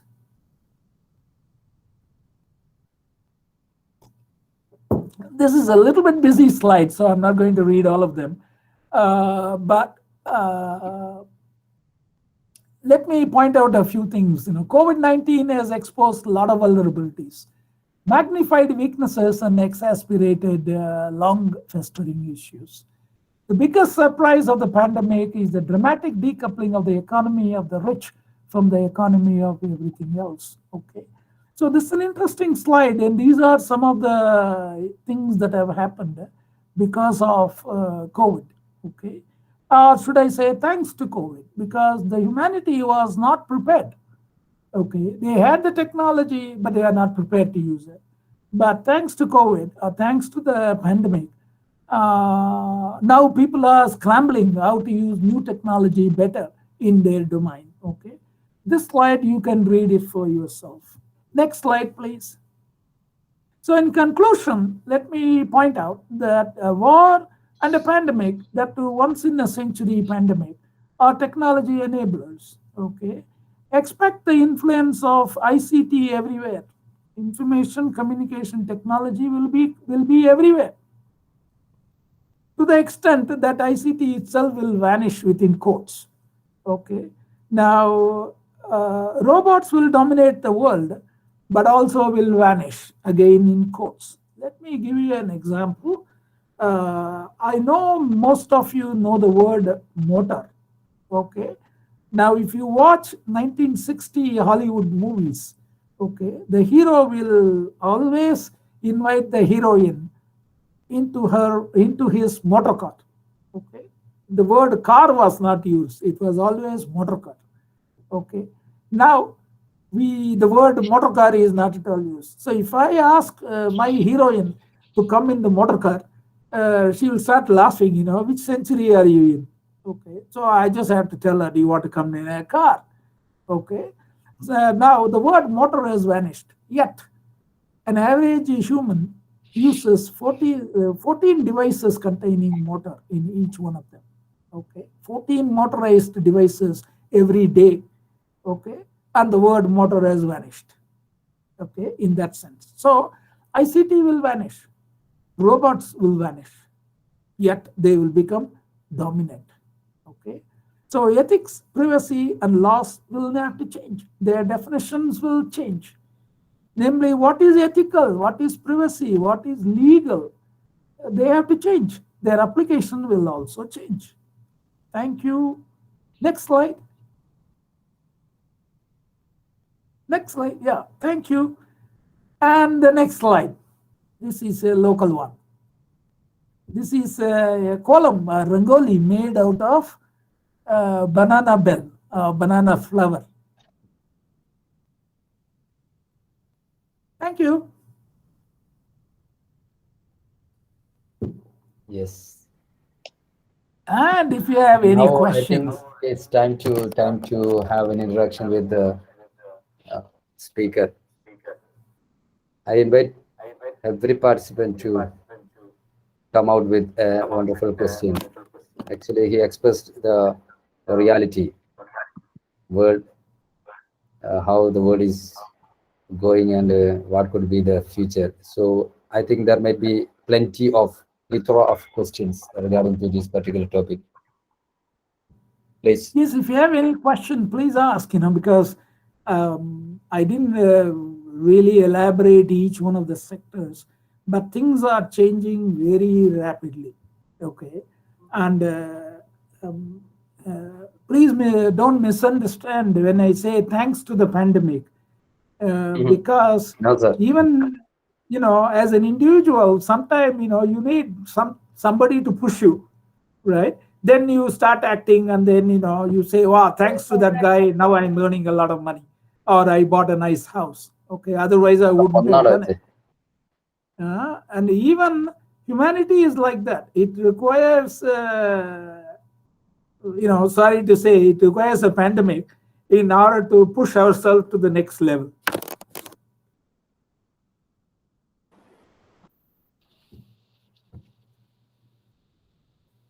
Yes, sir. Actually, pandemic, as you said, we need to thank in one sense, because pandemic taught us how to survive when it is, and we encounter a drastic situation like this, and it taught us the equality. It taught us to think about the equality. It taught us to think about the humanity. So, in that sense, we could thank to the pandemic. Anyone? Anyone with the questions?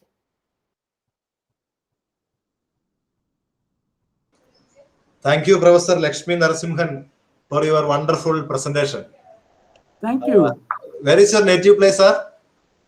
Kanchipuram. Kanchipuram, from Tamil Nadu. That is why your slides ended with a Vazhapoo kolam. Okay, Vazhapoo kolam. Yes, it was interesting also. Innovative. It is innovative. Done in a temple. Yeah, it is innovative, sir. Innovative. Okay. So my question is nothing but, sir, you know that we are doing lot of predictions, making lot of models, but we know there is something uncertain that will change these models and that will change our predictions. Okay.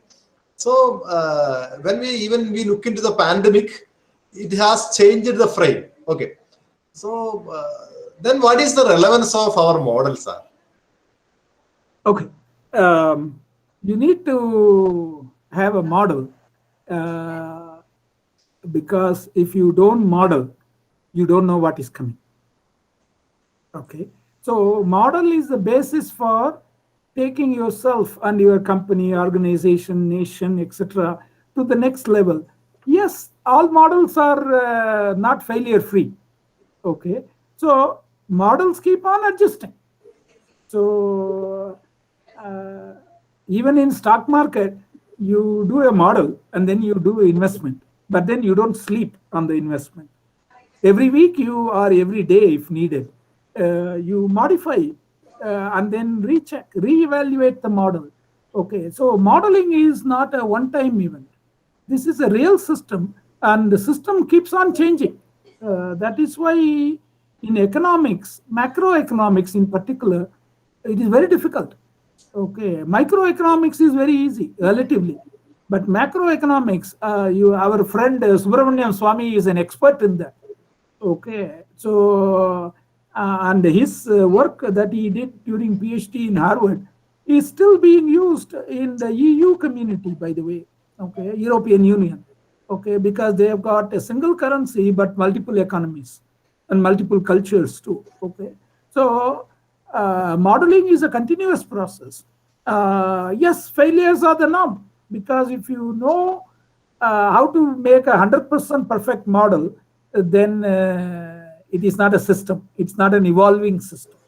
Our systems are all evolving, unfortunately. So, and that is the beauty about it. So you need to keep on changing model, but you need to have a model in order to make the changes, in order to make observations.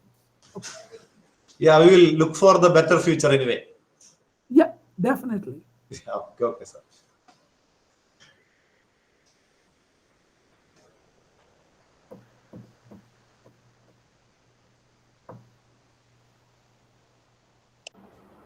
Anyone else?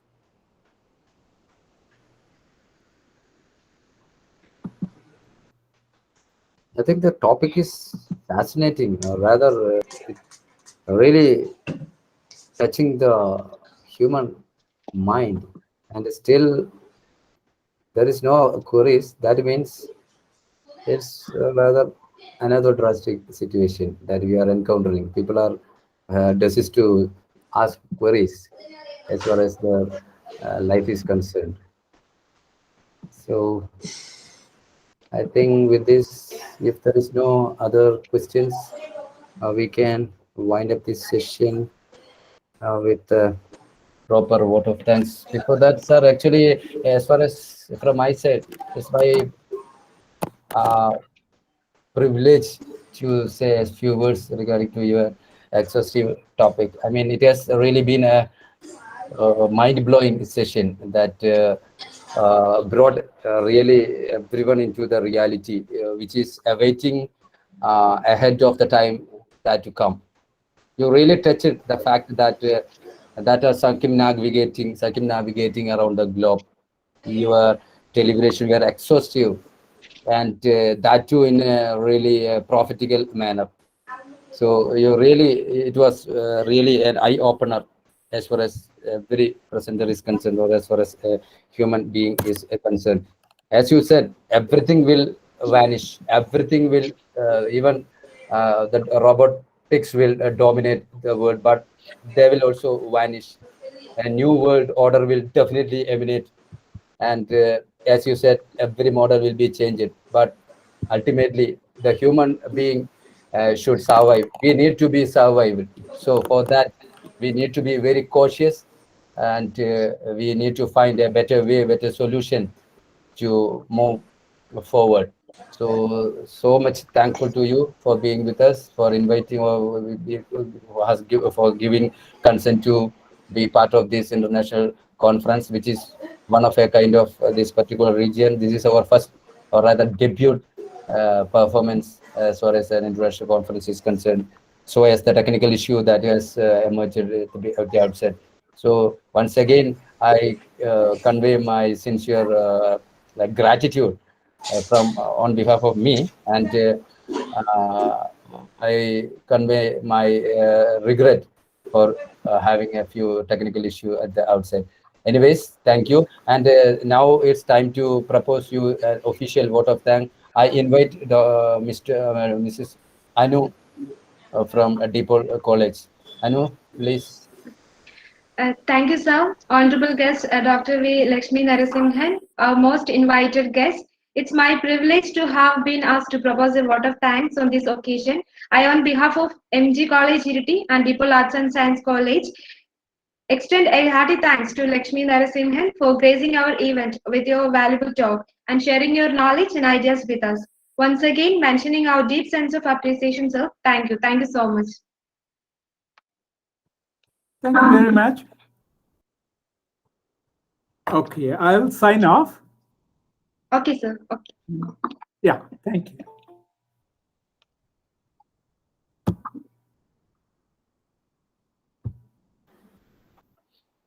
Okay, since it's late, we will be continuing our section, sir. Yeah, definitely we can continue our session without any break.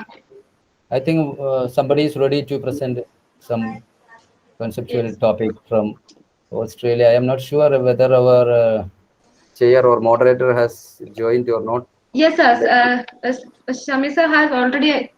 Okay, Shamir sir, I invite you on behalf of this wonderful seminar. Yes, And sir, I am here. I am here to invite. oh, okay, sir. Oh, Shijo sir is also present, so it's very happy to see all of you here. So let's start with the official decorum. So I invite Dr. Shijo M. Joseph to introduce our guest of honor, Lieutenant Dr. Shamir, Associate Professor, Department of Computer Science, NM College, Kaligandi. Sir, Shijo sir, please. Okay, thank you, Jidesh sir. Before that, let me know whether Shamir sir is ready to moderate or chair the session. Hello, Shamir sir. Yes, yes. Yes, Okay. yeah. Okay, okay, let's start. Okay, Jidesh sir, with your permission, with the permission of Father, let me introduce our chair, Dr. Shamir. A very warm good afternoon to all. It's a proud moment for the Department of Computer Science of MG College to organize an international webinar in association with the DePaul College, Edinburgh. I congratulate the whole team members behind the international seminar. Without their restless, without their restless work, it will not become a reality. Now, it is my pleasure and privilege to introduce Chair of this section, Lieutenant Dr. Shamir AP, Associate Professor, Department of Computer Science, NAM College, Calicut. He is a well-known figure among the Faculty of Computer Science. His research area is cloud computing and green computing. He has a number of publications in international journals and conference proceedings. I am very happy to say that he is a recipient of InScience Young Research Excellence Award in the year of 2020. With warm regards and gratitude, I like to welcome Lieutenant Dr. Shamir AP to chair this section. I also welcome all the participants, research scholars, authors who are going to present their research paper in public domain. Okay, department wish you, the entire team, all the very best and enjoy the section. Thank you all. Now, over to Dr. Shamir AP. Thank you all. Shamir sir. Thank you, Shijo sir. Shamir sir. Yes. We have a presentation from Australia right now. I think that presenter or rather teacher is waiting for your consent. It is not a research paper or rather a review article. It is something different. I think it would be very fascinating. So, with your permission, I think you can give the permission to present. Okay, let her to present now. So, Shamir sir, it's a conceptual paper. Okay, let her to present, sir. He is from Austria, okay? Okay, permit. Okay, sir. Hello, good morning.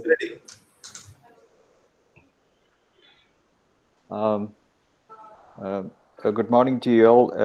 I was just listening to the last paper and think that part of what I want to present is already presented, but I think it might be a continuation of the paper that's already presented.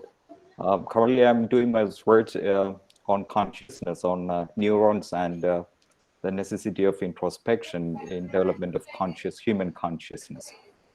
And I think that a part of that one is the survival of the human beings in a crisis situations. So this paper is an application of that argument into the current situation of the pandemic in the world. So the main concept of the paper, the abstract of the paper, is all about survival, adaptations to a specific situations when the human species is faced with a crisis situations like the survival of the fittest is the concept introduced by the famous philosopher Herbert Spencer. And he has adapted this concept to say, or to convey the argument by Charles Darwin, who says that natural selection is the process of evolution in the history. So it's an important question whether it's possible for us to adapt to a specific situation, a crisis situation, in a specific time is a relevant question of the history of evolution. Now, this is a crisis situation that we are facing now, the crisis situation of pandemic that we have not faced for the last 100 years, the last 50 years after World War II. Now, this is a crisis situation, and it's a question how we can survive, how we can adapt to a specific situation, and how we can perform better in these situations. Now, there are companies and manufacturing firms, they have adapted better to these situations. And there are companies, they have experienced their extinction in these situations. For example, Amazon or Alibaba could perform better in these situations. But some other companies, especially related to travel and the tourism, they could not survive in these situations. Now, what is the problem with the companies that could not survive? And how is it possible for some companies, just like Amazon and Alibaba, could they survive? Why could they survive better in these situations? Now, this can be explained in two ways. The first one, Amazon and Alibaba, they were better equipped with their resources to adapt to situations. For example, they are equipped with information technology, adaptations to new situations, and they could have a better have the better chances of adaptations to the new situations of pandemic. Now, for last decades, open resources, open borders, and the travel among different countries were the main theme in Europe. So as I have reached here, there were no borders. We could travel among different countries in Schengen without any problem. There were no checkings at the borders. But after the pandemic, we experienced that borders were closed. We have to explain them why do we travel to a different country. We have to present them a certificate of a test, a corona test, and so on. So it's a situation that we have never experienced in the last century. Why? It's already there in the present time. The answer is that we human beings want to survive. We want to protect our species from other people, our enemies, and we have to make a situation possible for us to survive in a better way. So that's a situation for many companies. My argument is that in a situation like this, it's possible for us to survive only if we are able to adapt to a specific situations, if we are able to adapt to the changes that's taking place in the society now. So we hear about companies that are changing into online consumption or online selling. We hear about companies that change their production pattern totally because they want to adapt to a specific situations. Now, a scholar, a research professor from Oxford University have given some guidelines for better survival for firms in the present time in these pandemic situations.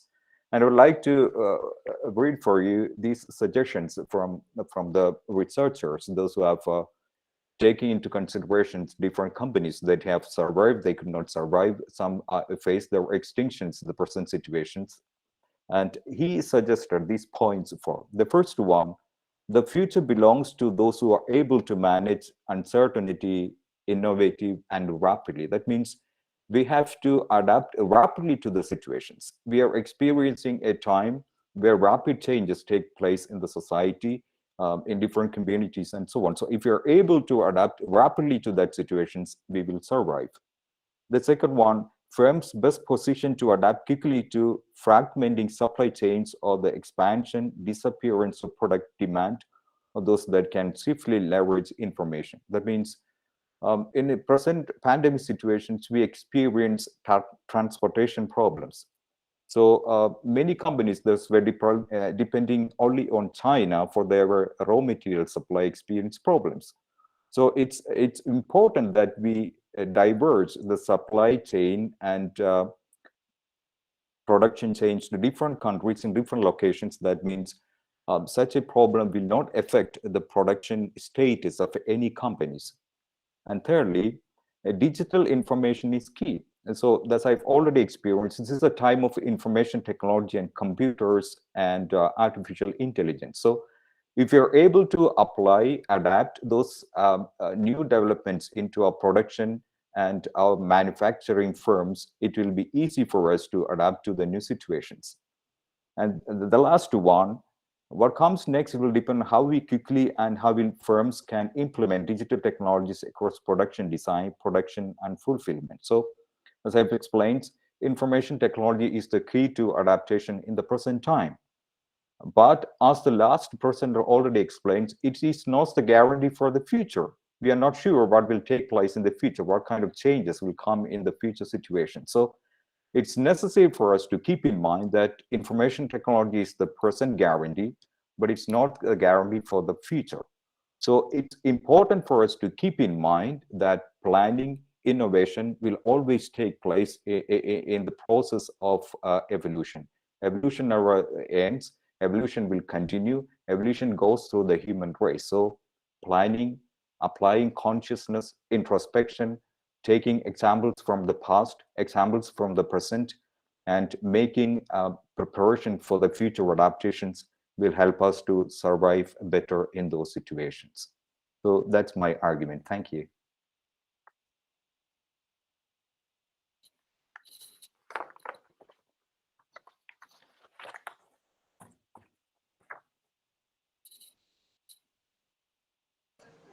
So thank you, Vincent, for your conceptual concepts to the gathering. Thank you very much. Okay, leave to Jidesh. Jidesh sir? Jidesh sir?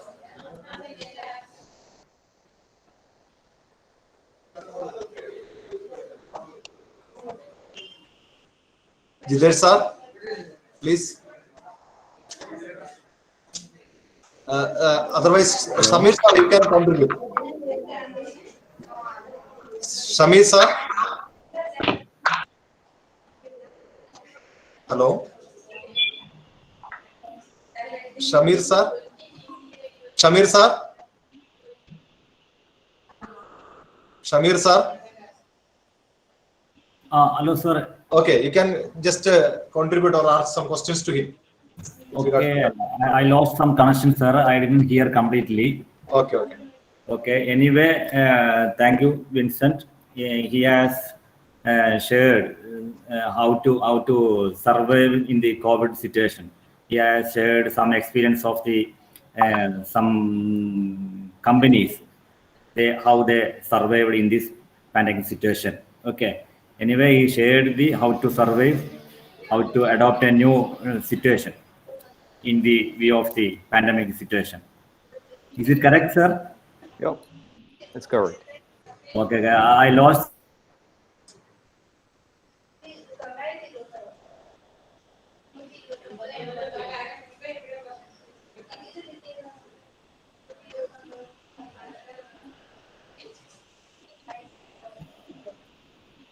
Sorry, I was disconnected due to my bleak network coverage. I didn't hear almost all the words, but still I could imagine. What I am here.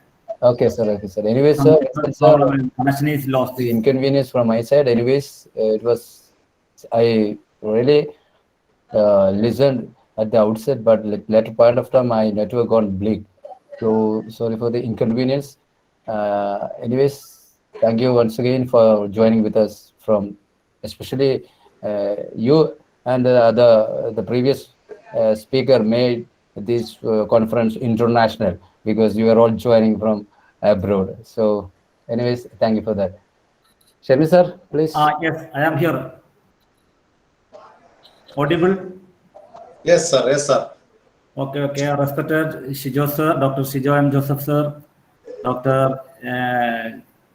Jide sir, and the father, other faculty members and dignitaries, students, a very good afternoon all. I am very happy to participate this national webinar.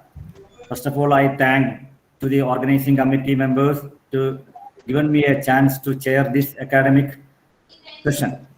In this section, we have 4 paper presentation. Before inviting the scholars, I would like to share some few words.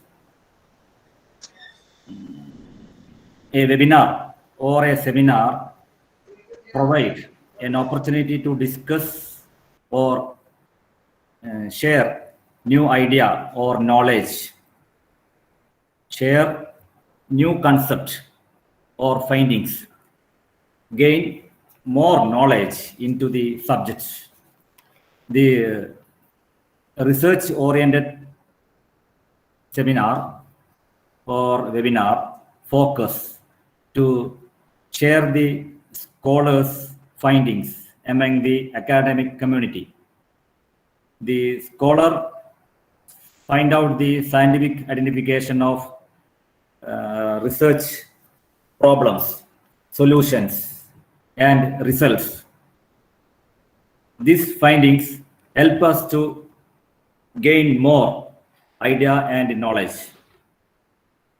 It also enables the students and faculty to choose the topic of their research.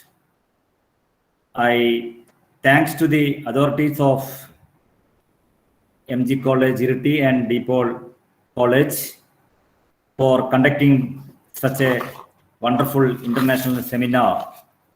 This international conference on business transformation technology post-COVID scenario. This webinar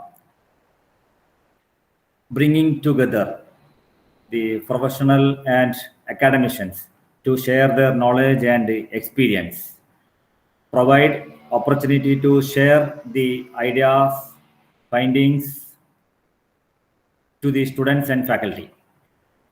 And now I conclude this introduction speech now. Now I invite the paper presenters, scholars, to present their paper. I think we have 4 paper presentation. Each scholar will get 10 minutes for their presentation. After that, we have discussion and questions. Presentation would have an introduction part, methodology, literature review, background study, analysis, algorithms, and conclusion, etc. Now, all the best for good presentation. Now, I invite the first scholar to present their paper. I think Dr. Reshma PK is first paper presentation. Reshma. Shamir sir, I think she is not fit for a while. Okay. She is from COVID pandemic. I think after that, CNKR, no? Yeah. CNKR, second paper presentation. Sir, actually, CNKR has presented in the last session. There was a small. Okay, you just, madam, you invite. Okay, Sandhya C.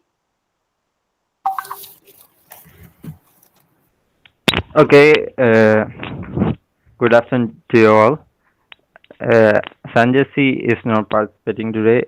I am a co-author, and my name is Ribas Chukan. I will be talking today about the virtual voice assistant. That's my paper.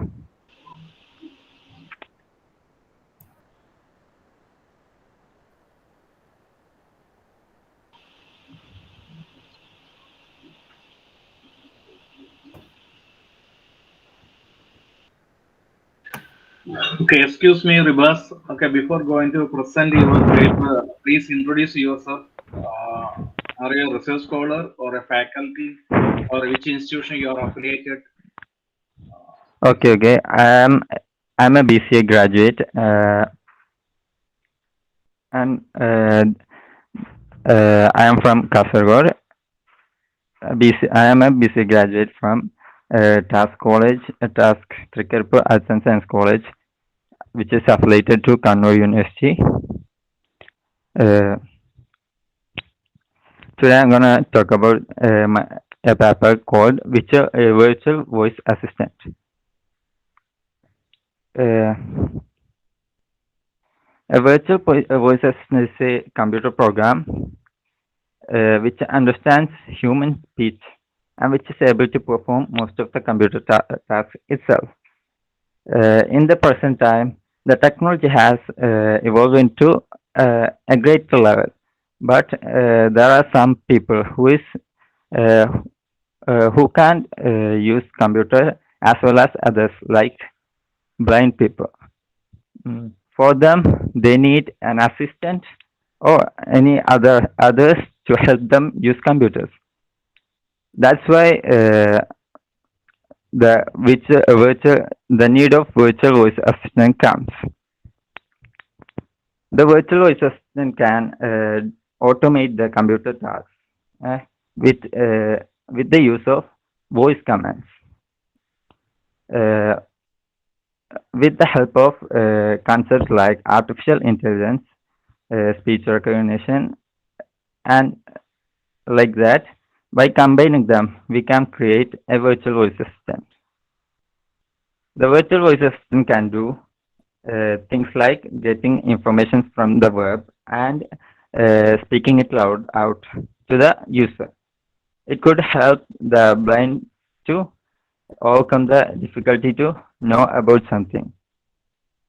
And it can send emails and messages and do calculations, keep notes and remember things, open apps and play media just using the voice.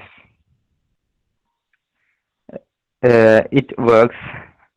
There are some other papers which discuss about assistance like this, like which a personal assistant for blind, which a personal assistant voice recognition based smart device for physically challenged persons. But the problem with these are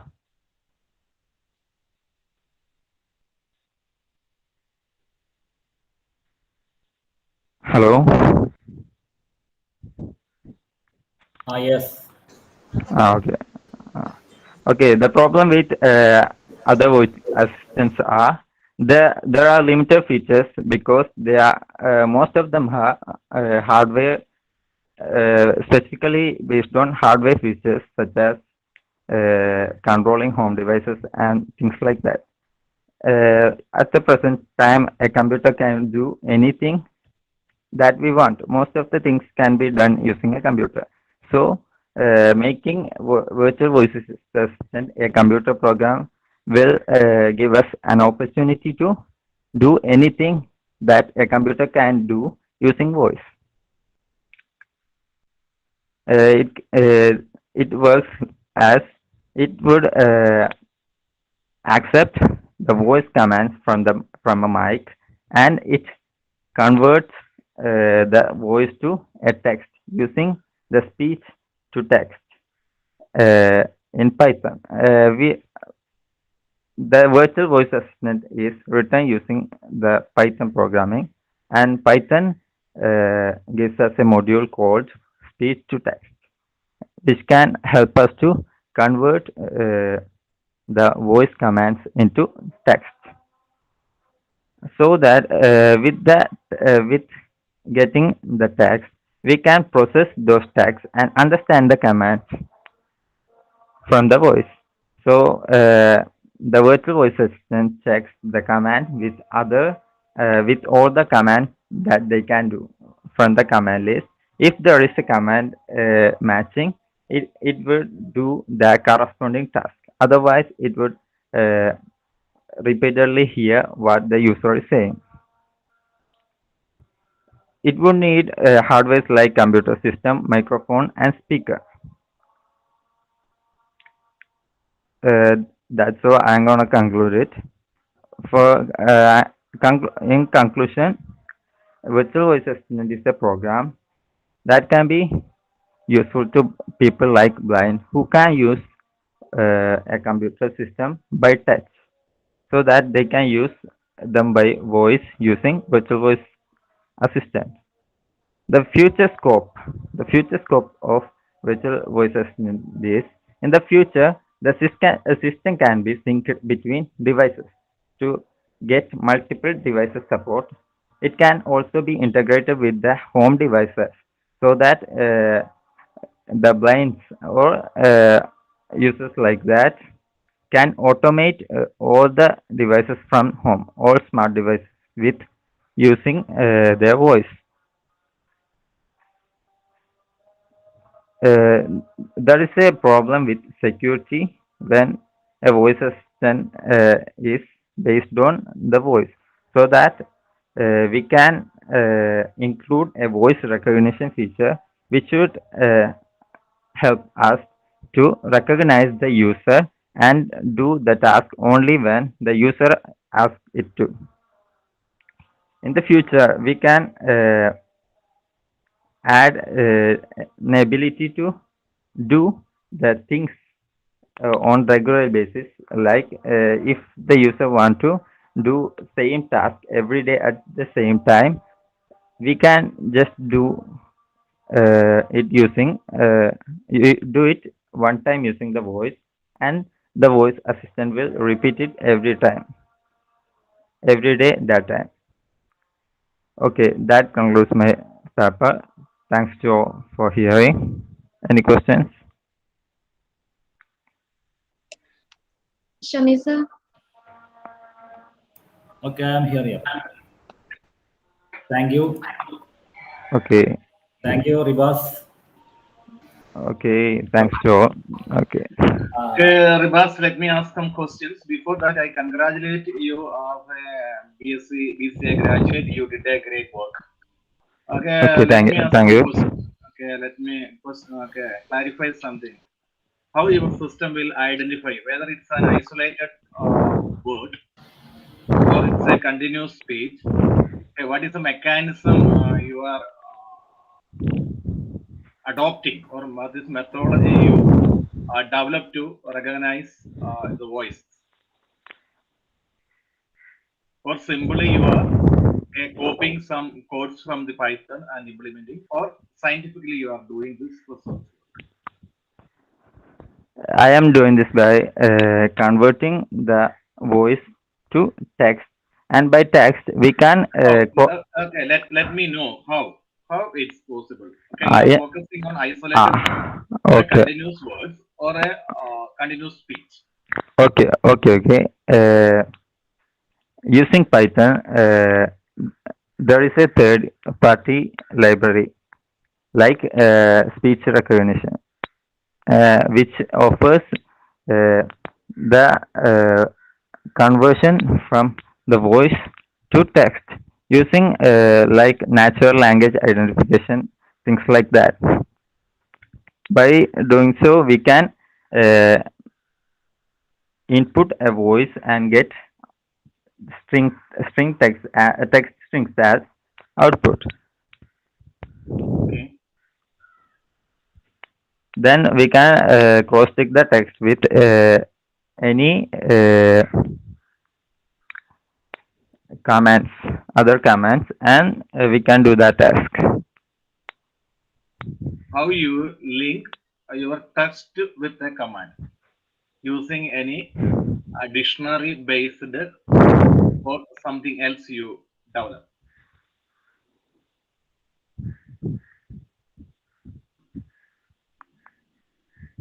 Okay, you are giving voices. Okay, your system will convert it into text. Okay, then what will happen? It will link with some commands. Yeah. Then the system will do that. Yeah. How you link this text with your command? Any idea? Okay. By converting the voice to text, we can by processing that text, we can know the things like we can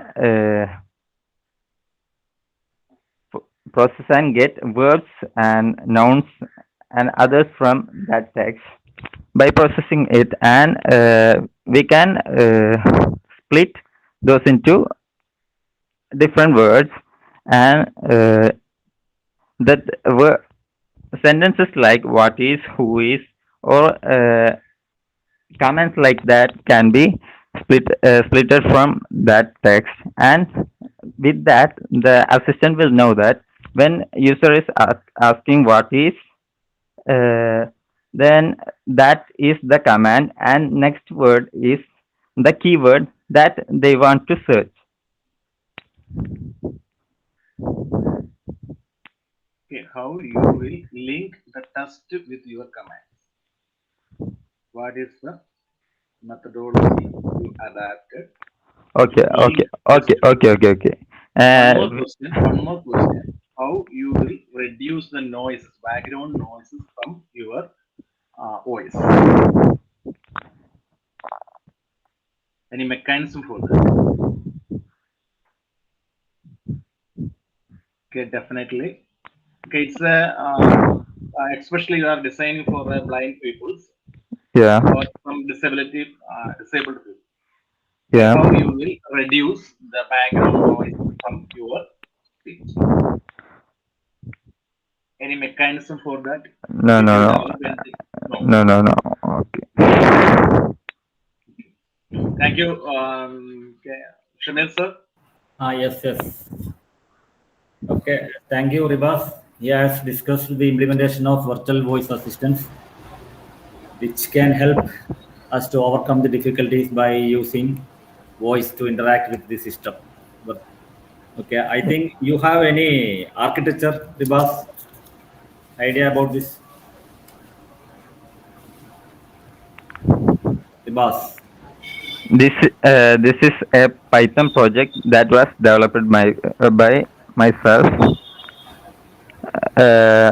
which was based on Python.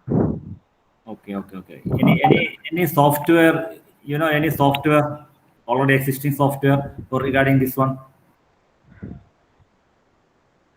Sorry? Any ready-made software for the purpose of this one?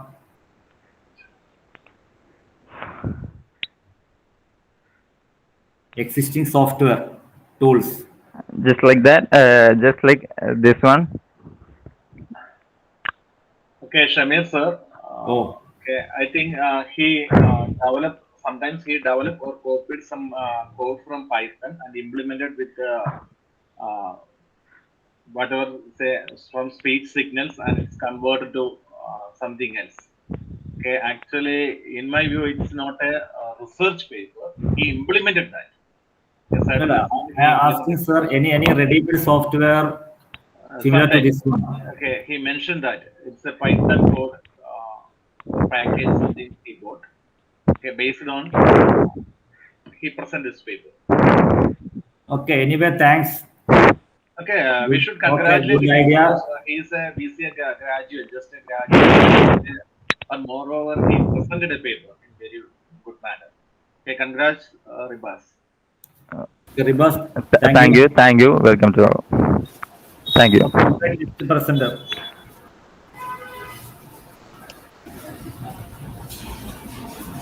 Please next. Suraj Yadav. Yes, madam. I'll be sharing my screen.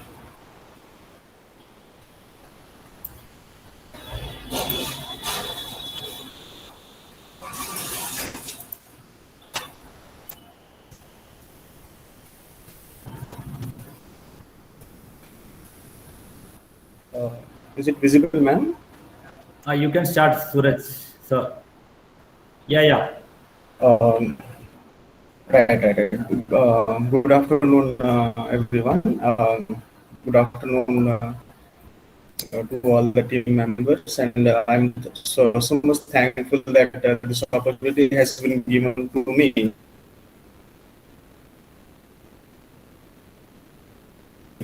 to present my paper and share my ideas with all the eminent personalities, and can get some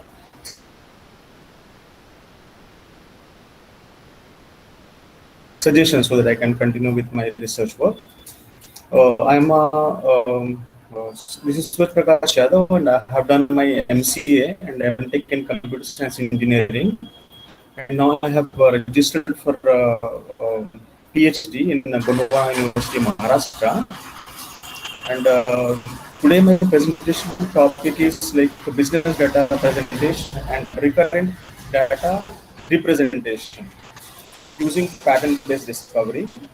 So in this we are going to talk about, I'm going to talk about the kind of pattern that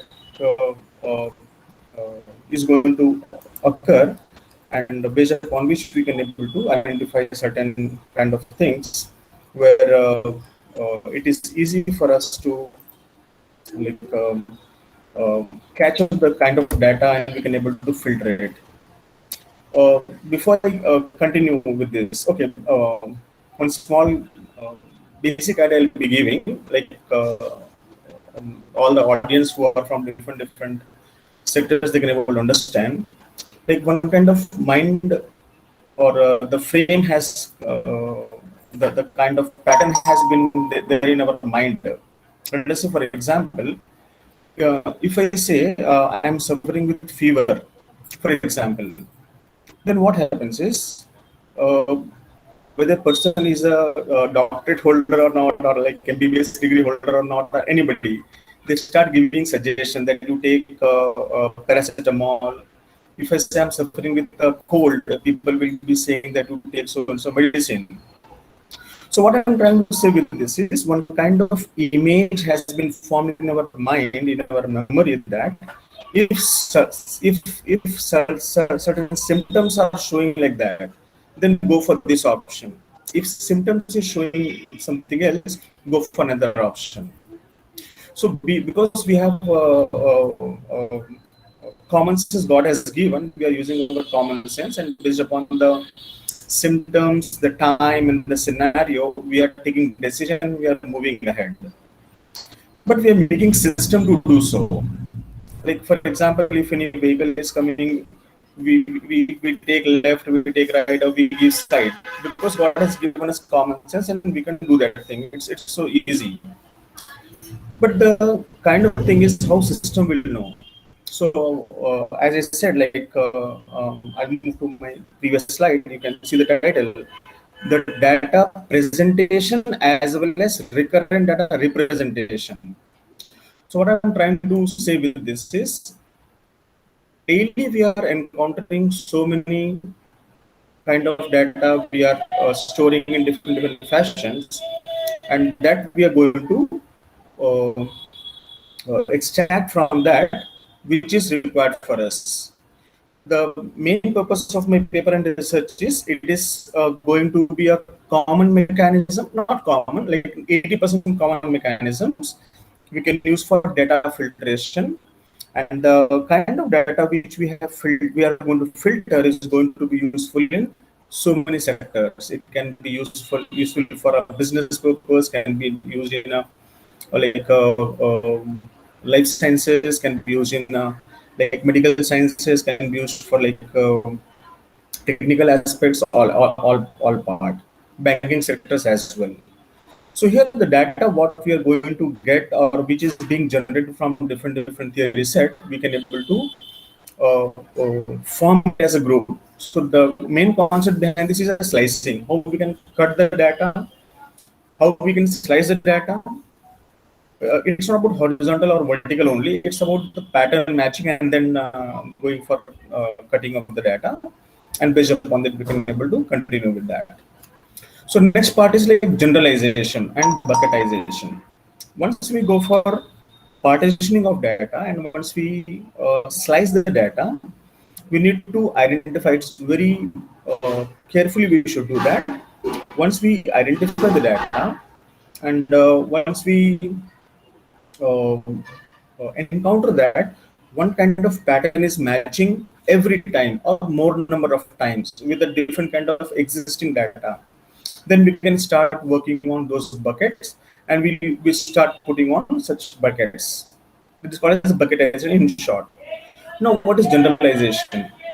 If we feel that one kind of data is useful for 2-3 more occurrences, it is matching, then we can able to put as a generalized one, and we can able to keep it. We'll not use such trained data in the context of machine learning I'm talking. So we keep it, and the generalized data we can use it as and when it is required for our implementation. At the same time, certain things we should take into consideration. That is a security issues. That is a how we can protect the privacy of the user. How, which kind of data we can able to disclose, which kind of data we can able to hide. Like it is called as identifier of the attributes. We can able to work with the quasi identifiers like that. The main aim or the main objective, what was in my mind, like what I have done after the literature review was, like what are the lacks were there. So my research paper is for that, that the main uh, lacking part in the existing system is with the security and integration. If we are integrating a kind of data pattern into one aspect, the main reason of this kind of pattern matching and integration is Also security, but integration is somewhere missing in that. If you talk about integration, somewhere security mechanism is missing. So that's what main part is to provide integration, and the kind of framework which is going to be developed or designed is going to improve the performance, not up to the 100%, but yeah, up to the existing, somewhat better than the existing system. It is going to improve it, as well as we can able to provide a kind of a mechanism where we can select which kind of data can be presented to the public, which can be kept as a hidden part, or some half part can be shown, half part can be hidden, like that, depending upon our requirement. We can able to continue with this. When high data or high dimensional data we are using, then this algorithm, the L diversity algorithm or K-measured algorithm, it is there. It plays a very important role in that aspect. How to work with this?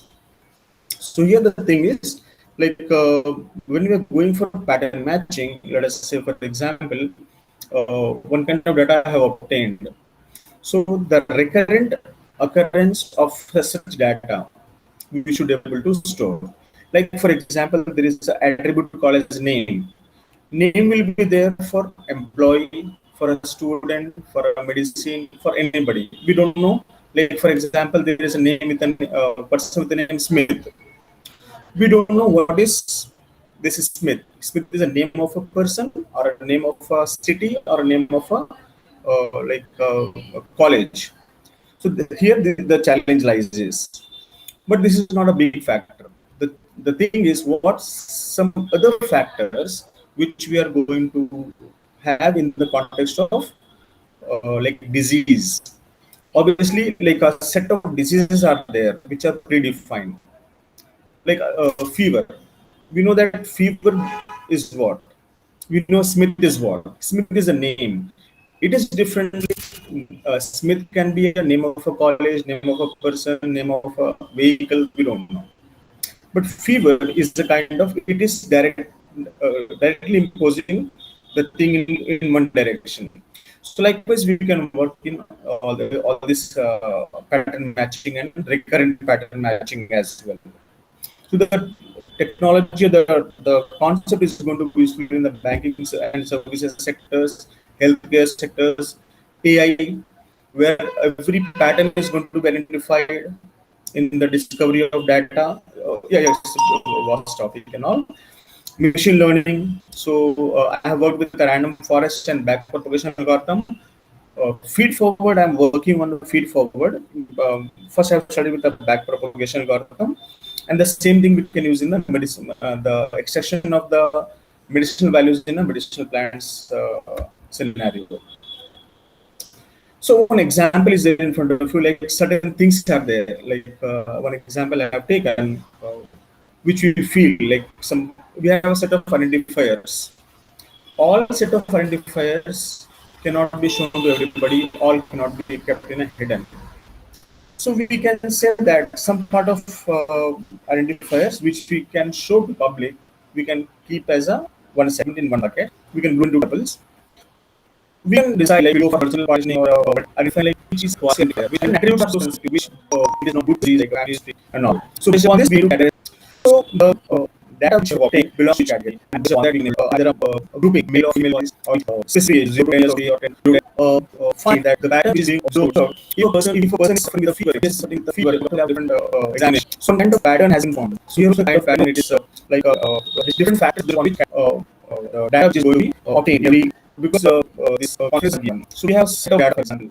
So what it says is gender, age, like which age group more female is going to offer a loan, or from which age of analysis in easy with this. So with the faster calculation, we can able to get the data. So one level is in the context of business scenario, the same algorithm is going to be used for this one, like which age group is asking more loan, like that. Second condition is taking loan is fine. One level we have crossed. Second level is, are they repaying or not on time? So what is the percentage of a people, which age group is repaying loan on time, which age group is delaying the process, which income group is repaying on time, like that. So like we can see with our regular example, like which kind of things can be analyzed here, and based upon that we can analyze like who is a consistent customer, who is what, based upon the bucketization and generalization. The same thing we can able to implement. So a small example is there in front of you, like there is a CIBIL score, for example. CIBIL score will tell us whether loan can be sanctioned or not. It will not tell us like which age group is so suitable to sanction a loan, to which age group we should avoid, or to which it is not good to say, but yeah, which area people we should not sanction a loan, like that. But area is not a consideration for my discussion. My the discussion is about the partitioning of data, the recurrent pattern which is being formed, and based upon that we can able to do that. So here the data units which are going to be kept has a specific like identification is going to be given, and the level wise, like we can start with the less data, we can work with the more data, we can work with the mixed data, like gender and area and the income, all we can mix. So when we are dealing with the high density of data, every time the graph and the process represents different things. But once it shows like how we can able to work with the overall dimension, we can able to say or suggest something. It cannot be 100% guarantee, but yeah, we can have a nearby result. So one example is there in the context of like business I have told, like now second example is in the context of medicinal plants, like that. So here if you see, like you'll be finding a kind of upcoming technologies there we can use in the medicinal plants. So down I have given a diagram like how we can proceed with the entire process, but that is not the big thing. The main thing is how we can able to go for pattern matching. So we, in a back propagation algorithm, what happens? We have so many inputs are there. So here example is there. Like in a technology, we can have a kind of capsule type of instrument is being designed, which consists of a camera, which a person can eat. It goes inside the stomach and it can capture the images or the data. So it's fine. Like how we can able to store the things in a database. So databases has so many things like BLOB, CLOB, all will be using for storing the images. But from that image, how to extract the input, what pattern, what data, which kind of specification is coming out, we can able to classify it. So to come to one result, to come to one base, we should perform this kind of analysis where generalization and bucketization will be very much important. So as I said, like when we are slicing a data, we should see that the generalization process should not create a problem for the next level or another level, and we should go for taking precautionary measure with the attribute disclosure. Once we work with the attribute disclosure, we can able to say, yes, one type of pattern has been matched, and we cannot work with the same data every time. Now we invite different similar type of pattern. If it matches, we start working on the thing. This is what the data mining process I have not used completely. It is just a oral process I have shown to the non-computer people, like how we can able to proceed for this kind of entire process, whether it is useful for life sciences or medical sciences, or in a banking sectors, or in a services sectors, or in education sectors. We can able to work with this. So we'll collect the data, we'll go for cleaning of data, we'll go for all the different levels, so that at least we can reach to a knowledge. Once knowledge is acquired, it is very tough and difficult to acquire knowledge. So the pattern evaluation is, I've reached to that second last stage before knowledge, that is a pattern evaluation. So once we evaluate the pattern, and once we can say that, yes, what is to be observed has been observed, yes, we can say that we are reaching towards knowledge. So that knowledge discovery is very important part. The kind of algorithm which I am using is like L diversity algorithm, K-method algorithm. I'm like using a partitioning of a tuple based upon significant values, or some kind of approaches. It can be a identifier or a quasi-identifier. It can be a biased, sometimes biased data, sometimes unbiased data we can use.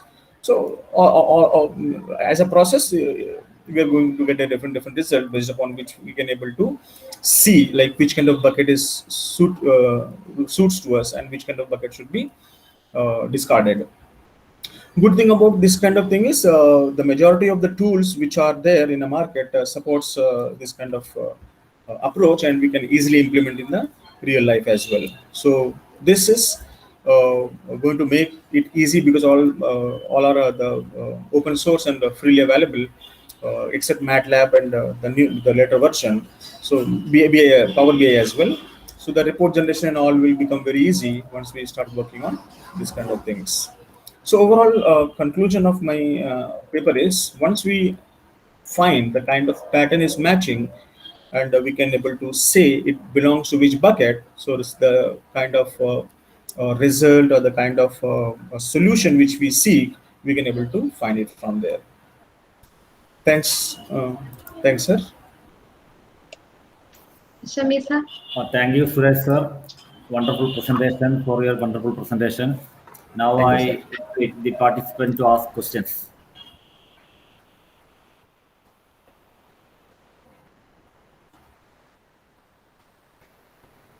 Anyone participant, please ask question.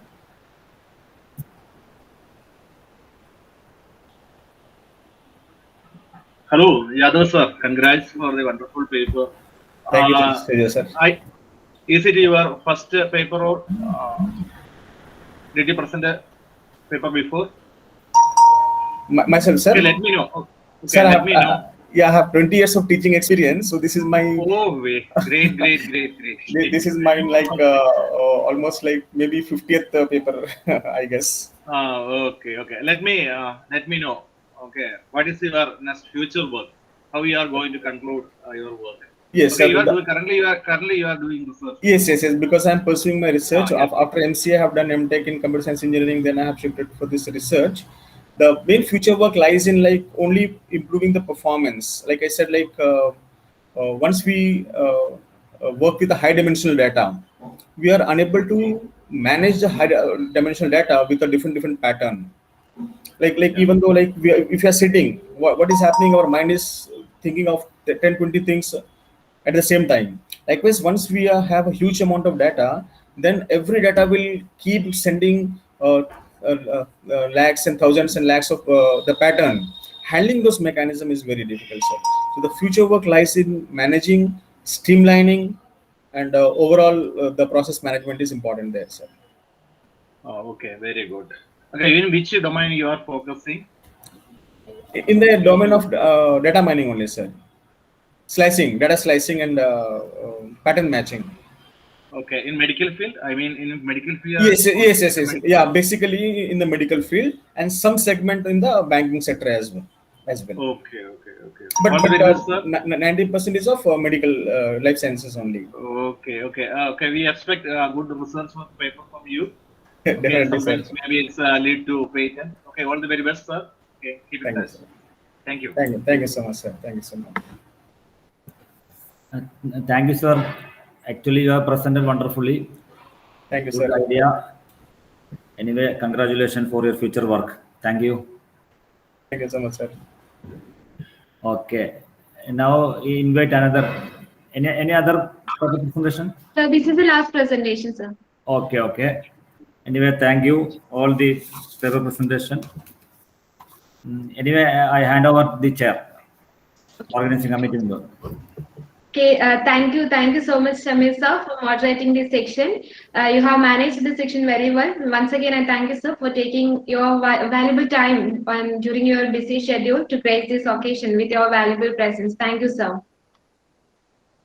So here we are just going to conclude our today's session for today's program of international seminar. So I feel honored and privileged to get the opportunity to propose a vote of thanks on this special day. And we are concluding our first day of INTROSPEKSIE 2021 International Conference on Business Transformation and Information Technology post-COVID-19 scenario. And the very presence of Honorable Minister in today's program, in spite of her extremely busy schedule. We are all inspired by her gracious presence, ma'am. I, on the behalf of MG College and Ripple Arts and Science College, entire fraternity of higher education, just invites and on my behalf extend you Minister a very hearty vote of thanks for gracing the occasion. I would also like to take this opportunity to express our hearty thanks to all our keynote speakers, Dr. Venkatesan sir and Dr. B. Lakshmi Narasimhan, for blessing us with their valuable presence in spite of their busy schedule. We are very thankful to Dr. S.B. Kishore sir and Dr. Shabir, who moderated the paper presentation and for sharing their valuable ideas. Also, I must mention our deep sense of appreciation for all the faculty members who have blessed our occasion with their valuable words. Mr. Pramod Velachal, Dr. Ajita V, Principal of MG College, Dr. Father Peter Urot, Principal of DePaul Arts and Science College, Father Roy Varath, Principal of DePaul College, and all the other faculty members, especially Jidesh sir, who helped us all during to moderate all these functions, and all the invited guests, paper presenters, and faculty members of both colleges for the support that they provided for the conference. Once again, thanking you all for this. Thank you, Shamil sir. Thank you, sir. Thank you, Shamil sir. Thank you. So, even at now, I am the principal of DePaul Arts and Science College. Oh, thank you, sir. Okay. Yeah. So see. Okay, then we will end up the session. It was wonderful. Okay, even we have two sessions from international. Okay, thank you very much.